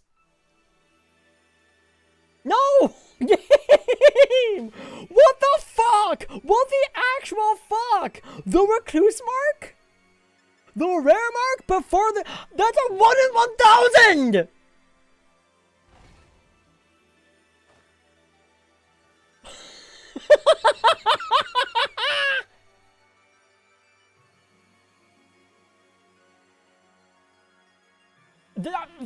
That's 3! And still no mark on... I'm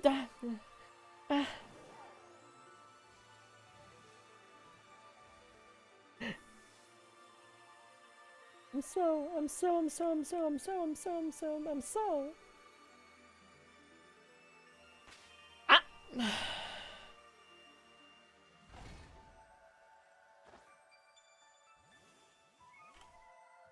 Also, King, you don't have to tell us what every hatch is. We're good. Because keep in mind, Masuda method is a 1 in 512 chance of hatching a shiny, assuming you have the shiny charm. If you're gonna count every single one, that's 512 messages on average. All the thing is, I just got 3 shinies so close together, one of which has the rare mark. Good fucking luck.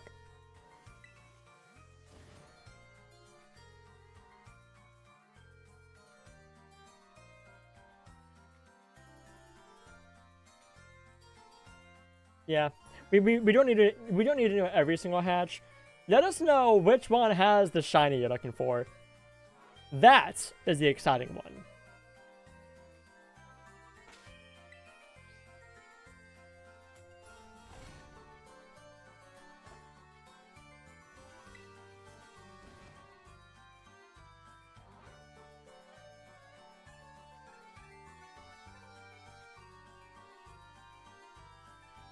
I am...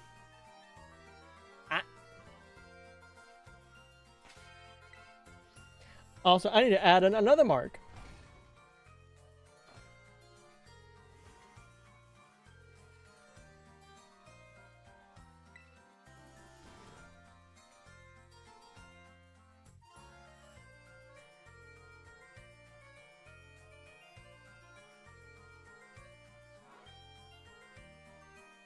We've now gotten 4 marked Wooper. A time of day mark, 2 uncommon marks, and the fucking rare mark!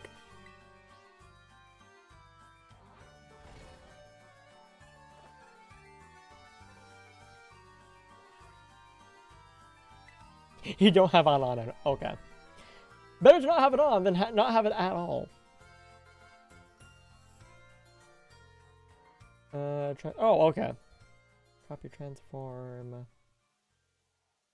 Is transform, and then we're just gonna move that on over.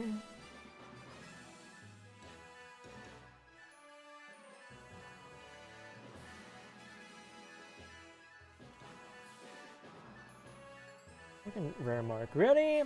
Ready. This is the second time the game has given me the rare mark on a shiny I've been hunting for a while. And I have 3 shiny Pokemon with a rare mark.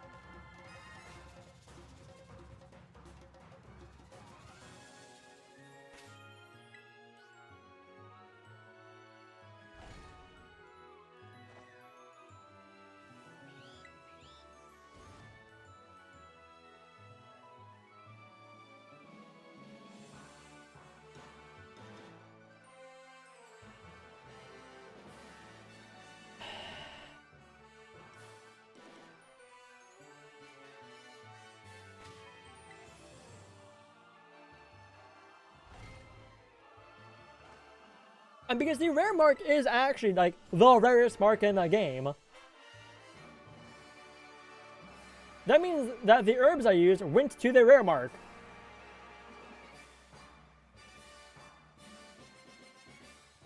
I think a wildcard Sunday is going to start off with grinding for some herbs. Who's going to join me on herb grinding? Or actually, like, I think it might start later, so I can grind out with some herbs.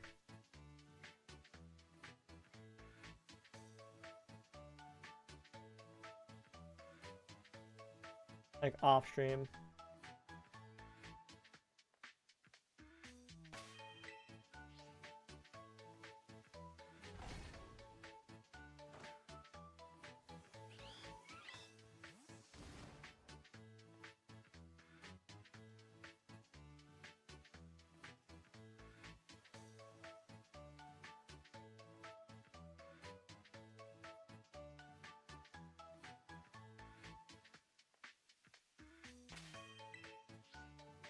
Well, that's gonna be 2 Wooper I'm keeping now. At least 2 Wooper, the one with the targeting mark and the one with the rare mark, because what?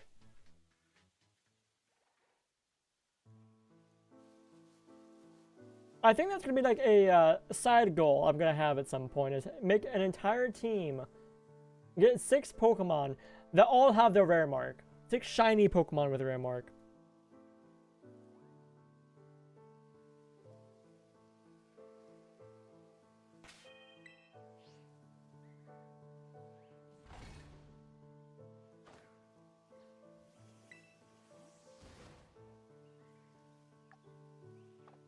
Okay, we're out of sandwich power.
Actually, I'm gonna take a screen grab of the reclusive Wooper.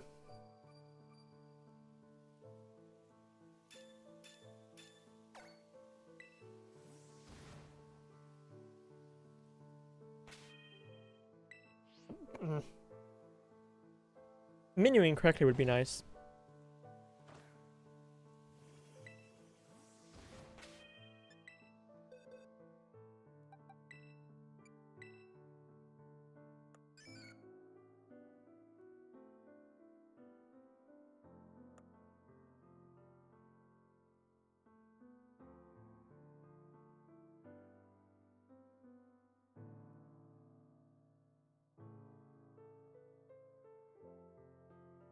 No, my timer is in the way.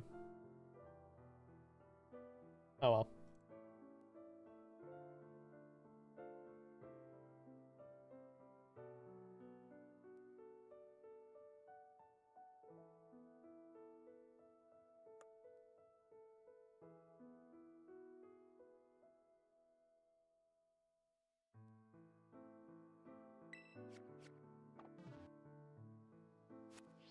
I did it again.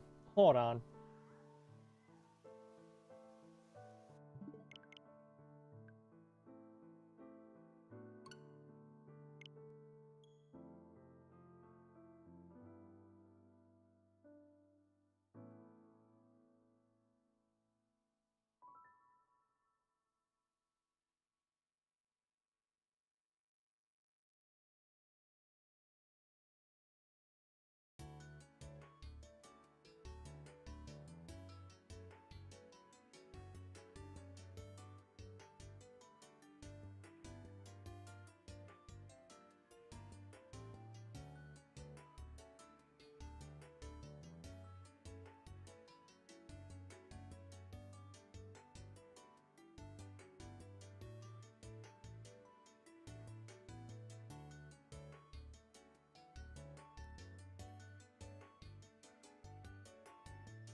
Hold on, I'm posting the Bluesky.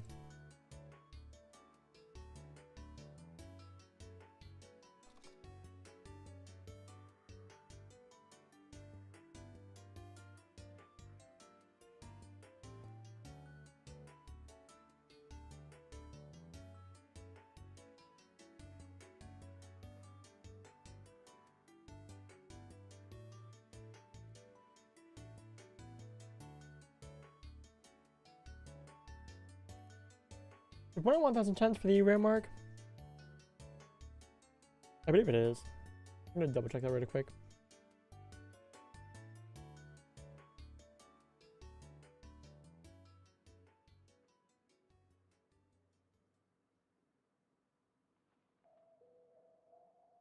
Yes.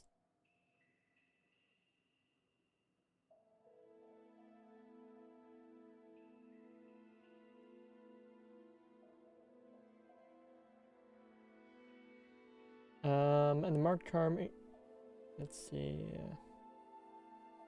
There's 3 additional rerolls, so to me 7.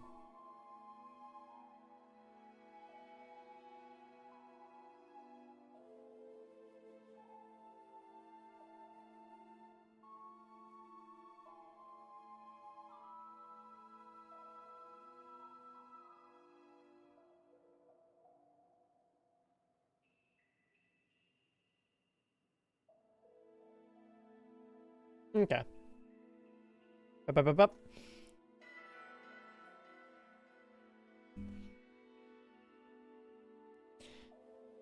We're gonna go to this other location for the next little bit.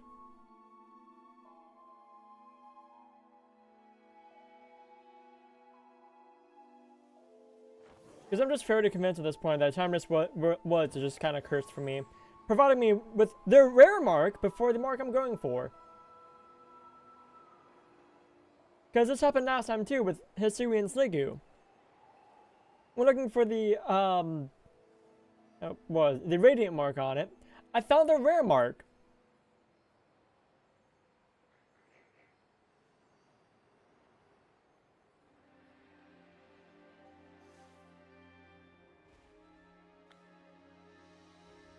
Let's see, it appears to be down there.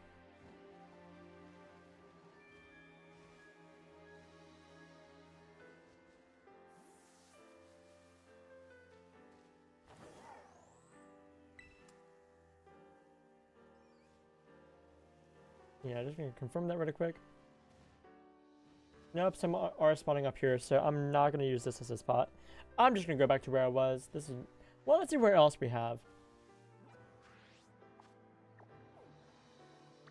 There's a spot, there's a spot. There's a spot. Let's check out this spot right over here.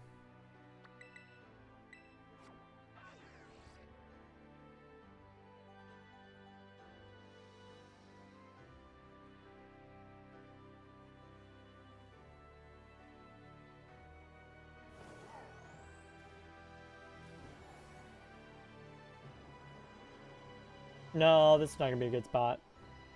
Yeah, nah, I missed what it is. Because the Wooper are gonna appear in the water, and we know how that's gonna go.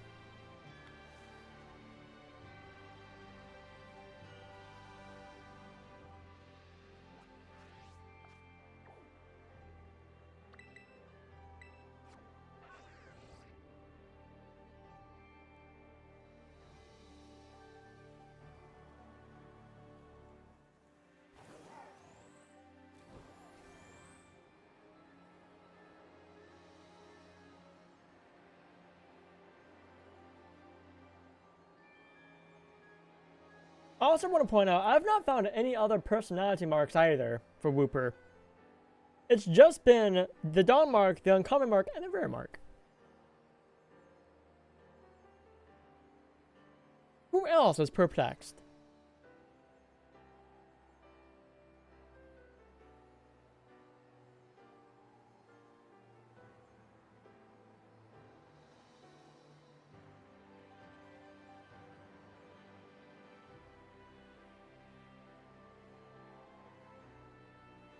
Who else is dumbfounded, even?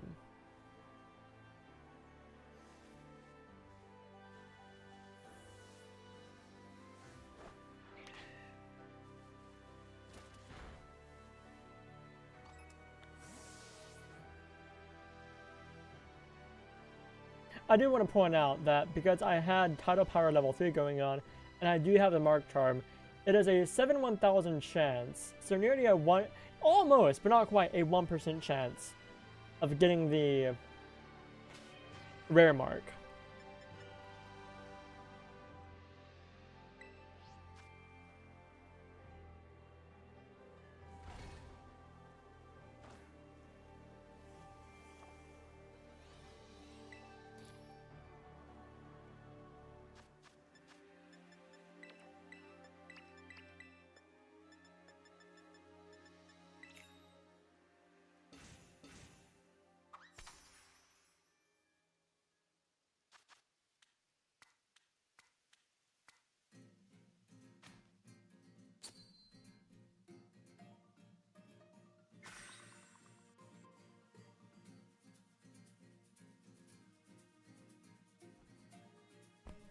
Oh.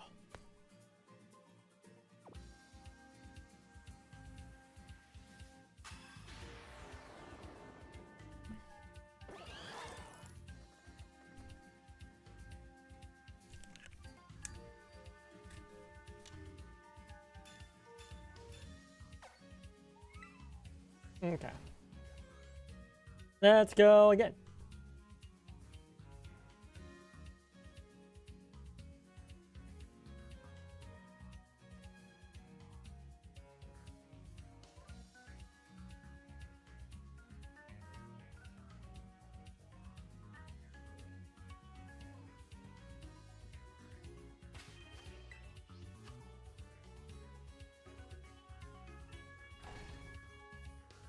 Just for point of reference, the mark we're going for is a 5% chance, and we got less than 1%.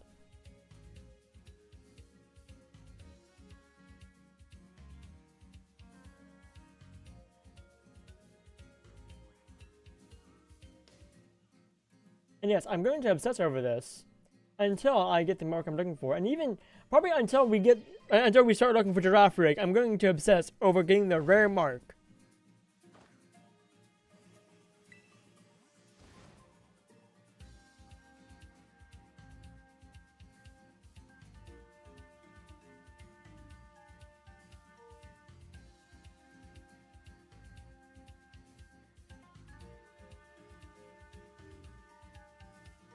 Which one was the super rare one? The rare mark. The last mark we got. The one that has the little green mark that's on the screen. It gives the Pokemon the title, The Recluse. So now I have a Wooper, The Recluse.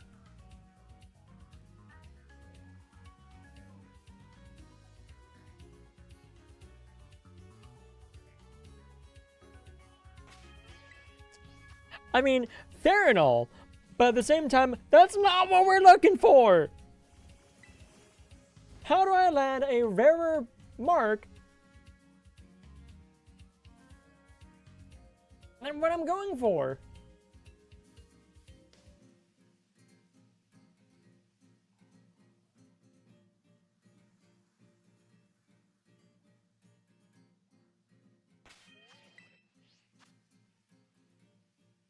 Like, all in all, the odds of getting it was a 7 in 1,000 chance.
I'm going to take some screen caps of the Wooper without my timer on screen.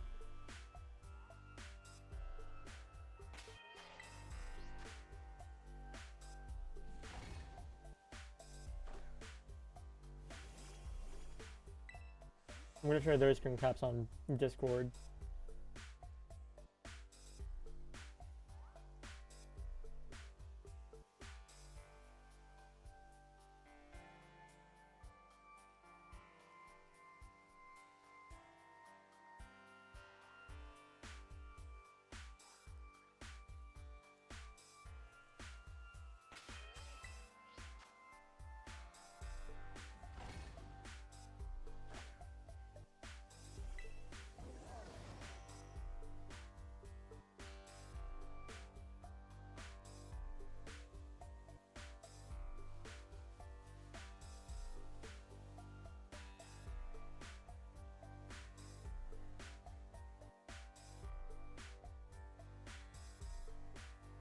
Well, it just has to be a different region from the Pokemon that you're breeding it with is.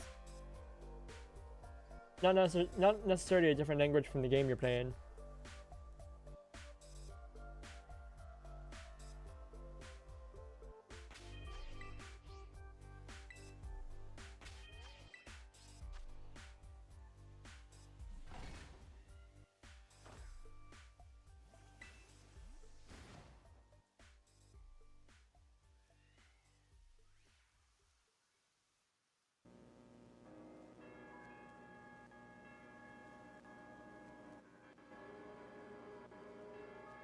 I mean, there's also the option that the base Pokemon you're using is a different language from the Ditto.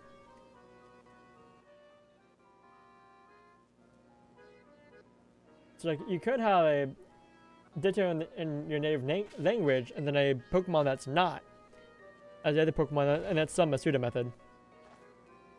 It's just having a foreign Ditto makes it a lot easier, because then you don't have to make sure that, yeah.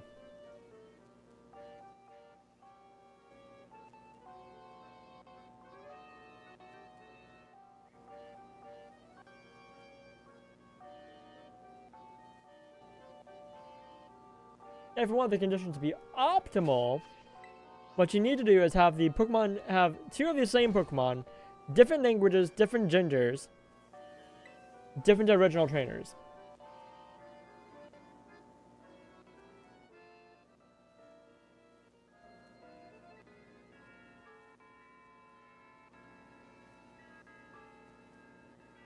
That is optimal conditions for an egg. And of course the Oval Charm as well.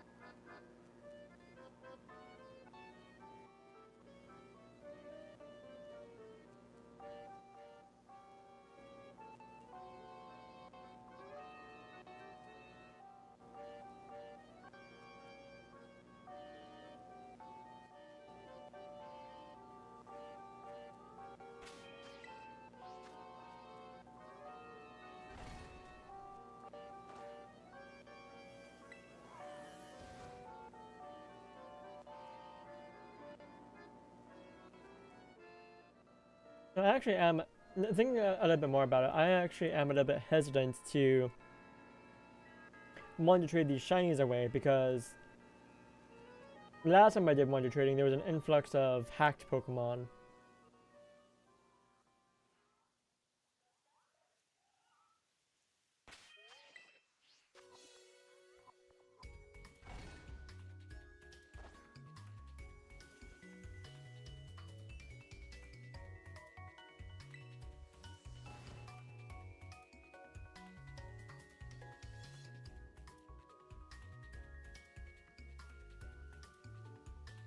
You have a shiny one, but it's not legit.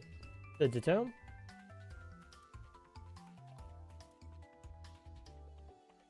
It might be easier to get via mass outbreak shiny hunting. I recommend watching a video by Austin John Plays about it. That would be the easiest way to get a shiny Charcadet, you're right.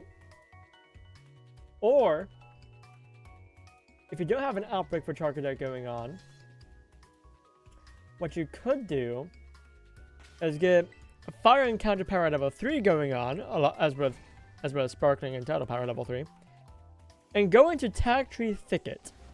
It is the only fire type Pokemon you can find there.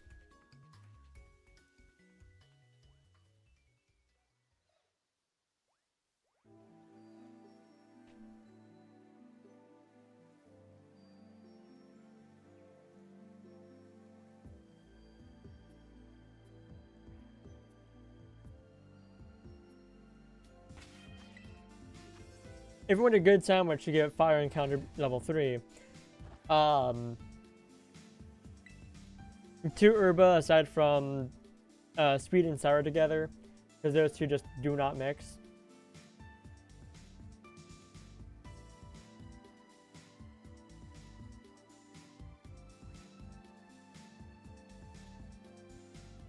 And then you do, I think it's 3 red peppers.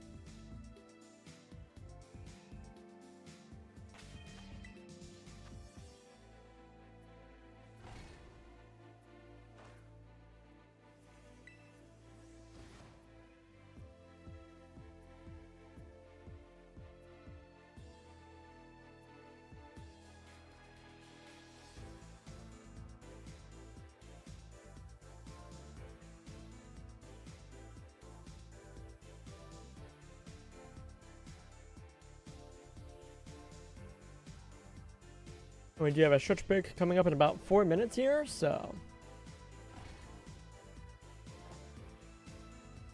Is that actually going to be the last stretch break of the stream? It will be!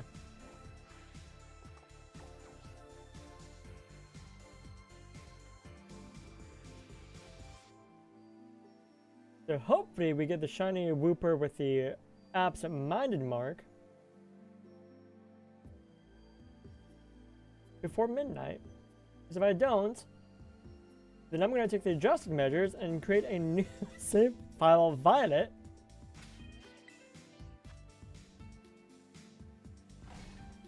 And get your ref rig on it.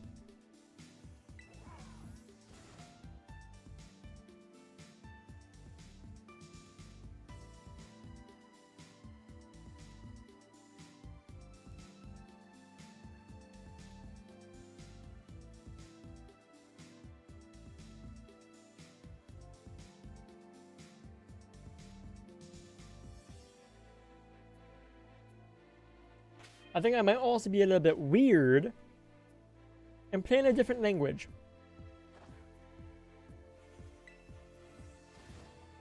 Legendary birds discard it? You can. They are in the game.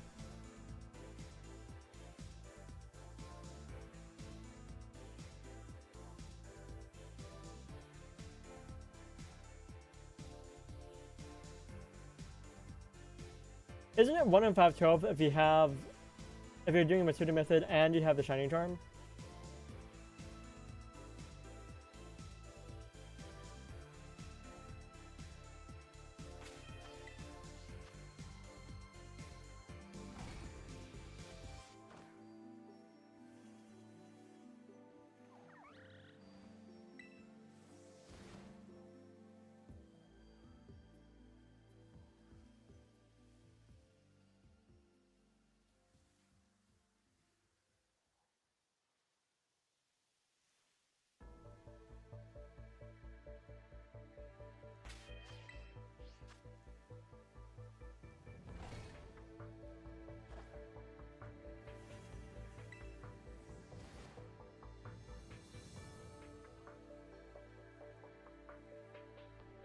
Around between 400 and 600, but I don't remember. I think it's the same odds I was playing with before I decided, screw it, I'm using sandwiches. 1 in 5, no, 1 in 658.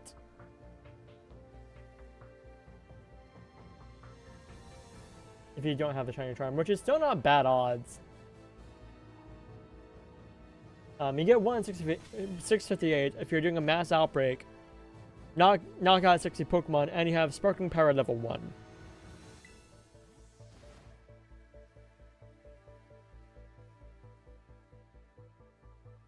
But I'm working with 1 in 512 now.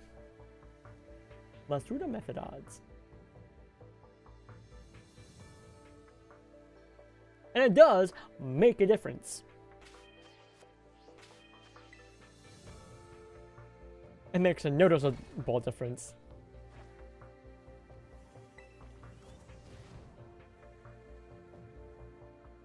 You wouldn't think it would, but it does. Then also the sheer amount of time I've put into it today. That also does go into it.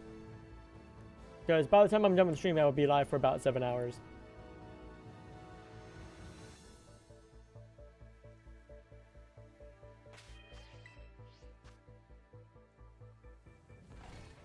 Does it feel right to do Matsuda method?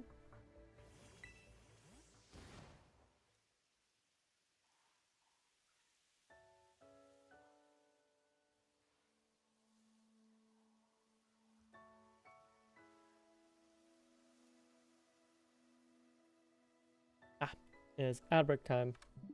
Be right back. Last break, last stretch break. Get up, stretch, take it easy.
We are back. Last break of the stream. Let's do it. Come on, Orange Jesus, please be in my favor. Give me the shiny Wooper with the absent-minded mark. That's all I'm looking for. Why are all these Woopers so full of thoughts? You just killed a shiny Halucha. Oh no!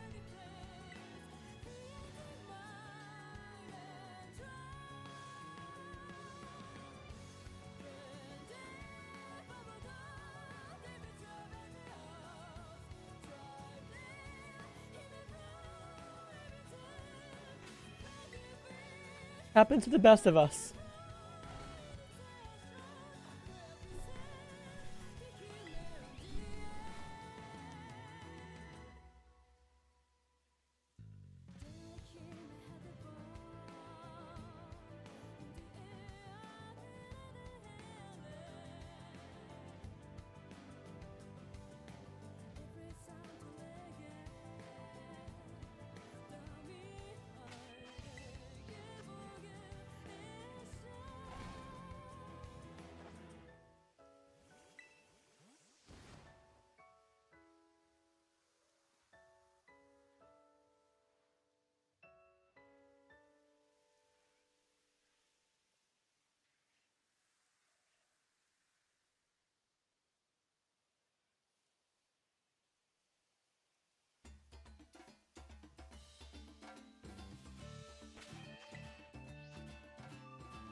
A DB can cast DP.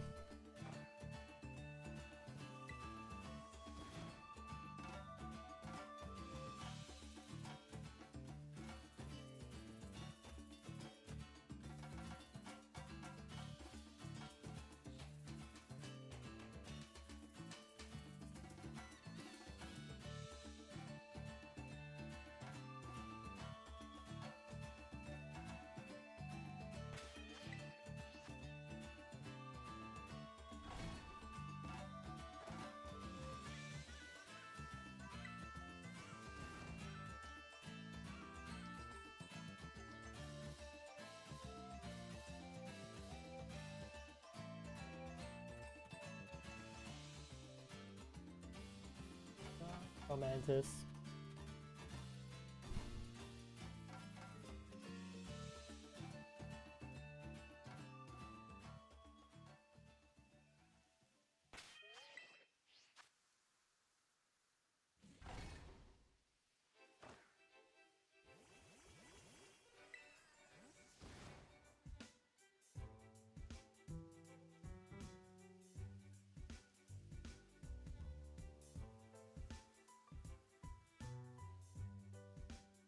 I low-key kind of wish I wasn't so busy this weekend. It's Friday and Saturday.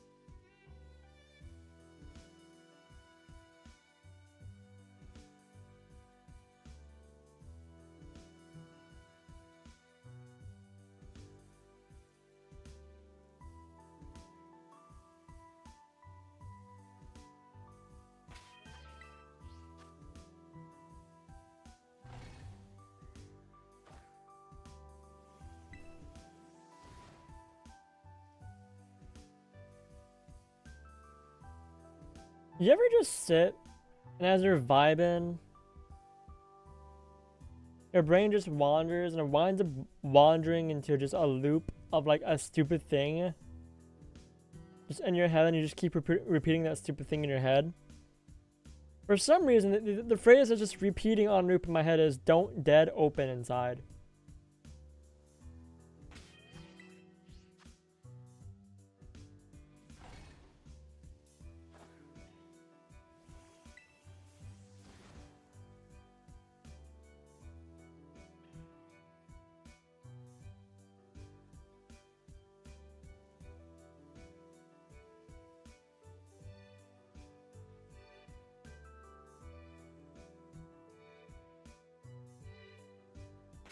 And that's how you know that you truly have nothing on your mind.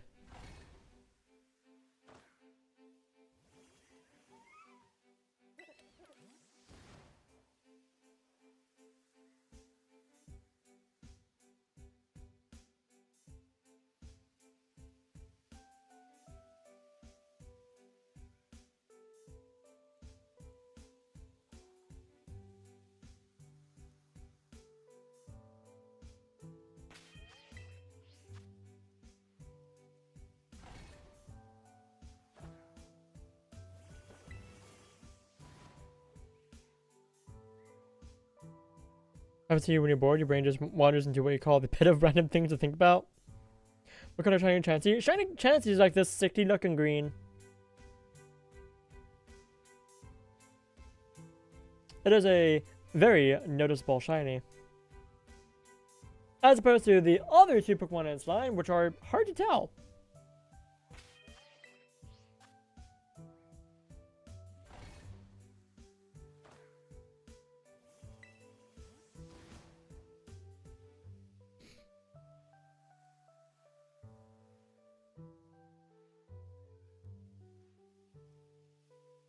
Oh yeah, Keto King. Seeing as you have Nintendo Online for the moment, you can actually join in on the Rayquaza raids on Sunday.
And the thing is, like, I actually wound up going into the looping thought thing last night as I was playing Infinity Nucky. I think I was just like going through and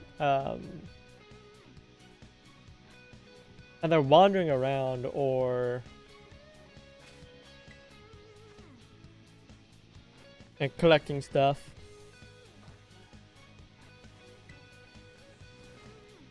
Fishing and all that.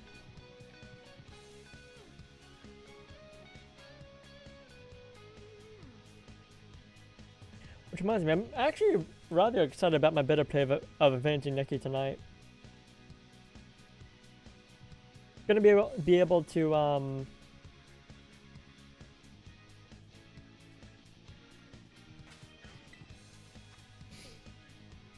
get the last bit of upgrading my skills checked off tonight, so I can start working on more things.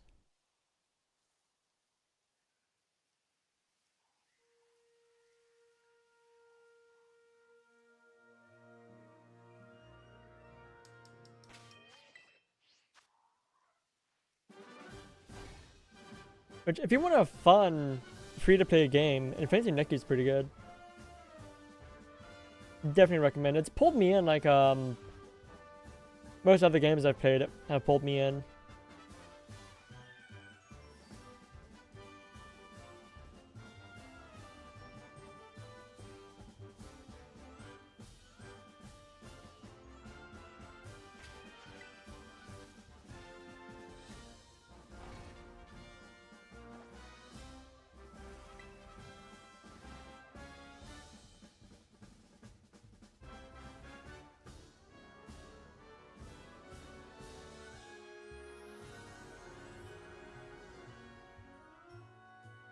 Wow, really no shiny at all this sandwich?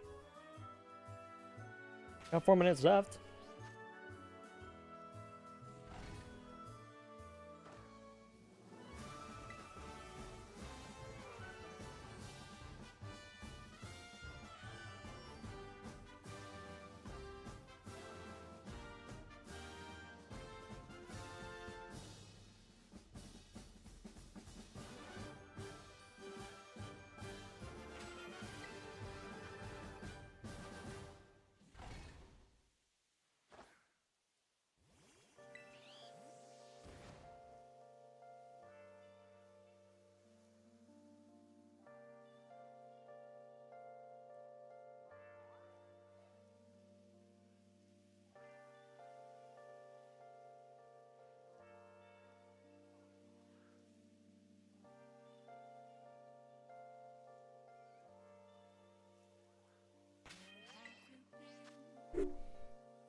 Hmm.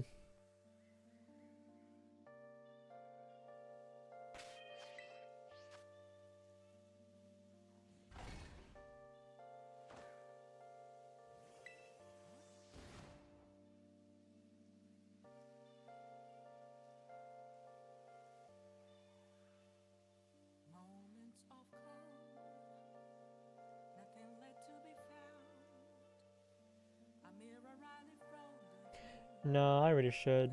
I'm sitting here thinking, if I don't get it in the next sandwich, I'm just gonna stay up and continue hunting, keep streaming. No, I do need to hard cut off at midnight. Try to go to sleep at a more reasonable hour tonight than last night. So I can get up and stream at noon tomorrow to continue this. Maybe get some giraffe rig in as well.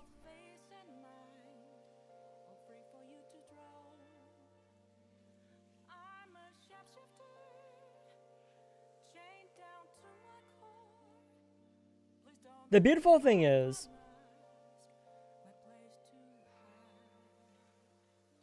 with the outbreak event that starts, wait, hold on, yeah, the outbreak event that starts on Thursday, that's increased shiny odds. The same shiny odds I had when I found 75 shiny Hisuian Sliggoo.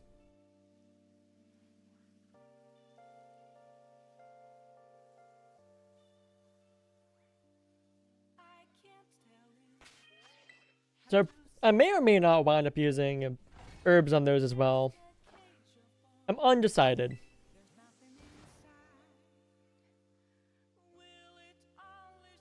Because using herbs means I have a 7 and whatever odds.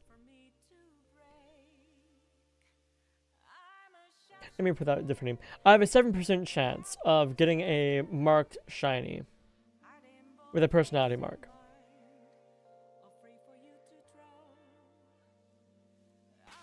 I think a 7.7% chance of getting a marked shiny that I would actually take.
Alright, last sandwich of the stream.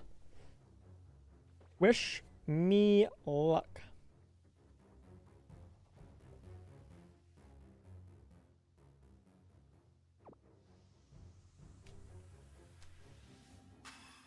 Some 25 shiny Wooper in.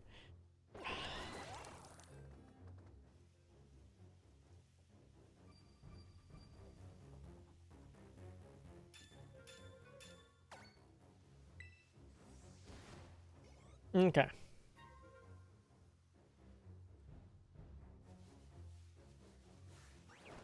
Be gone!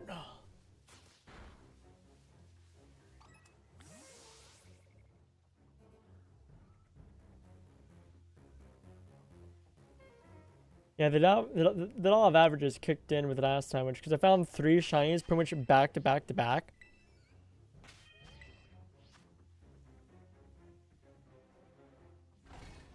And then nothing that one.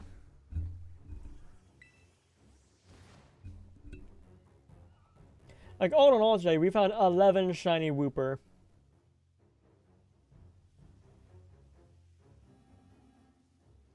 So I cannot complain about that.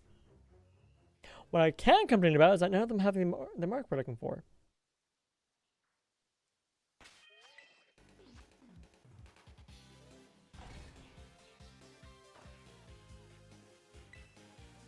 Bright side, we have a fair amount of time for the next Outbreak event. Starts on Thursday, goes through the 5th of January. Which is, what, 2 weeks? 2-ish weeks?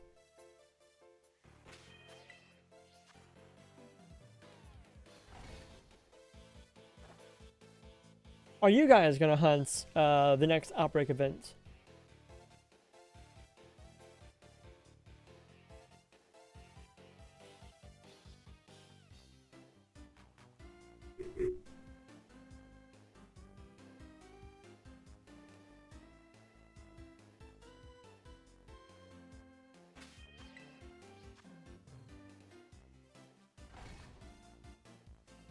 The next Outbreak event is for Carbink, Fracture, and Citadel.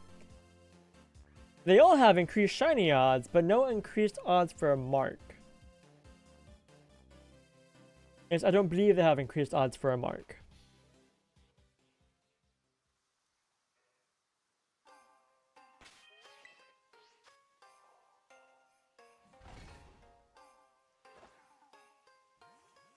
If they do, well, that actually makes it a lot easier.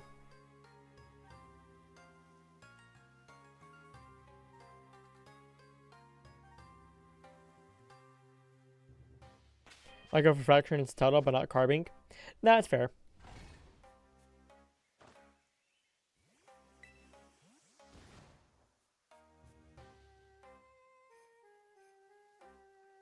I mean, the thing is, I already have all 3 as shiny. But I will be going for all 3 with a personality mark. Or rare mark, whichever one they happen to have when I catch. And keep.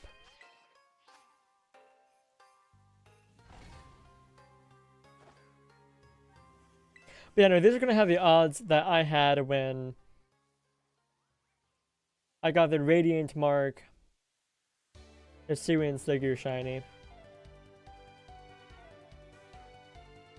If that 0.5% chance to start off with.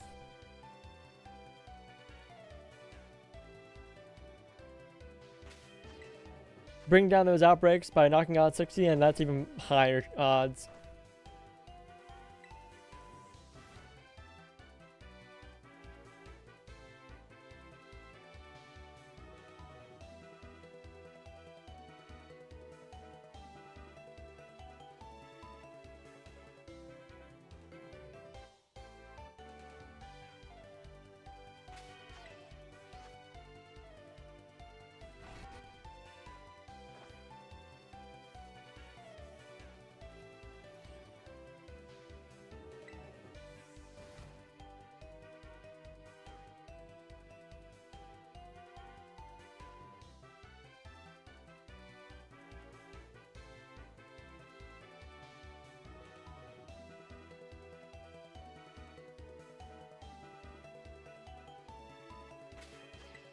Starting tomorrow, I'm gonna have a cutoff time of 10 p.m. for all streams for the rest of the month.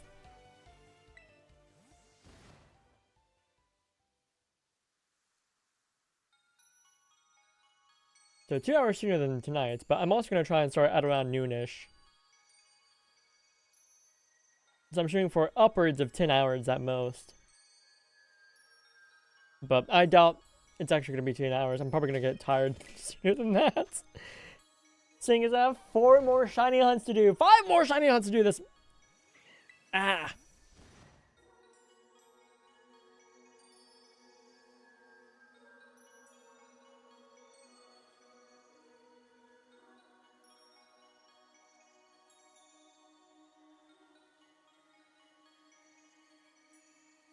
Oh yeah, jalapeno. You don't have to worry about the Shiny Rayquaza being super difficult because it's only a 5-star raid. Not even 6 or 7, it's just 5.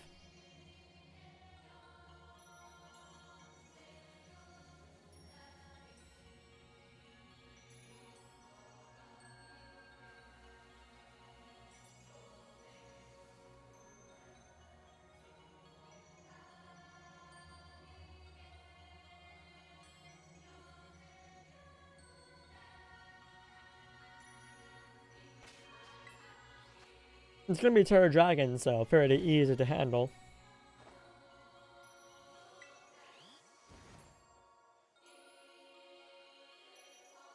So I do imagine it's gonna have Dragon and Fire type moves, so you may want to go for a Fairy type.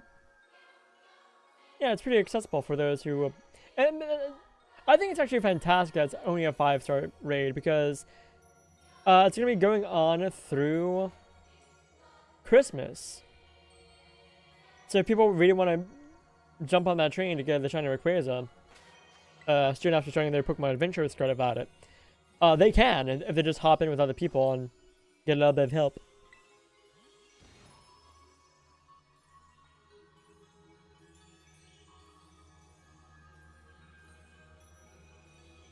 I mean, technically you can do 7-star raids as soon as you go to the academy and finish and start your treasure hunting adventure. I also want Walking Wake and Iron Eve to return so I can catch them in Moonballs. Because I got the other 2 in this game in Moonballs, and I plan on catching the other 2 in Scarlet and Moonballs. But I was stupid and caught them in Luxury Balls when they first came around. Didn't even bother going for Moonball. I just luxury. But now I want them all to match, so.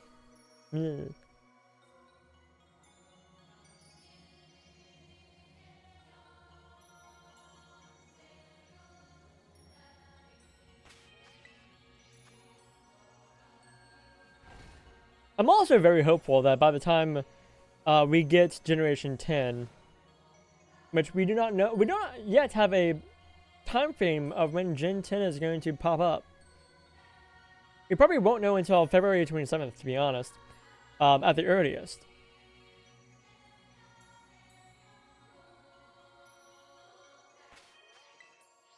But once Generation 10 becomes like, once it comes out, I wouldn't be surprised if we wind up getting some sort of like, a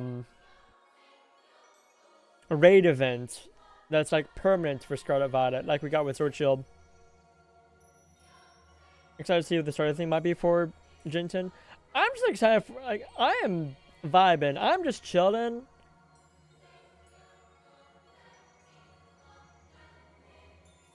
I'm excited to see what sort of shenanigans we can get into for Generation 10.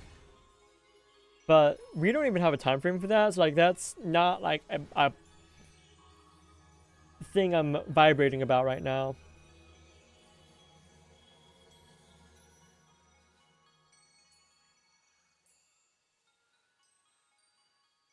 And to be honest, I probably won't be vibrating too much about Generation 10 until it comes out. Like, we will get the reveal trailer for it. I will watch it. I will be excited then. And then nothing Pokemon for me until Generation 10 comes out. Like, do not be too terribly surprised if a Generation 10 trailer drops that I just do not focus on Pokemon until it comes out.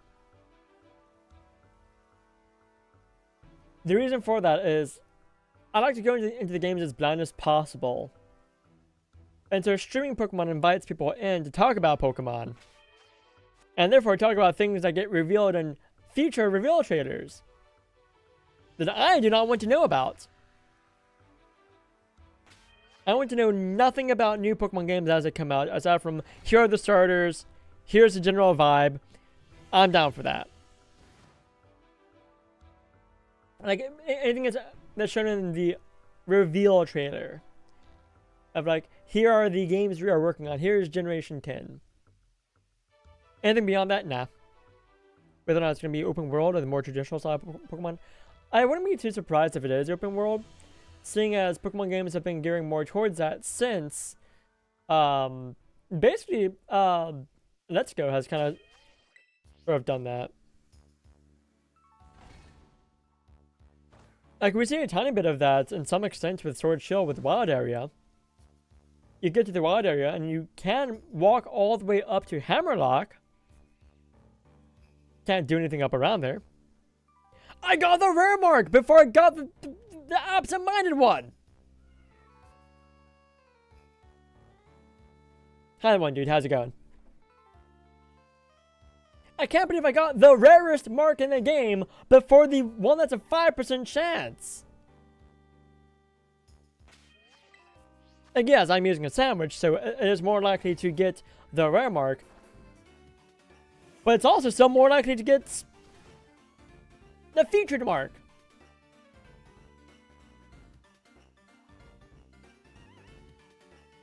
Interfomantis, yeah? Yeah.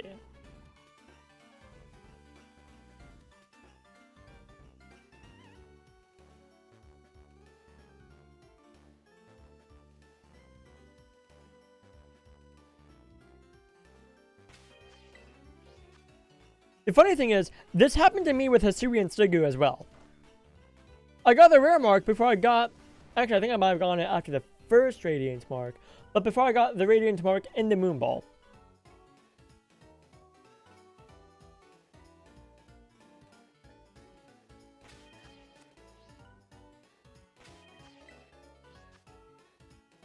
Anyways, as I was saying, with Sword and Shield, we actually start seeing a little bit of that open worldedness with the Wild Area. You can, as soon as you get there for the first time, walk all the way up to around Hammerlock and kind of sort of encounter Pokemon there, but can't really do anything there.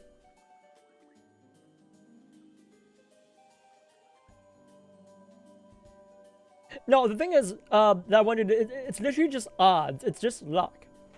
It's probability. While you are more likely to get the absent-minded mark because it is a 5% chance, it's a 5% chance with each encounter. The same thing applies to the rare mark, with it being a 0.7% chance for me, because I'm using a sandwich. It is just probability. It's unlikely that will happen, but it's not impossible. Case in point, I now have 3 shiny Pokemon with a rare mark. Wooper, Hisuian Sliggoo, Authentic Sinistcha.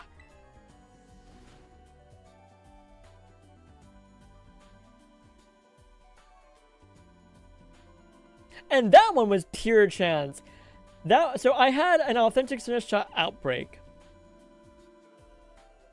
that I went and did because I was like, you know what, I'm gonna check this Outbreak. I need this anyway because otherwise it's gonna be a pain in the ass to hunt. I'm gonna get it from the Outbreak, make it easier on myself. So I did. I got 3 Authentic Sinistcha, or Poltergeist. 1 just to have if I wanted to use 1 for competitive. 1 to evolve and put in the shiny living dex. 1 to just keep and put in the shiny living dex. And one of the ones I caught had the rare mark. It's happening to you with Tink. Didn't get the advertised mark instead. You got Joyful and Rowdy marks. Yeah. No, I got the scouting mark on one of my Tinks, the first one. 4 later, I got the advertised mark. It's just probability. It's just, again, it's not unlikely. It's just it's unlikely, not improbable.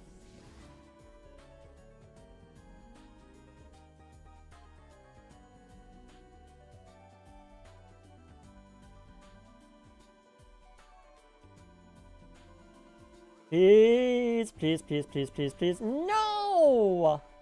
It doesn't have a mark. I'm not catching it because I'm using a sandwich.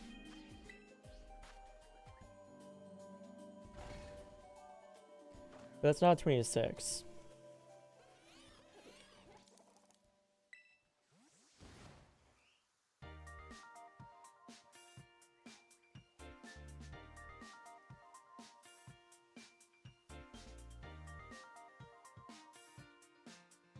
Can't wait to use the title on Fracture. I'm gonna do all 3 and get personality marks on all 3 of them. Carbink as well. I can't remember Carbink as a 3rd one. I'm also gonna do the same thing with Chansey, but also I need to do Girafarig.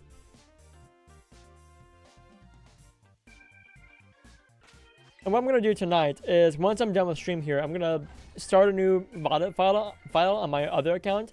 My other account does have access to Nintendo Switch Online, so I can get the events. And then if I need to do Girafarig on that file, so be it. But I do have tomorrow as a bit of a buffer to try and get Wooper and Girafarig. At least Wooper. At the very least Wooper, get the Girafarig event, and then I can get the triple threat events.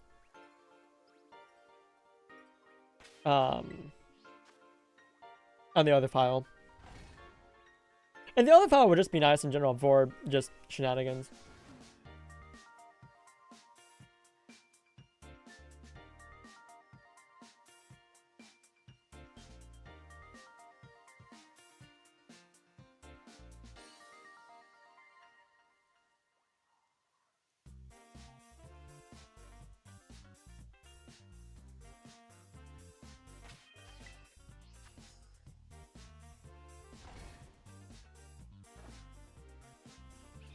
Also, we are in the last half hour of stream.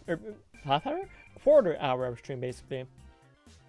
I've been going for about 7 hours, and I should sleep tonight. And there's some like other stuff I want to do tonight. Like I want to hop on and play into Neki, do a little bit of stuff there. Probably not as much as I did last night, but some stuff.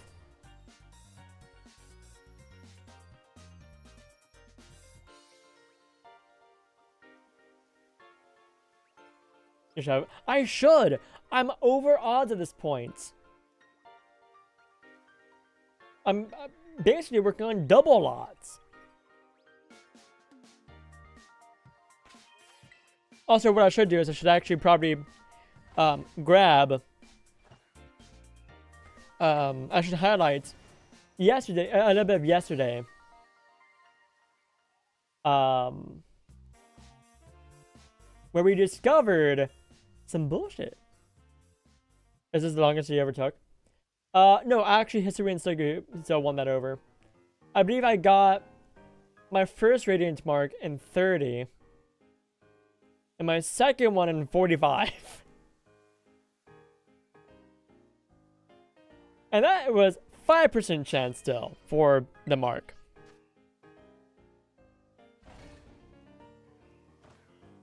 So I went over odds twice in a row. But to make up for it, the other ones of that event, I got well under odds. I'm talking like first 5, first 10. So of course it was gonna come back and bite me in the butt. And then there was also the Tatsugiri outbreak event. Didn't have a specific personality mark for it. It was just increased shiny odds. I got a personality mark in 4. No sandwich, just mark. Just charm rather. There was a little bit of increased odds, but it wasn't like as I have right now.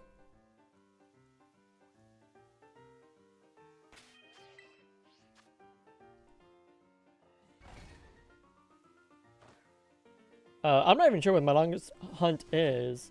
The longest I kept track of was Pseudo Wudo and Crystal.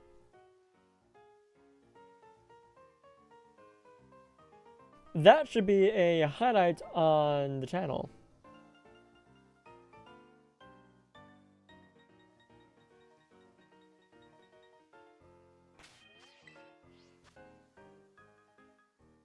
I mean, in terms of like phases, no, not the longest. In terms of like time put into it, yes. Because I put in several streams at this point for this. For History and Ziku, it was 2. I think it was in total like maybe 12 hours. For History and Ziku. This is well beyond that. Like this stream alone is about 7 hours. It's been like 2 months off and on.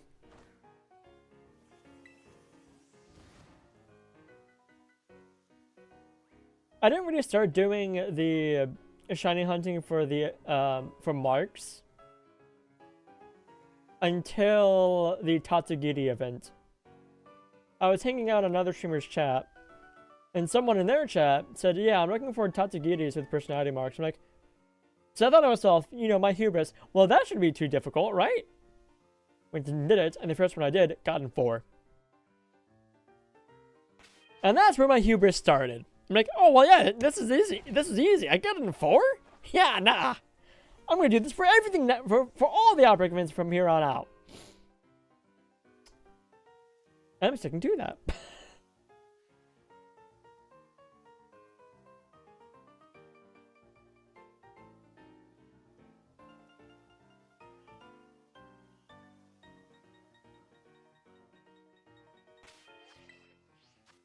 So, yeah. 2 months on off and on for Dawn Fan. I also wouldn't be too terribly surprised if some of the off-stream shiny hunts I've done for Ultra Moon have taken longer. Kyogre took me a while. Kyogre is actually a very fun story. I was at, oh, where was I at? Oh, I was up in Rhode Island visiting a friend. And my friend couldn't really hang out, like, super long every day. Which is fine, because my sleep schedule was an absolute wreck then, so I wound up sleeping more often than not. Bit of a bummer vacation. It was, because I was just by myself, for the most part.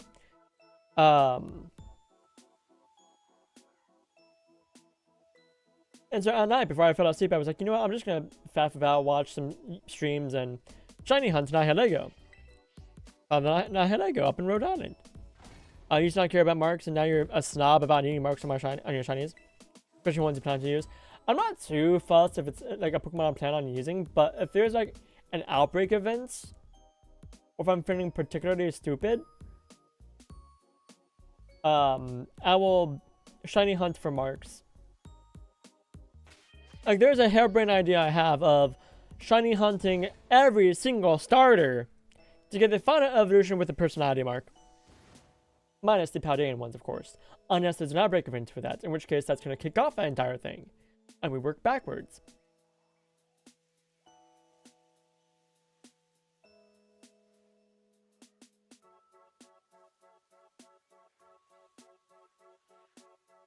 As for the moment I hear wind of an outbreak event for the Paldean starters, you know for a fact I'm going to be doing that.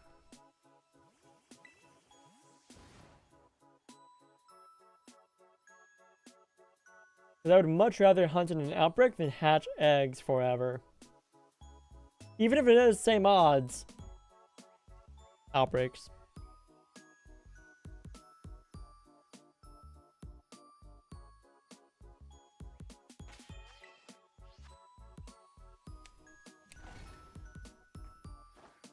The thing I'm most excited about with all these outbreak events is getting back to Chansey, because that one's actually more, like, the most fun to do. Everyone would probably be, yeah, that would be the most popular one. Going to head to bed, good luck with marks. Thank you. I'm going to be ending stream here in about 8 minutes.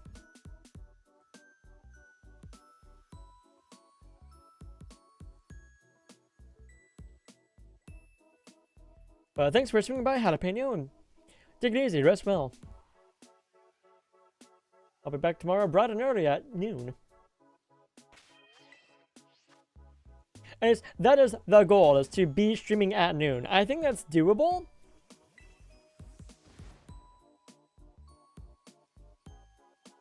Especially if I pop up melatonin tonight.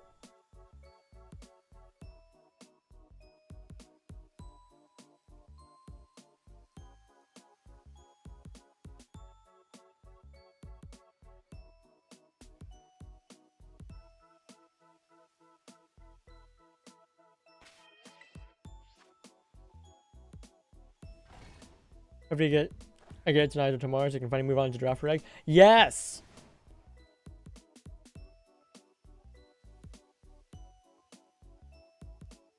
Like I said, I will be making another Vada account tonight so that we can snag the draft reg events on that in case I can't get to it on this one.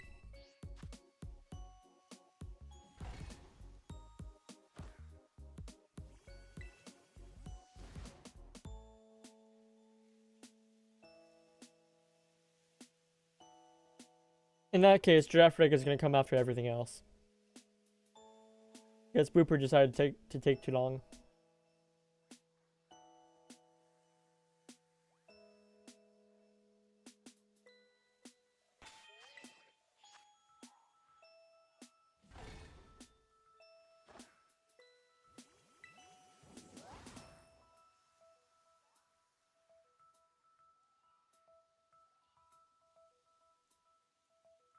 Wooper gods are trolling you. They really are. By giving me a rare mark before any other mark aside from the yeah. I'm getting 2 uncommon marks and the next mark I get is rare. After having a dry streak of like 7. It was like 7 or 9 in a row that didn't have marks.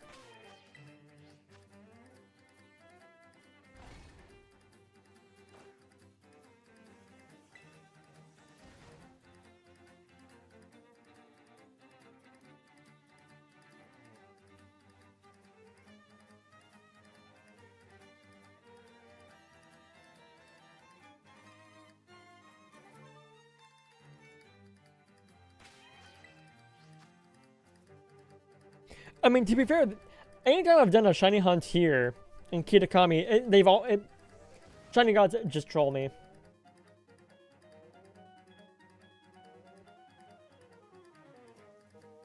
Except for Sinistcha, that I was blessed that day. But like for outbreak events, nah, I've been trolled. Hardcore.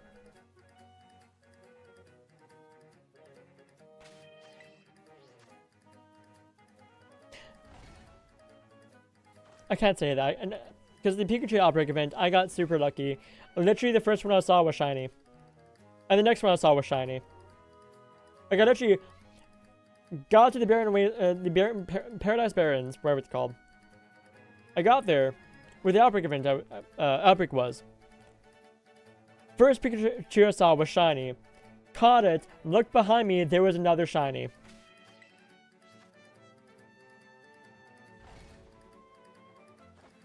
That should also be a clip. Or a highlight, rather.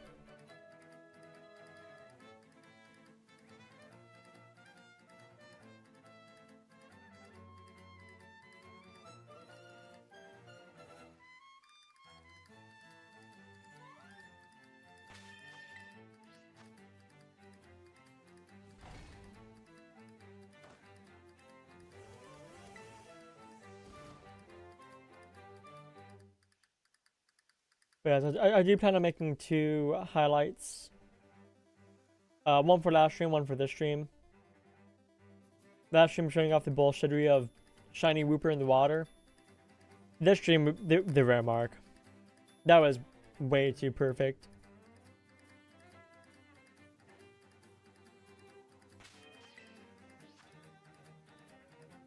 Okay, this sandwich is about over. So I'm gonna reset the game and then just go without a sandwich for a while. Until I'll end the stream.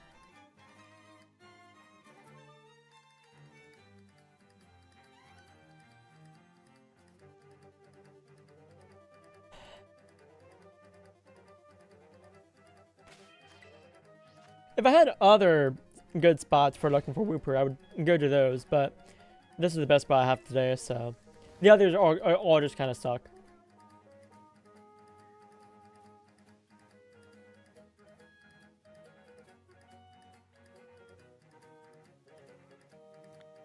Oh, it's midnight.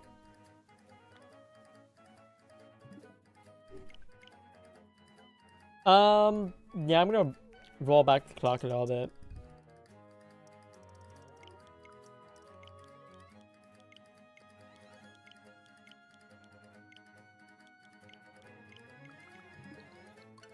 Yeah, we're gonna pretend we're in Central Time right now.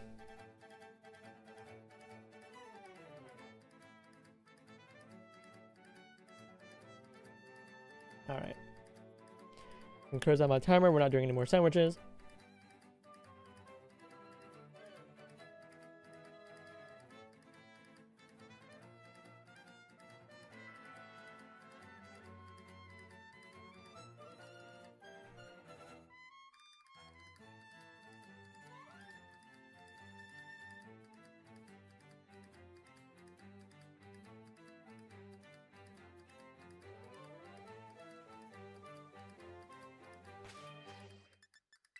All right.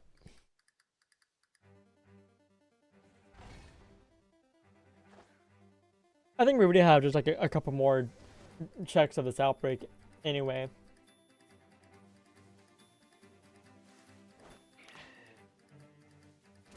Just because of it being midnight now. When I went into end stream. But as soon as I get the notification that an outbreak is coming up, that's when I'll start winding down the stream.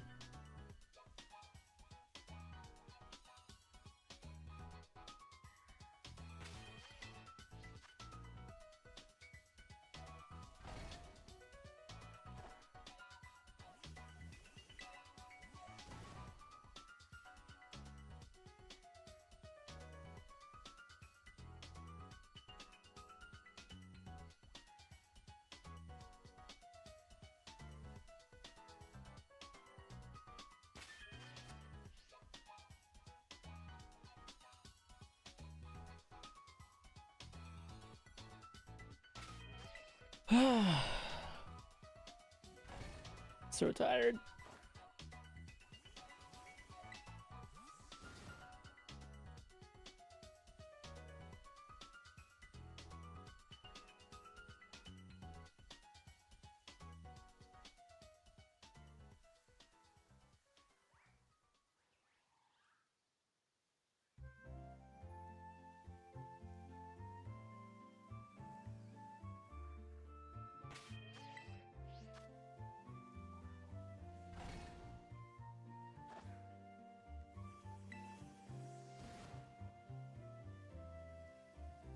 Alright. So before the next outbreak kicks in, I'm gonna end stream. So I will be back tomorrow in about 12 hours from now. At noon, that's what I'm shooting for. We're gonna be looking for more Wooper, because we didn't get it tonight.